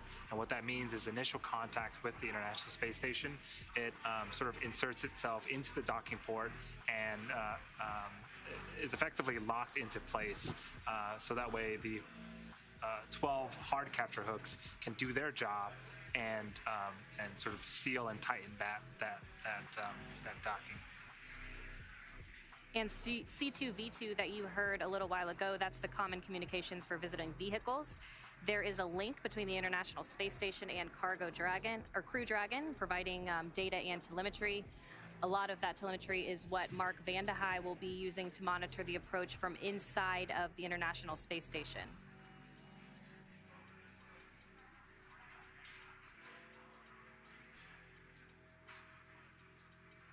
Dragon now just under 280 meters from the International Space Station.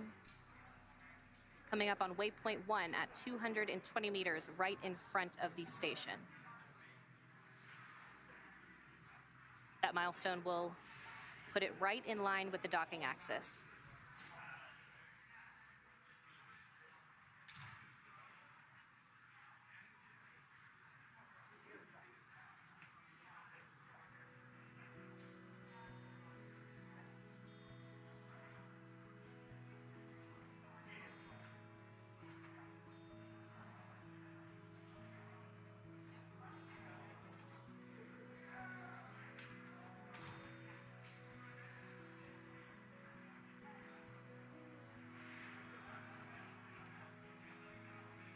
Once Dragon reaches that docking axis, it has about 20 hours of power, so it could actually hold there for quite some time and could reattempt to dock if necessary, but everything is proceeding well and on track for docking today.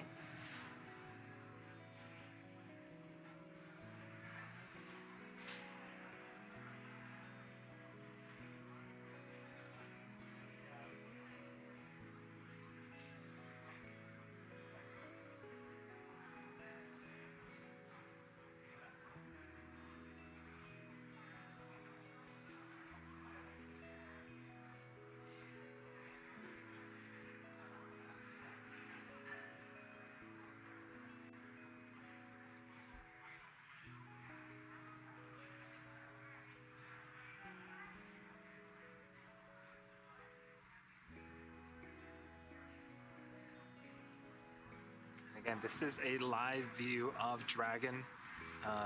The darkness of space and the position of Dragon right now, it almost makes it look like it's a loading screen. This is live. The Dragon is approaching the International Space Station. You can see that its navigation lights are blinking, and it's making its way to waypoint 1. Again, just under 2 minutes to reach that milestone.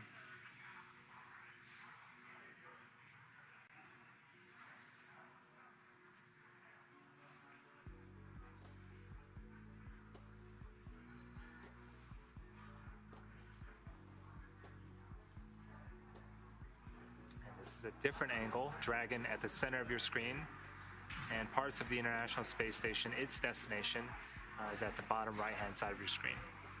Yeah, that's right. This is a view from the camera on the port truss segment of the station. You can see that Japanese robotic arm.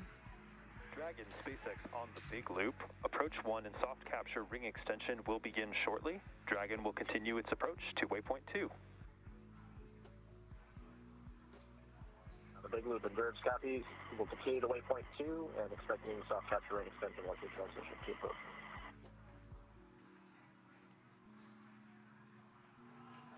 Good copy.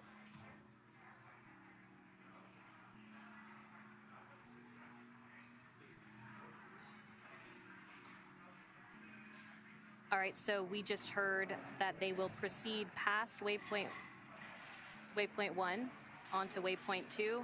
Waypoint 1 being 220 meters in front of the station, again in line with the docking axis. When it starts to move in, it'll pass the keep out sphere, which is that imaginary line that extends 180 meters directly in front of the station. When that happens, there's a new set of flight rules that come into play. When Dragon makes its way into the keep out sphere, Mark Vande Hei, who's monitoring from the station side, if he sees any issues on his end, he would have the ability to command an abort from the station side, but of course an abort can be issued from inside Dragon or from the ground. Yeah, the journey from waypoint 0 to waypoint 1, which the Dragon vehicle just passed, took about 20 minutes. From waypoint 1 to waypoint 2, it's going to take about 14 minutes. again, Courtney, we are hearing great news. You had mentioned that Dragon has enough power to really stay on orbit for about 20 hours, but we are not needing any of these hold positions at either of the waypoints so far, and so we're just kind of cruising on through, and Dragon continues to make a great nominal approach towards the International Space Station.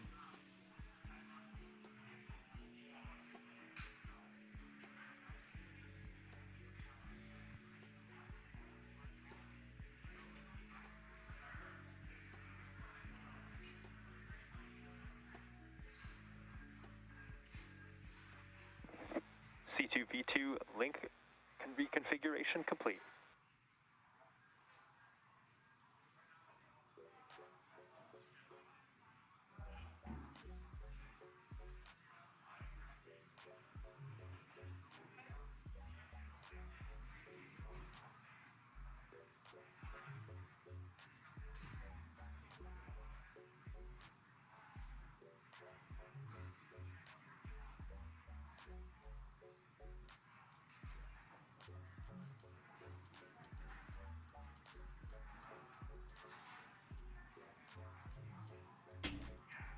And if you're just joining us, welcome. You're watching a live view as Crew Dragon Endurance makes its final approach to the International Space Station, having passed through waypoint 1, approaching waypoint 2, and coming up and on... we're hearing that the soft capture ring deploy is in progress. They're preparing the International Space Station's docking port for Dragon. Hawthorne. And as we continue to make our approach from waypoint 1 to waypoint 2 and make our final approach, a couple of things also need to happen. The visors on all the spacesuits will come down, and then really the Dragon vehicle will sort of take over from there. It's been doing most of the bulk work in terms of navigation, but there's a period known as CHOP, crew hands-off point, where if we needed to back off or attempt redocking at some other phase or abort, the vehicle has to make that decision and make that call. We'll be getting our views back of Dragon and the International Space Station, but we're in a short handover period right now between satellites. So until then, we'll still get views of our control rooms here in Hawthorne as well as in Houston. We are in between ground stations and satellites. That's why we've lost those views. But the good thing is once it comes over, by the way things are going, we should have communication link all the way through. We don't tend to lose as much over the Atlantic like we do over the South Pacific. So we should have a great view of that docking all the way to soft capture here today. Docking expected 6:32 p.m. Eastern, 11:32 p.m. UTC, which is 21 minutes from now. If you're just joining us, let us know in the chat where you're watching from. If you're new, engage that subscribe button. It really does help us out, and it's free. And we're glad to have you all here.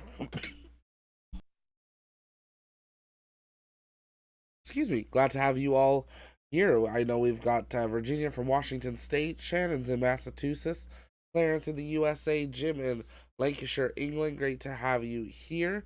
Alfie, good to see you again as well.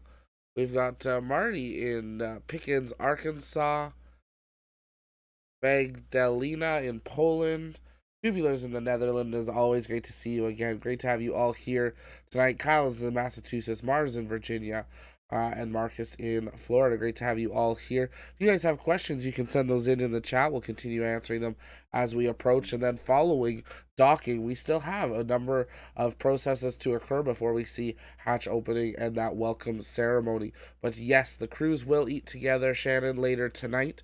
That will be, they will have a meal on board the station before the crew goes into a sleep period. They still have a bit of time to do that, as the crew, Dragon only woke up about 5 hours ago at this point. Looking at the screen there, you can see waypoint 0 and then waypoint 1 is where they're at now. Waypoint 2 is really the last one that we are waiting for as Crew Dragon Endurance makes its final approach to the International Space Station. We're waiting for that ground station to be picked up again as we are in between them passing over the South Pacific. Newcastle, Delaware in the chat. We got Florida. We got Matt in Holland. Tracy in Ohio. Sam in South Carolina. Chris in the PA. Kyle's in Massachusetts. Kevin in Ottawa. Great to see another Canadian. Great to have you here. Checking in from Wisconsin, says PSB. We believe you called. And disregard, Tom, jumped the gun a little bit on the soft capture ring extension.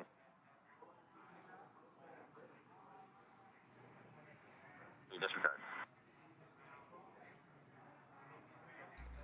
As you can see, this is all done by humans. Even though it's a fully autonomous craft, there's still parts of humans, and just made the call from the ground of the capsule just a little bit early there, so they have to say disregard as they continue towards docking here in the next 20 minutes. The International Space Station. We do have ground stations now. That's why that visual is back up of the Dragon. That's a live view of Crew Dragon Endurance from the International Space Station as it makes its final approach. If you're new, make sure you engage that subscribe button. When we hit 10K, we're going to do a big giveaway. We're excited to have you all here as we await the last little bit as Crew Dragon makes its approach and comes even more in view over the next 20 minutes as it approaches the ISS. Crew Dragon technically in front of the space station, slowing down to actually approach the station as it makes its final approach here to that main hatch on the forward front side of the ISS.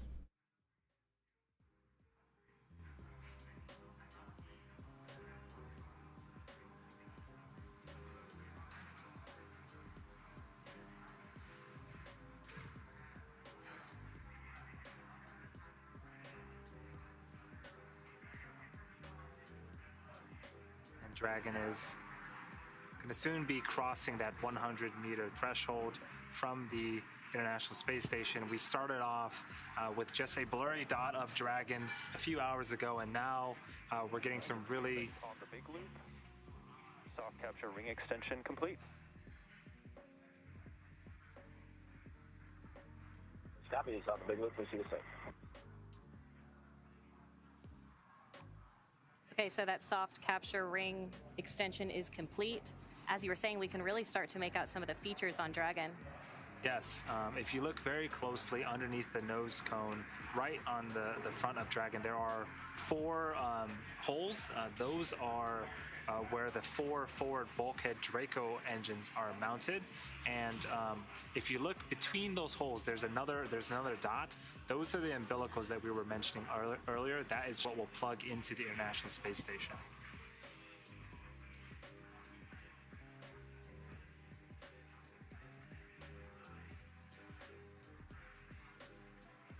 Shout out to J.A. Hemlock with that $9.99 super sticker there of a flying superhero potato type thing. Thank you so much. It was great meeting you down at Starbase as well. Saw that comment. It's always great meeting you guys in person and great to see you in the chat here today. Crew Dragon now about 15 minutes away from docking onto the main hatch of the International Space Station. They really can just sit back and relax. The Dragon is really navigating pretty much everything at this point and can really dock by itself. Station at Houston on the big loop. You can monitor approach per step 1 of 1.104 Crew Dragon approach and retreat monitoring. Let us know when your review is complete and you're ready for docking. Review is complete, ready for docking. Copy all, thanks.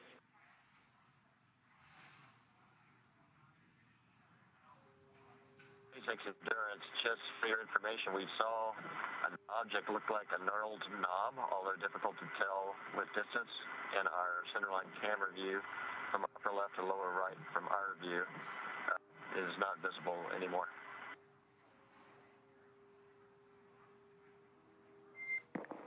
And copy that, Tom. You saw a gnarled knob in your centerline view going from the upper left to the lower right. Is that a good readback?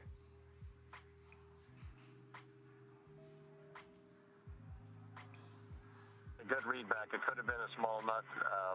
It's hard to tell the distance from the camera. Just want to let you know we saw that pass by.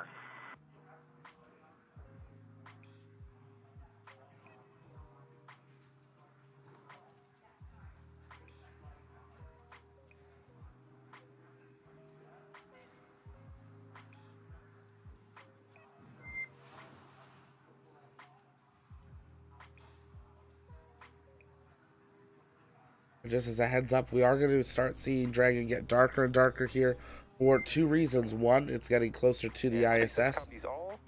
We are not concerned with continuing our approach here, and I will give you some calls up on the big loop shortly. One, it's approaching the ISS and going to start losing some of its extra light. But two, it is also approaching that day-night line, so that is going to affect some of it as well. Looks like a good alignment. You've got our stamp of approval to continue.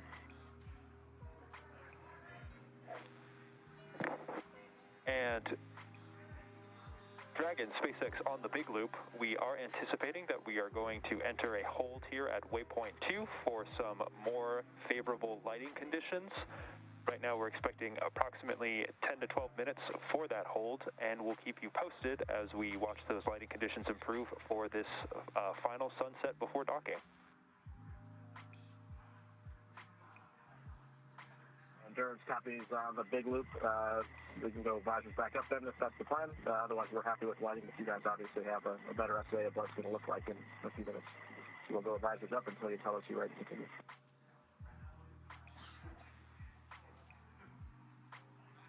And we concur with that. You do not need to have your visors down until we have entered the approach to prep when we are leaving waypoint 2.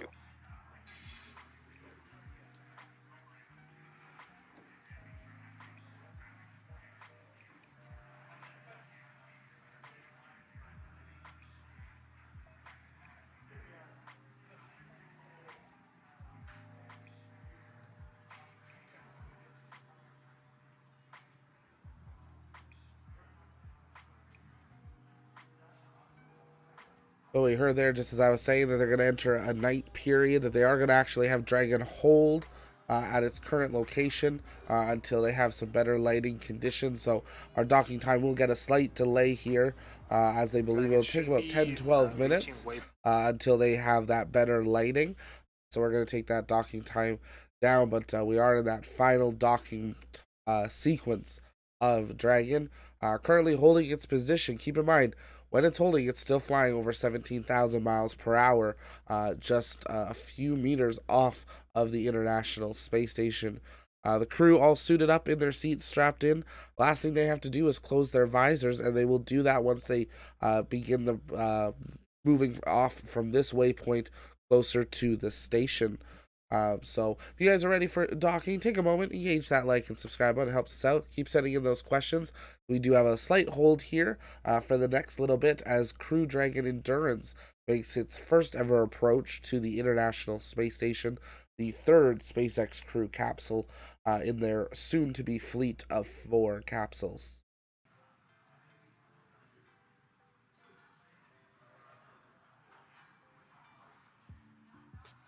See a great question coming in the chat here from Humberto. What's that on the top right, top side there? That is part of the International Space Station. That is, I believe, one of the solar arrays from the side. Little hard to see. There's a very classic postcard almost looking photo of the capsule getting ready to dock here to the space station. But yeah, that's a part of the station that's just off to the side.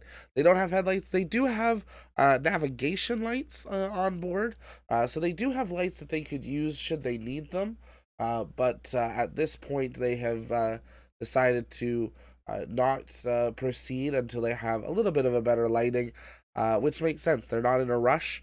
The station's not going anywhere. The capsule's not going anywhere, so they will be able to do this. Tubular asking how much of the docking is done manual versus automated. Why do they need daylight? So this docking is 100% autonomous. It is fully automated unless the Dragon crew has to take over for any reason, and we would hear that. There would be a large process for that to occur.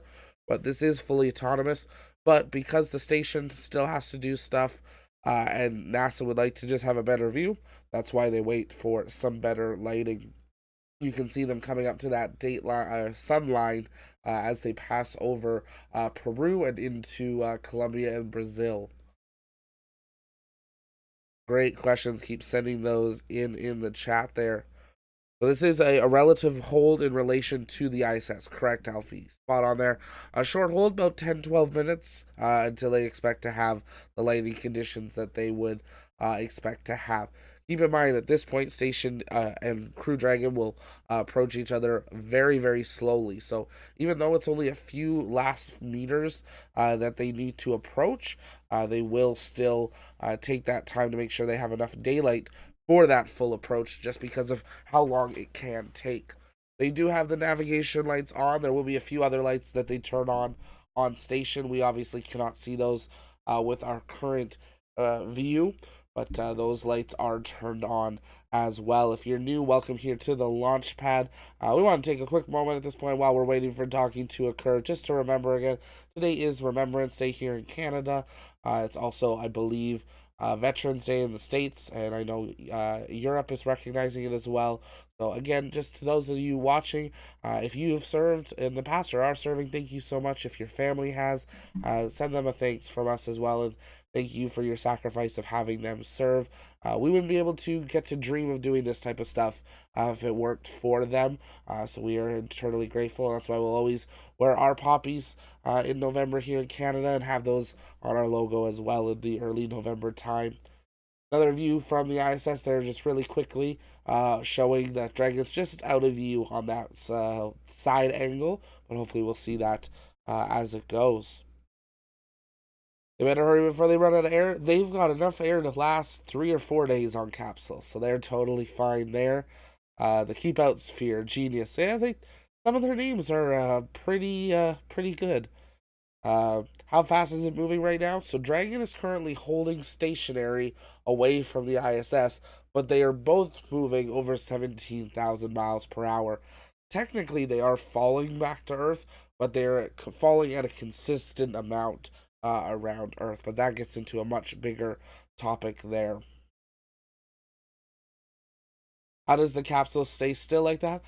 They just pulse their thrusters. So obviously the capsule's still moving, but they can get stationary relative to the station. They're obviously not stationary in space.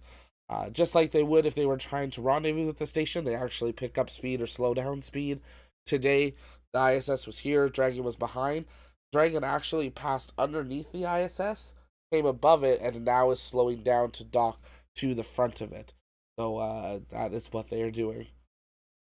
They're about to cover miles in a 10-minute hold that I'll probably never cover in a car. That's true. We've covered all of Peru. We're almost done covering all of Colombia. I will probably be done covering Venezuela before this hold starts to wrap up. But let's listen back into Mission Control, Houston, as well as SpaceX Mission Control, as Crew 3 rendezvous and docks with the International Space Station. Make sure to like, subscribe, and stay with us. From the docking adapter. How copy? Endurance copies all. We've got the crew advisors down. We're expecting lighting conditions may not be perfect in zone 3 meters, but honestly, we're happy with what we see currently, and we'll avoid actions inside the shop. And SpaceX copies. We will be commanding resume imminently.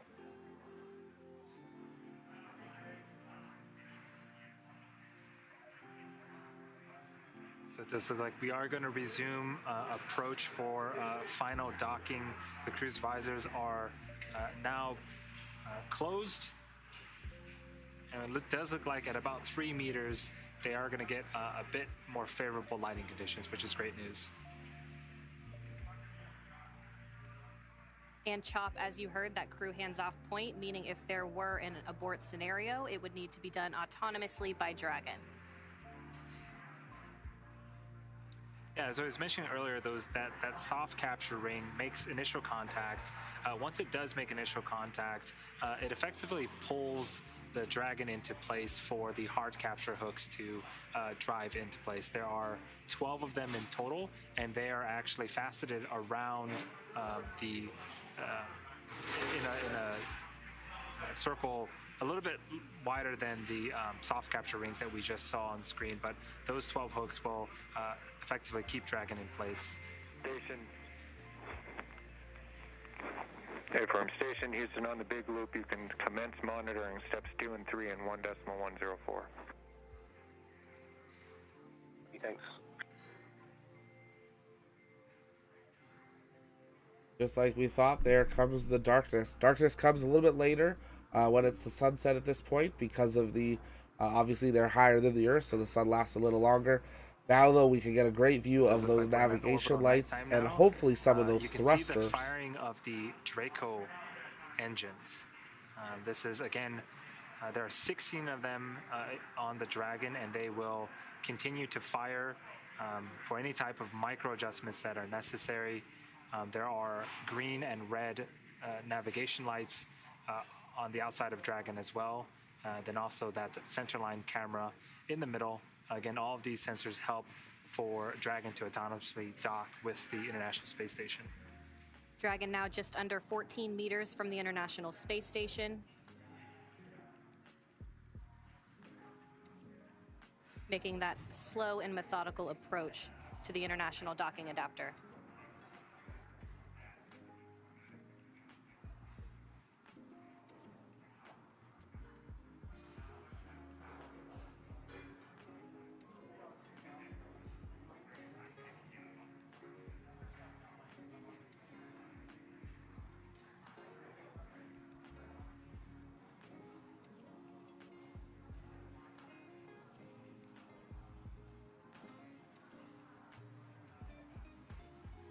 Meters.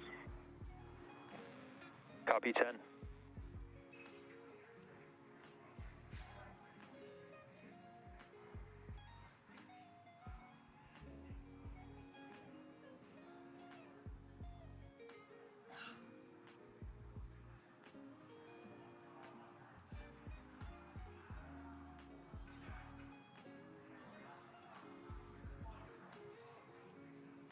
Sounds like we got a call out of 10 meters, now just I believe. Under 8 meters from the International Space Station.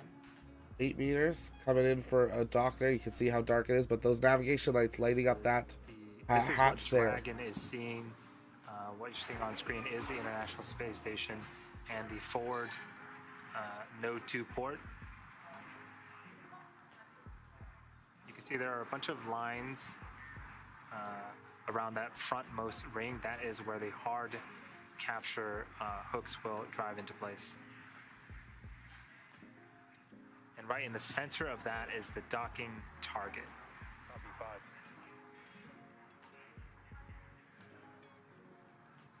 The docking target is what Dragon is using to, again, help navigate it towards the International Space Station. We just heard the call out that we're 5 meters away.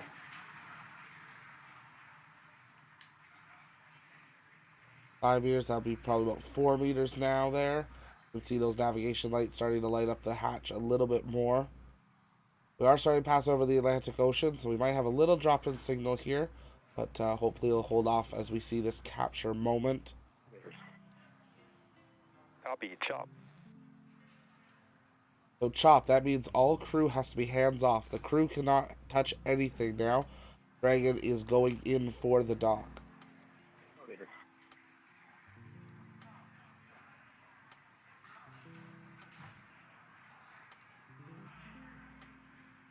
Waiting for that last little bit of an approach here.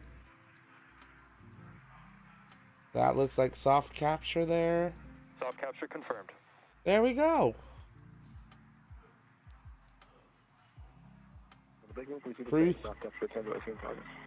Crew 3 is officially at the International Space Station. And contact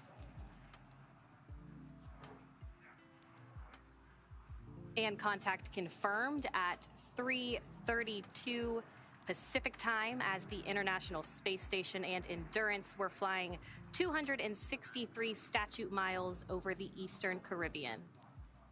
Now, we still have a few steps to complete before Dragon is securely attached to the space station. Retraction in progress.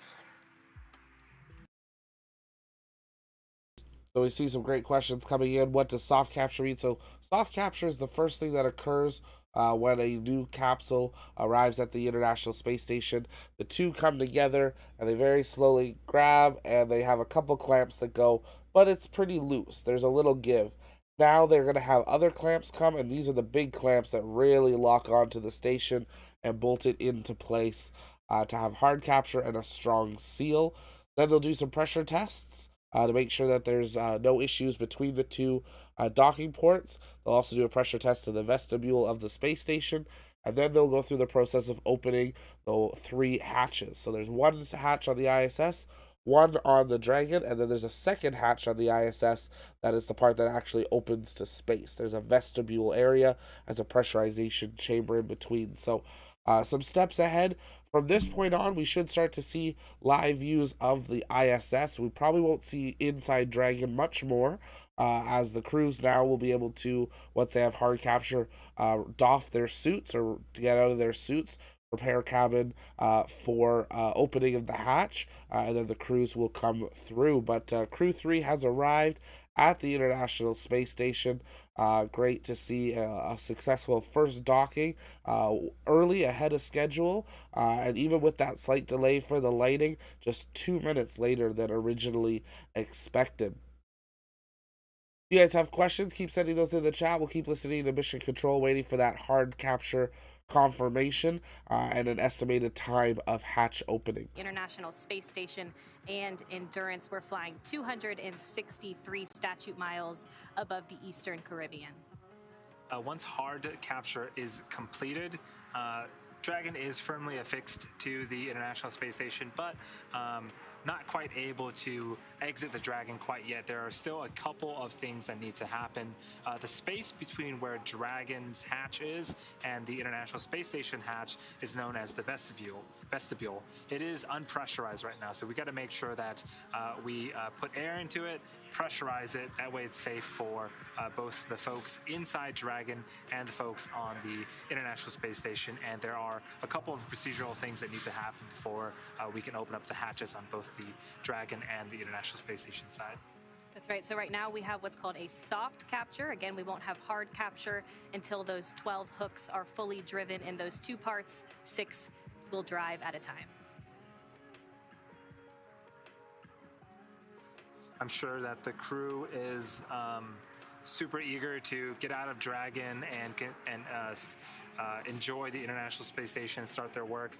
They've been in space for about 21 and a half hours. So they separated from Falcon 9 yesterday night, but have been in orbit and going through a number of phasing burns to make sure that they can rendezvous safely with the International Space Station. The folks in the International Space Station themselves. Docking sequence is holding for MCS reconfiguration.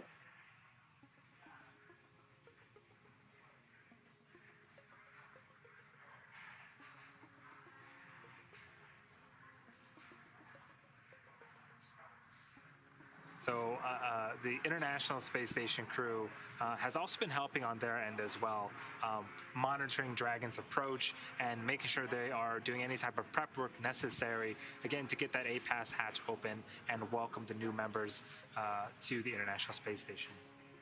So now that the ring retraction is complete, they will begin driving those hooks. Again, those are 12 hooks that will drive in 2 parts, 6 at a time, to form that hard mate between Dragon and the International Space Station. Yeah, Dragons will also be powered by umbilicals via the International Space Station. So as part of that hard capture sequence, we'll also be plugging in umbilicals to the Dragon to make sure it has power again from the International Space Station. Station 9 Endurance, Houston on the big loop. MCS is configured, and we're proceeding with hook driving. Mission copies. Okay, so proceeding with hook driving now. Again, 12 hooks, 6 will drive, and then the second 6 will drive, and we will officially have a hard mate between Endurance and the International Space Station. Yeah, this procedure takes about 4 minutes. And so it's underway right now. We just heard the call, which is super exciting. And then from there, we'll have to move on to pressurization of the vestibule and then opening of the hatches, and then we'll get a welcome ceremony. And so I'm sure there'll be lots of smiles and hugs as the crew enters the International Space Station, and 3 of them for the first time. So we have 3 folks that, again, have flown for the first time today, and this is their first time in space. And of course, they still have those suits on right now, but they'll be able to take those off before they float through the hatch to say hello to their crew members and get welcomed aboard their home for the next 6 months. Yeah, it's been super smooth. We really have beat the timeline in a sense. The crew woke up a little early, and we didn't really have any holds at almost any of the waypoints, and so we went from the approach initiation burn to waypoint 0, from waypoint 0 straight to waypoint 1, from waypoint 1 straight to waypoint 2. Had a small hold at waypoint 2 to make sure that we had favorable lighting conditions for that soft capture, but all in all, it's been a really great and really smooth operations as part of this mission. Again, we're standing by as that hard capture sequence is underway. The first set of those hooks are driving right now. Again, that's 6 of the 12 hooks.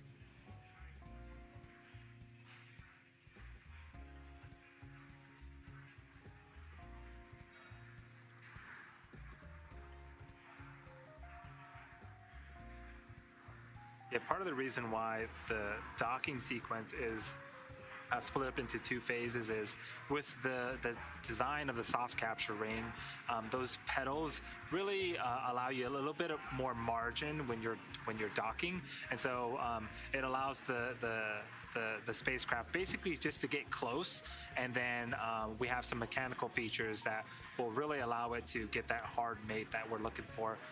Again, we are expecting that to be complete in just a few minutes here, so we'll be listening on the big loop with everyone else here on that exciting news.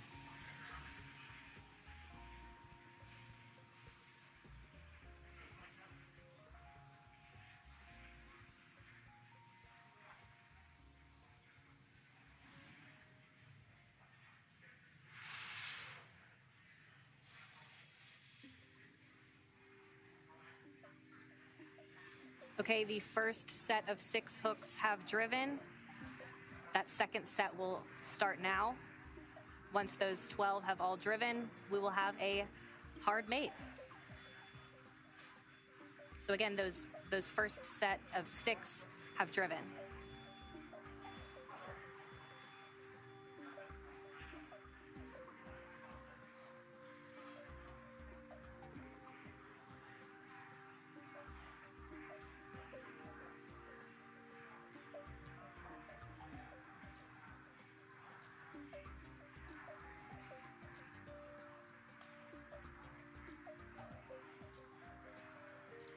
This is a great view. This is a live view inside the Dragon that has been soft captured and about halfway through its hard capture sequences.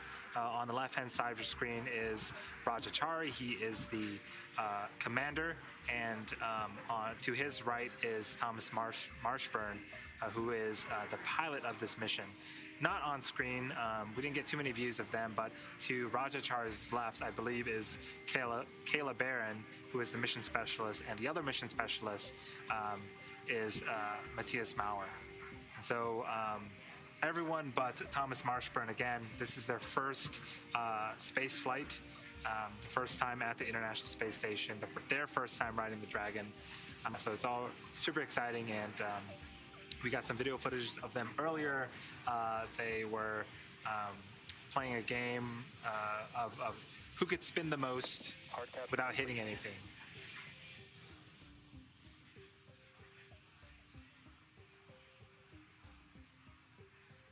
Endurance on the big loop copy is hard capture complete. Crew visors are up, and we see soft capture still at fires.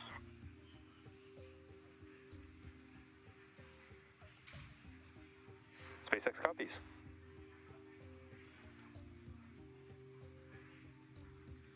All right, and we have confirmation that that hard capture is complete. Crew Dragon Endurance officially mated to the International Space Station. So now that Dragon has completed the docking sequence, the spacecraft must undergo a handful of checks before we are able to open the hatch. The crew on board Dragon will now get a chance to get out of their suits before moving on to hatch operations.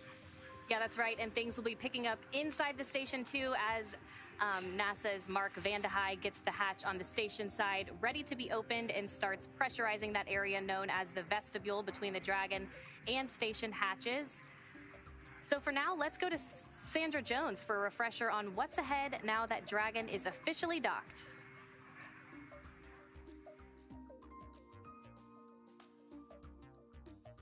Thanks, Courtney. It's a very exciting moment for all of us here in Mission Control following Dragon's docking at 5:32 p.m. Central Time, while the space station was flying 260 statute miles over the Eastern Caribbean. NASA Flight Director Rebecca Wingfield led the team here in Mission Control Houston for Dragon's approach and docking today.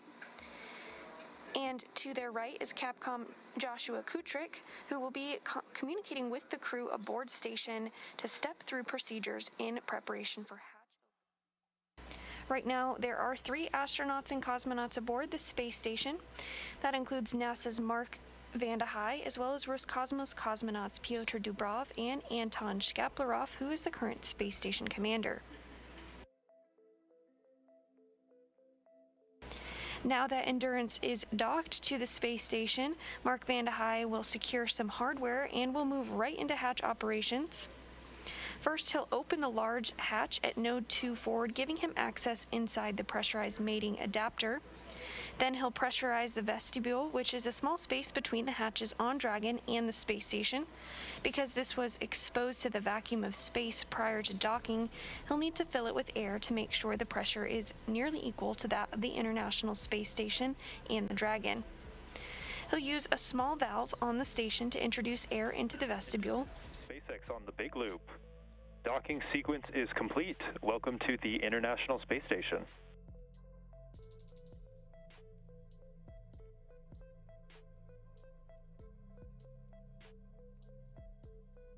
Endurance copies and docking completes, and happy to be here at the ISS.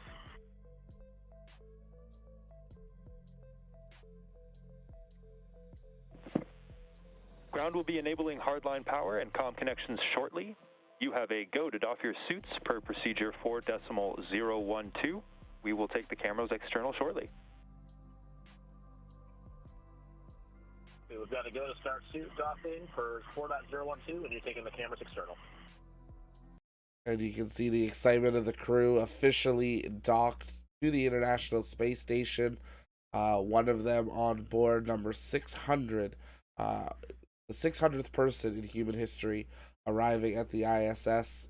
But a very exciting time for them. You can kind of see spying onto, I believe this is the ESA astronaut's iPad there. It looks like he did a voice memo, possibly of just that call out of arriving at the ISS, but an exciting time for them.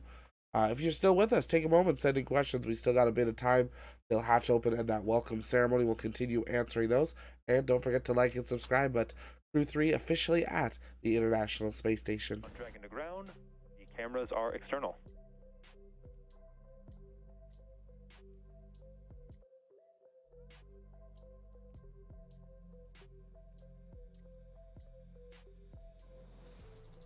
And Dragon, SpaceX on the Big Loop, the cameras are external. Endurance copies, cameras external.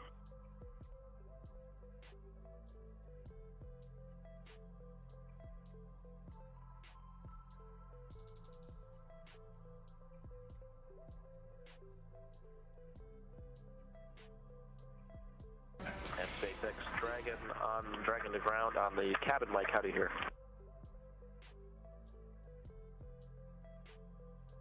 And Dragon, we have you good for the cabin mic comm check. And do you want to leave the cabin audio set to listen to both SpaceX and Big Loop?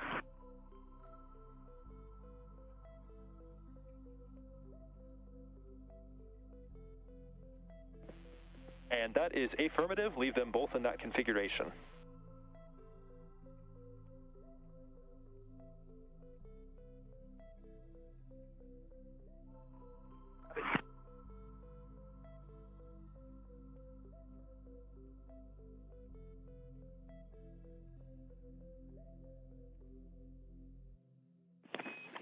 And station, it's Houston on the Big Loop for Mark. We're ready. Your go for the ingress procedure part 1. That's going to be your steps 1 and 2 and 2.102 Dragon arrival. All right, picking up in step 1.2. Thanks. Affirmative.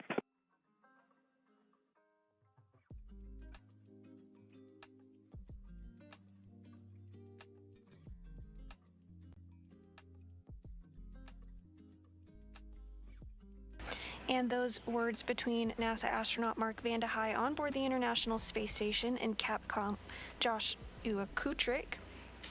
Vande Hei is going to use a small valve on the station to introduce air into the vestibule, and teams on the ground and mission control will monitor the pressure and temperature to make sure everything is leak-free before we get ready to open up the hatches.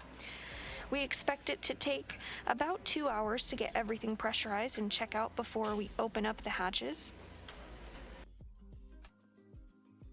Vande Hei has also already deployed umbilicals to connect power and data between the spacecraft in anticipation for hatch open.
That view that you see on the center of your screen here in Mission Control Houston is on the International Space Station side. In a short time, we'll see that hatch open up, and we'll see the crew of Crew 3 float through. However, there are some procedures that need to be stepped through before we get to that point.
And if you're just joining us, the Crew 3 astronauts have successfully docked to the International Space Station after launching at 8:03 p.m. Central Time yesterday from Launch Pad 39A at NASA's Kennedy Space Center in Florida.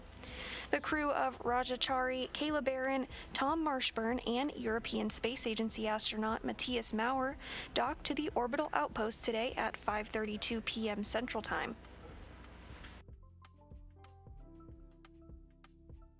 We're tracking a hatch opening to begin shortly after 7 p.m. Central Time, with a welcoming ceremony approximately 35 minutes after.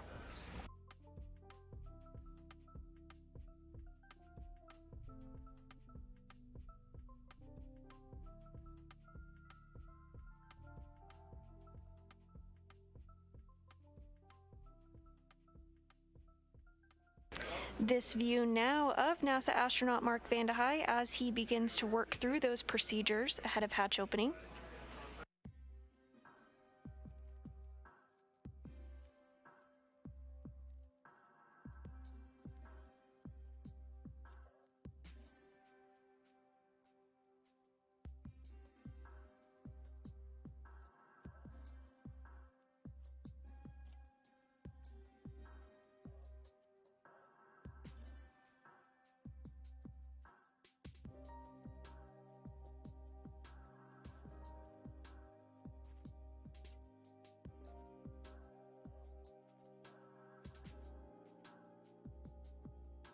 And we did just see NASA astronaut Mark Vande Hei open the Node 2 forward hatch.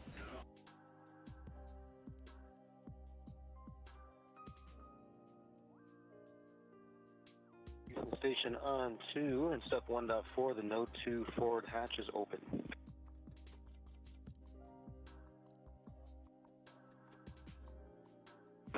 We copy Node 2 forward hatch open. Mark your go to continue. Go to continue with step 2, and your go at 2.2 is good. Fantastic, thanks.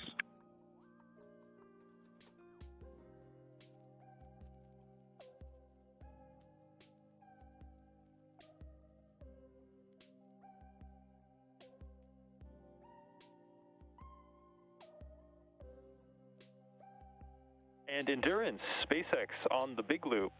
You can monitor the steps on the ISS side in section 4 of 4.400.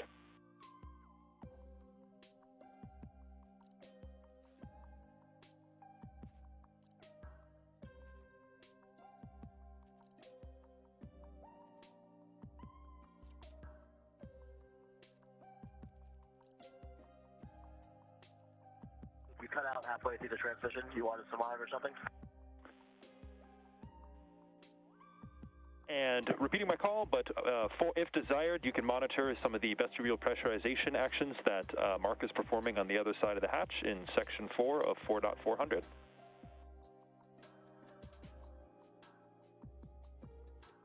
We will follow along with 4.400, section 4.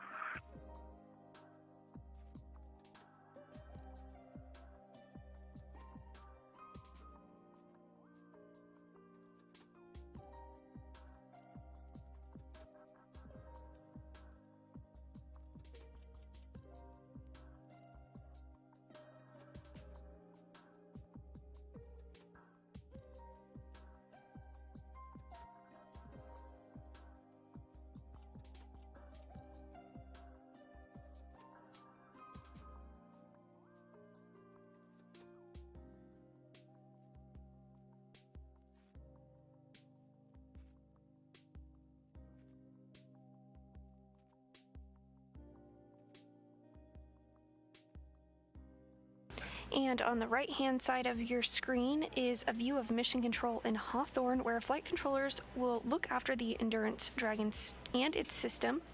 Dragon will be configured for a long-duration stay aboard the space station now that it has successfully docked, eventually being configured for a quiescent mode, and will remain there for 6 months.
Houston Station on 2 and step 2.4, the time is 11:58. Houston copies 11:58. Thanks. We'll call you when the leak check's complete.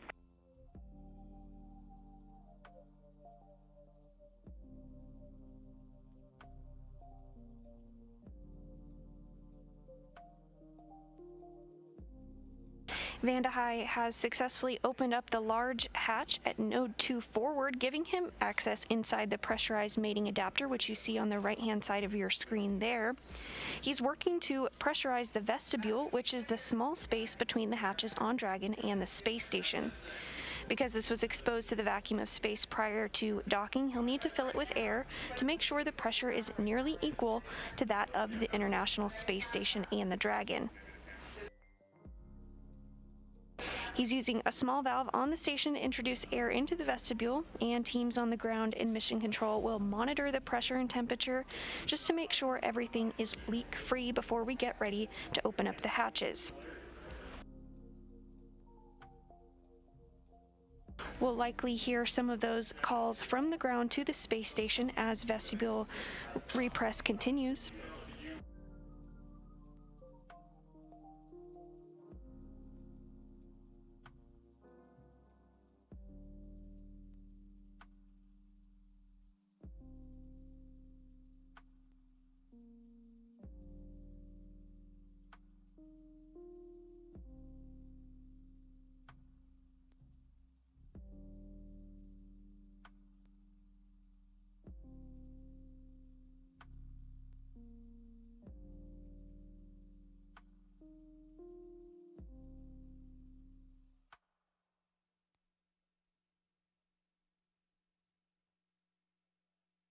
SpaceX, four suits connected to the umbilicals, and an hour timer started for drying. We're still working on cleaning them up and changing them. And copy that. I have started a 1-hour timer myself. One request while we are in this configuration for Tom in seat 3.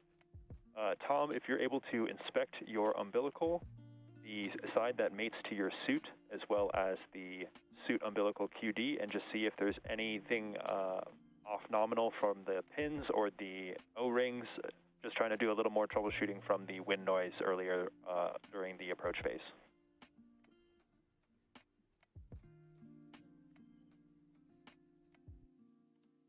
Copy on Dragon to ground. We'll take a look at both sides of the connector. Copy. Thanks, Raja.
Vanda High has completed thermal equalization on the vestibule between Dragon and station, and the vestibule pressure was brought up to 5 pounds per square inch, where a leak check is currently being performed.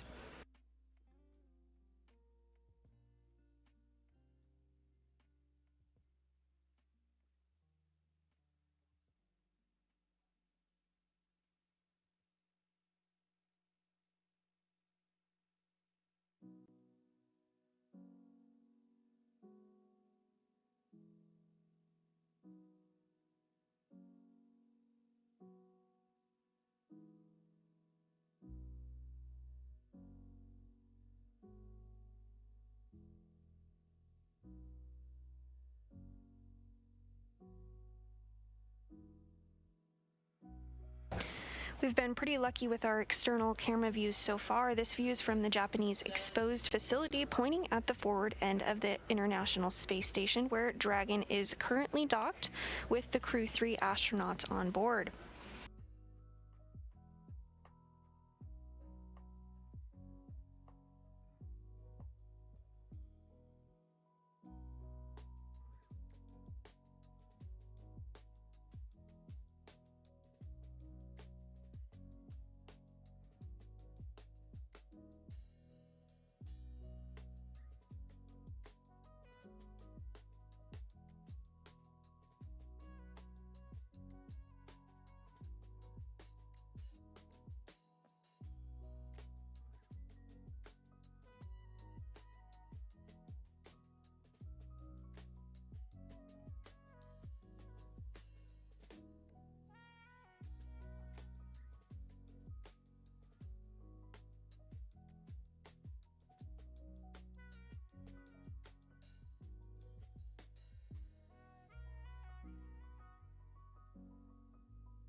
SpaceX Endurance on the Dragon and ground.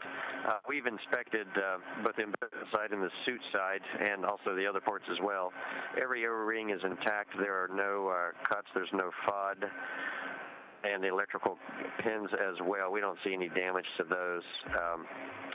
And so to describe a little bit better what I at the time was that when I leaned forward when we were having the wind problem, I felt the wind sound cut out. So I pressed down on the umbilical mate on my right thigh, and that went away. I did not feel a click or any change, however, but it did go away at that moment. Okay, copy, Tom. So you inspected all the umbilicals, pins, and O-rings and identified nothing off nominal.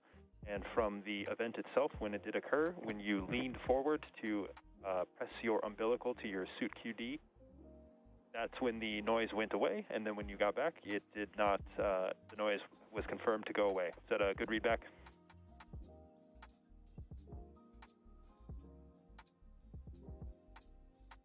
Yes, I leaned forward. It cut out for just a second, which clued me into the potential area of the problem. And then when I pressed on it, it went away, and no one else could hear the wind either. Okay, copy, Tom. Thank you for that. That is all the troubleshooting that we have you doing from right now. I will let you know if we have any other thoughts.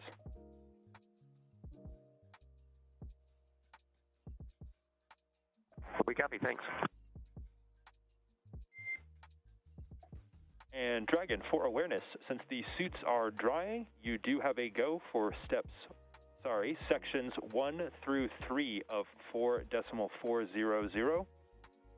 I do have a request that while performing that inventory in section 3, provide as many details about the remaining water bottles and meals in each bag at your discretion, but just want to make sure I have a really good count of that before we have you guys hop out on station.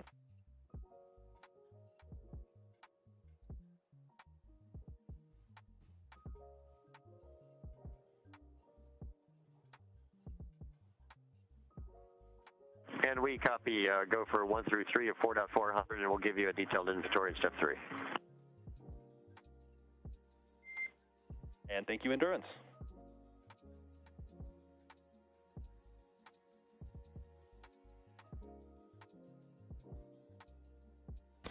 And with that call, we may be getting some views back inside the Crew Dragon Endurance as the crew has removed their spacesuits following docking and has them in a drying configuration as they await to come aboard the space station. Still tracking hatch opening about an hour from now with a welcoming ceremony approximately 35 minutes after hatch opening.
We just had a great shot of NASA astronaut Mark Vande Hei as he continues to step through procedures ahead of hatch opening.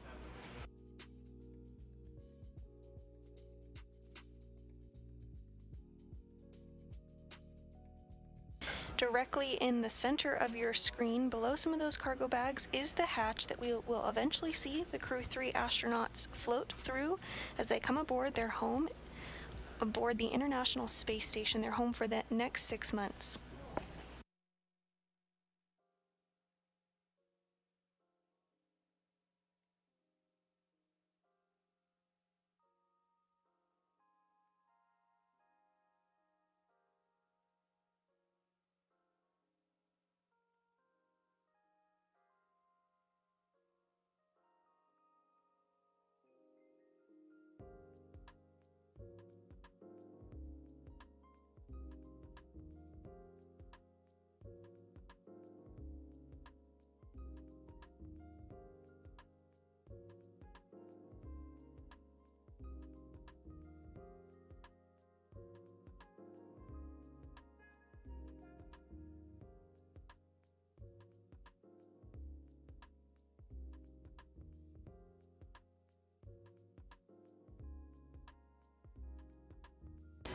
Work continues to pressurize the vestibule, which is the small space between the hatches on the Dragon and space station. Because this was exposed to the vacuum of space prior to docking, the crew needs to fill it with air and make sure its pressure is nearly equal with the atmospheric pressure on Dragon and the space station. Vanda High is using a small valve on the station's hatch to slowly introduce air into the station's vestibule. And on the ground, flight controllers here in Houston are monitoring and verifying the pressure readings to make sure everything is leak-free before we get ready to open up the hatches.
Following vestibule pressurization, leak checks will be performed, and if all checks out smoothly, Vanda High will be given a go to open up the station side hatch, the APAS hatch. Once that's open, he'll be able to see the crew inside Endurance, and there's a small window on Dragon where he'll be able to see them from. His main job then will be to configure the station side hatch, which is currently configured with a docking target, which is essentially a small rod with an X on the end that provided guidance for the Dragon during its approach to dock with station. He'll remove that target and provide some padding to allow safe entry for the Crew 3 astronauts into the International Space Station.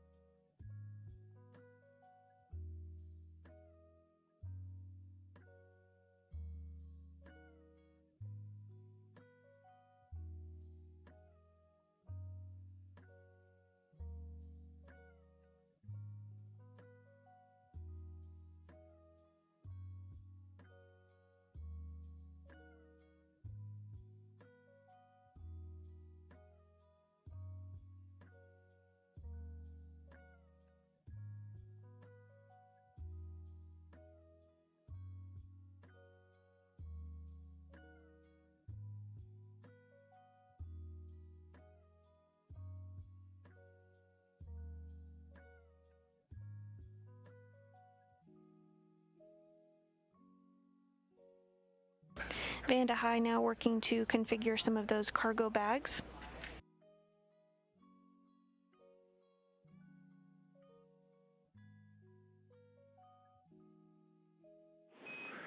And Endurance and Station Houston on the big loop. No reply needed, but just be advised we're configuring hardline, so we'll be down big loop audio just for a few minutes here as we get hardline in place.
Work continuing in anticipation of hatch opening. It looks like NASA astronaut Mark Vande Hei was configuring some lights in anticipation of a welcoming ceremony that we'll have once the Crew 3 astronauts come aboard the station.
If you're just tuning in with us this afternoon, the Crew 3 astronauts have successfully docked to the space station after launching yesterday at 8:03 p.m. Central Time from Launch Pad 39A at Kennedy's Space Center in Florida.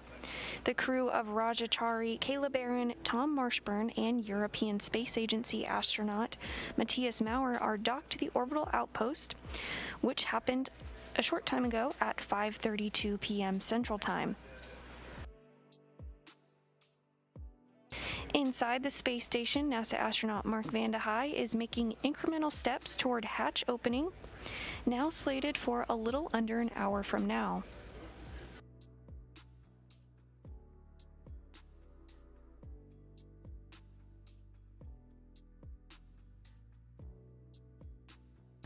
As part of those procedures, he's going to install some padding around the hatch. Looks like there's some floating there that he's going to work to install shortly.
Endurance and Station, Houston on the big loop. We've reconfigured for hardline audio, requesting a comm check. Let's go with Endurance first. How do you hear?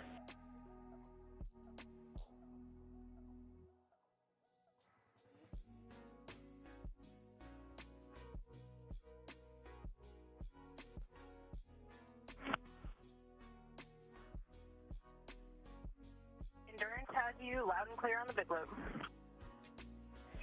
And Endurance, Houston has you loud and clear as well. Station Good to hear you. loud and clear on the big loop. Station, we hear you loud and clear. Everyone's 5x5 on the hardline big loop. Thanks. And SpaceX has Station and Endurance 5x5 on the big loop.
Work continues to pressurize the vestibule, which is currently at vacuum. It was exposed to the vacuum of space and needs to be repressurized before the crew aboard Endurance can float through the hatch.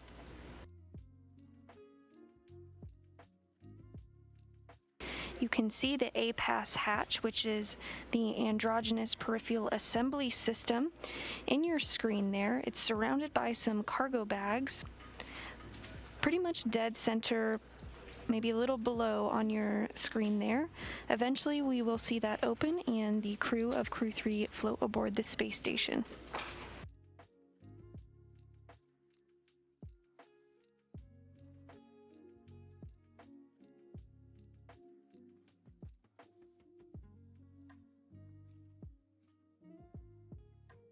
There's also a hatch on the Dragon itself, which will be opened.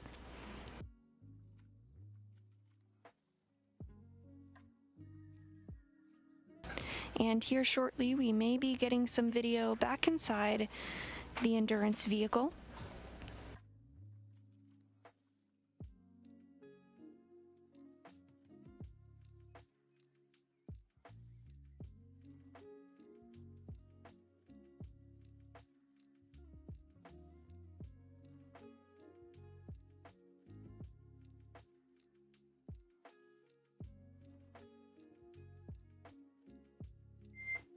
Dragon, SpaceX on Dragon to ground. Permission to come back on board with cameras when able.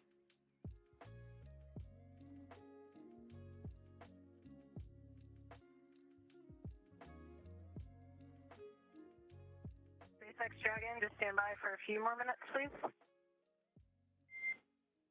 And no rush, Kayla. Just wanted to check in.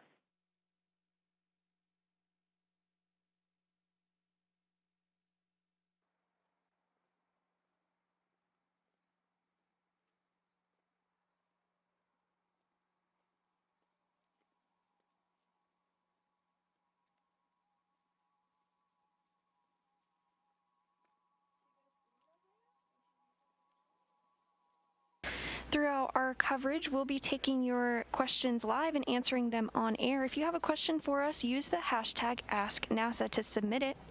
We did get a question from Steve, who wants to know over which area of the Earth will docking take place? Well, as you can see, Endurance is already docked to the International Space Station. That docking took place at 5:32 p.m. Central Time, while the International Space Station was flying 260 statute miles over the eastern Caribbean Sea.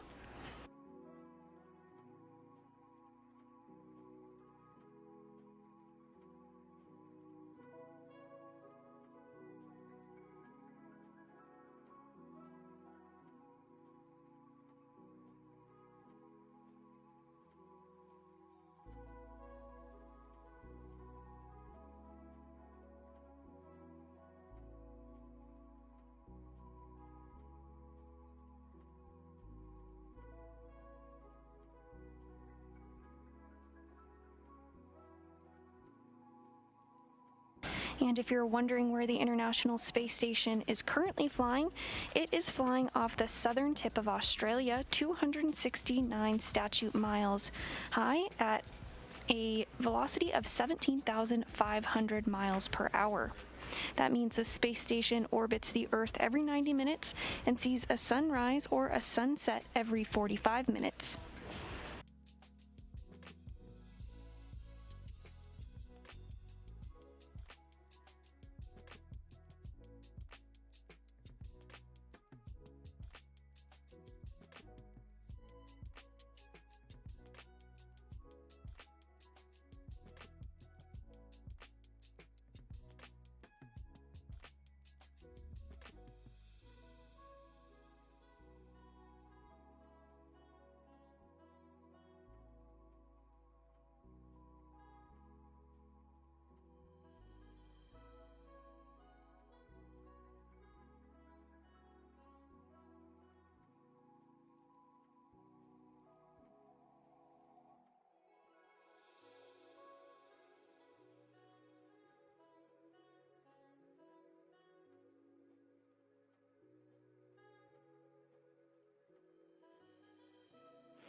Station, it's Houston on the big loop. We have a good leak check, and we're ready for you to pick up in Dragon Pressurization Ingress Part 2, your go at Step 3.1.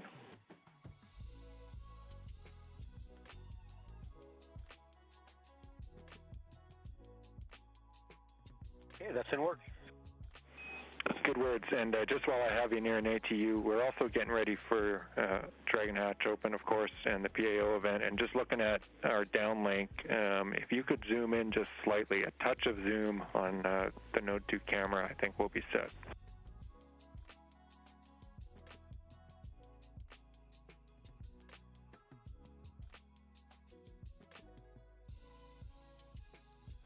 Taking a look.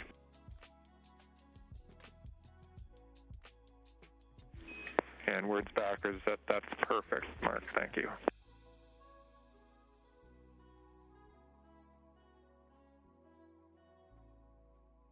And with those words, we did just get confirmation that there was a good leak check. So next up, the pressure will be brought up and equalized to that of the pressure inside the space station.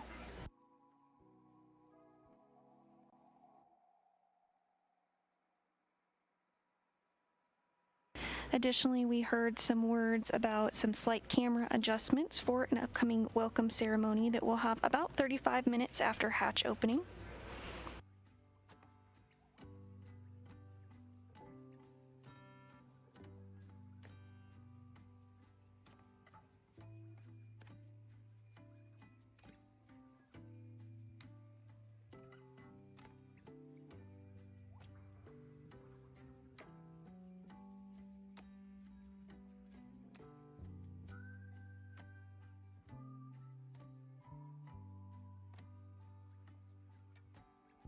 Endurance, you're free to come back on board. And copy that. Thanks, Kayla. We'll put that in work and let you know when we're back on board.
Again, NASA astronaut Mark Vande Hei has completed thermal equalization on the vestibule between Dragon and station. Following this, the vestibule's pressure was brought up to about 5 pounds per square inch, where a leak check was performed.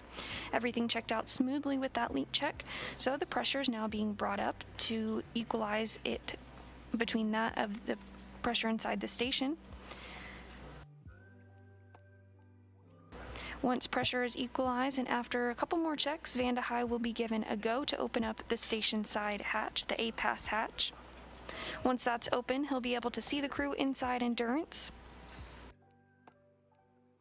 His main job then will be to configure the station side hatch, which is currently configured with a docking target, which is just a small rod with an X on the end that provides guidance for the Dragon during its approach to dock with space station. He'll remove that target and provide padding to allow safe entry for the Crew 3 astronauts into the space station. We're still targeting a hatch opening shortly after 7 p.m. Central Time, as well as a welcoming ceremony to begin approximately 35 minutes after hatch opening.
We're in a brief expected handover between our satellites, but we'll regain communications here shortly.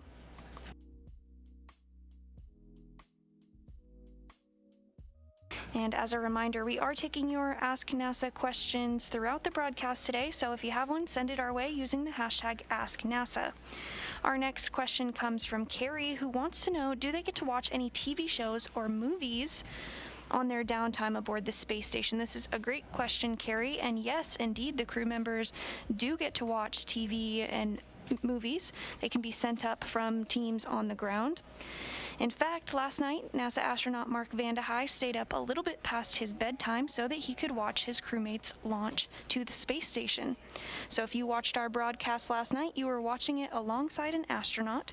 Now those crew members have successfully arrived to the International Space Station, and we're looking forward to hatch open in less than an hour from now.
And Dragon, no response required, but cameras are internal.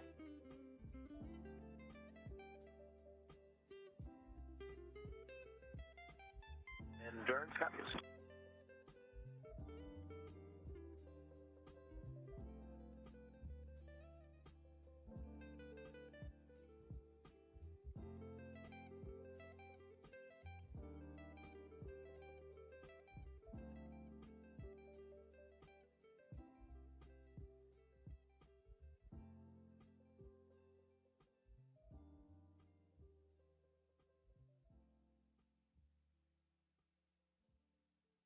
Again, with that call, we may be getting some internal views inside Endurance here shortly. The crew has doffed or taken off their spacesuits as they are no longer needed for this portion since they've arrived to the International Space Station.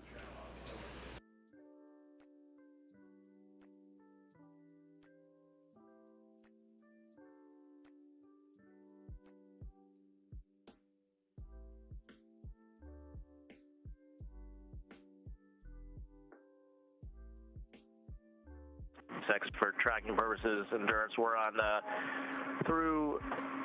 partway through section 5 of 4.012 for the doffing, and then in 4.400 we're working on section 3 now.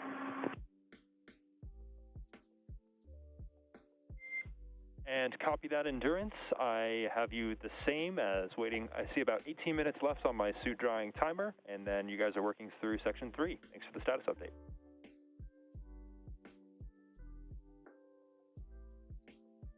To confirm for 3.2, you want to take out all the bottles and everything like that, consolidate everything. But when it talks about the packing plan, then 3.1, you're still talking about the ascent plan, right? Affirmative. That is the ascent packing plan on your tablets.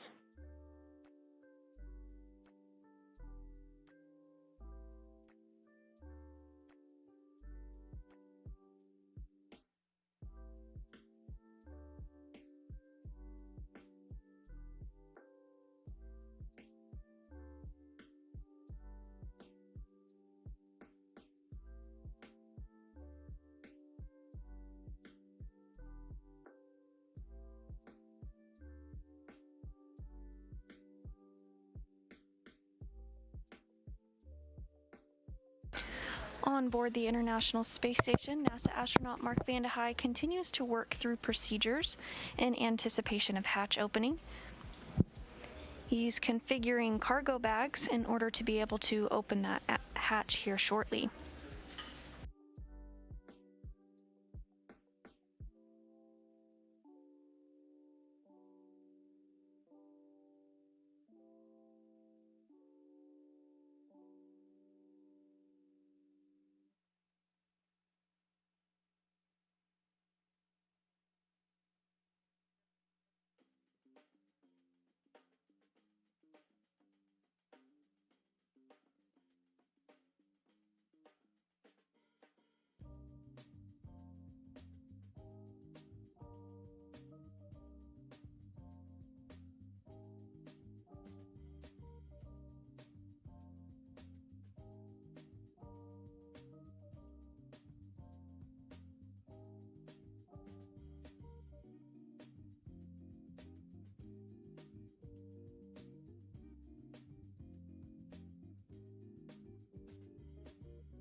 If you're just joining us this evening, the Crew 3 astronauts have successfully docked to the International Space Station after launching at 8:03 p.m. Central Time yesterday from Launch Pad 39A at NASA's Kennedy Space Center in Florida. The crew of Rajachari, Kayla Barron, Tom Marshburn, and European Space Agency astronaut Matthias Maurer docked to the orbital outpost at 5:32 p.m. Central Time this evening. Inside the International Space Station, NASA... The APAS hatch is open and there was no condensate seen.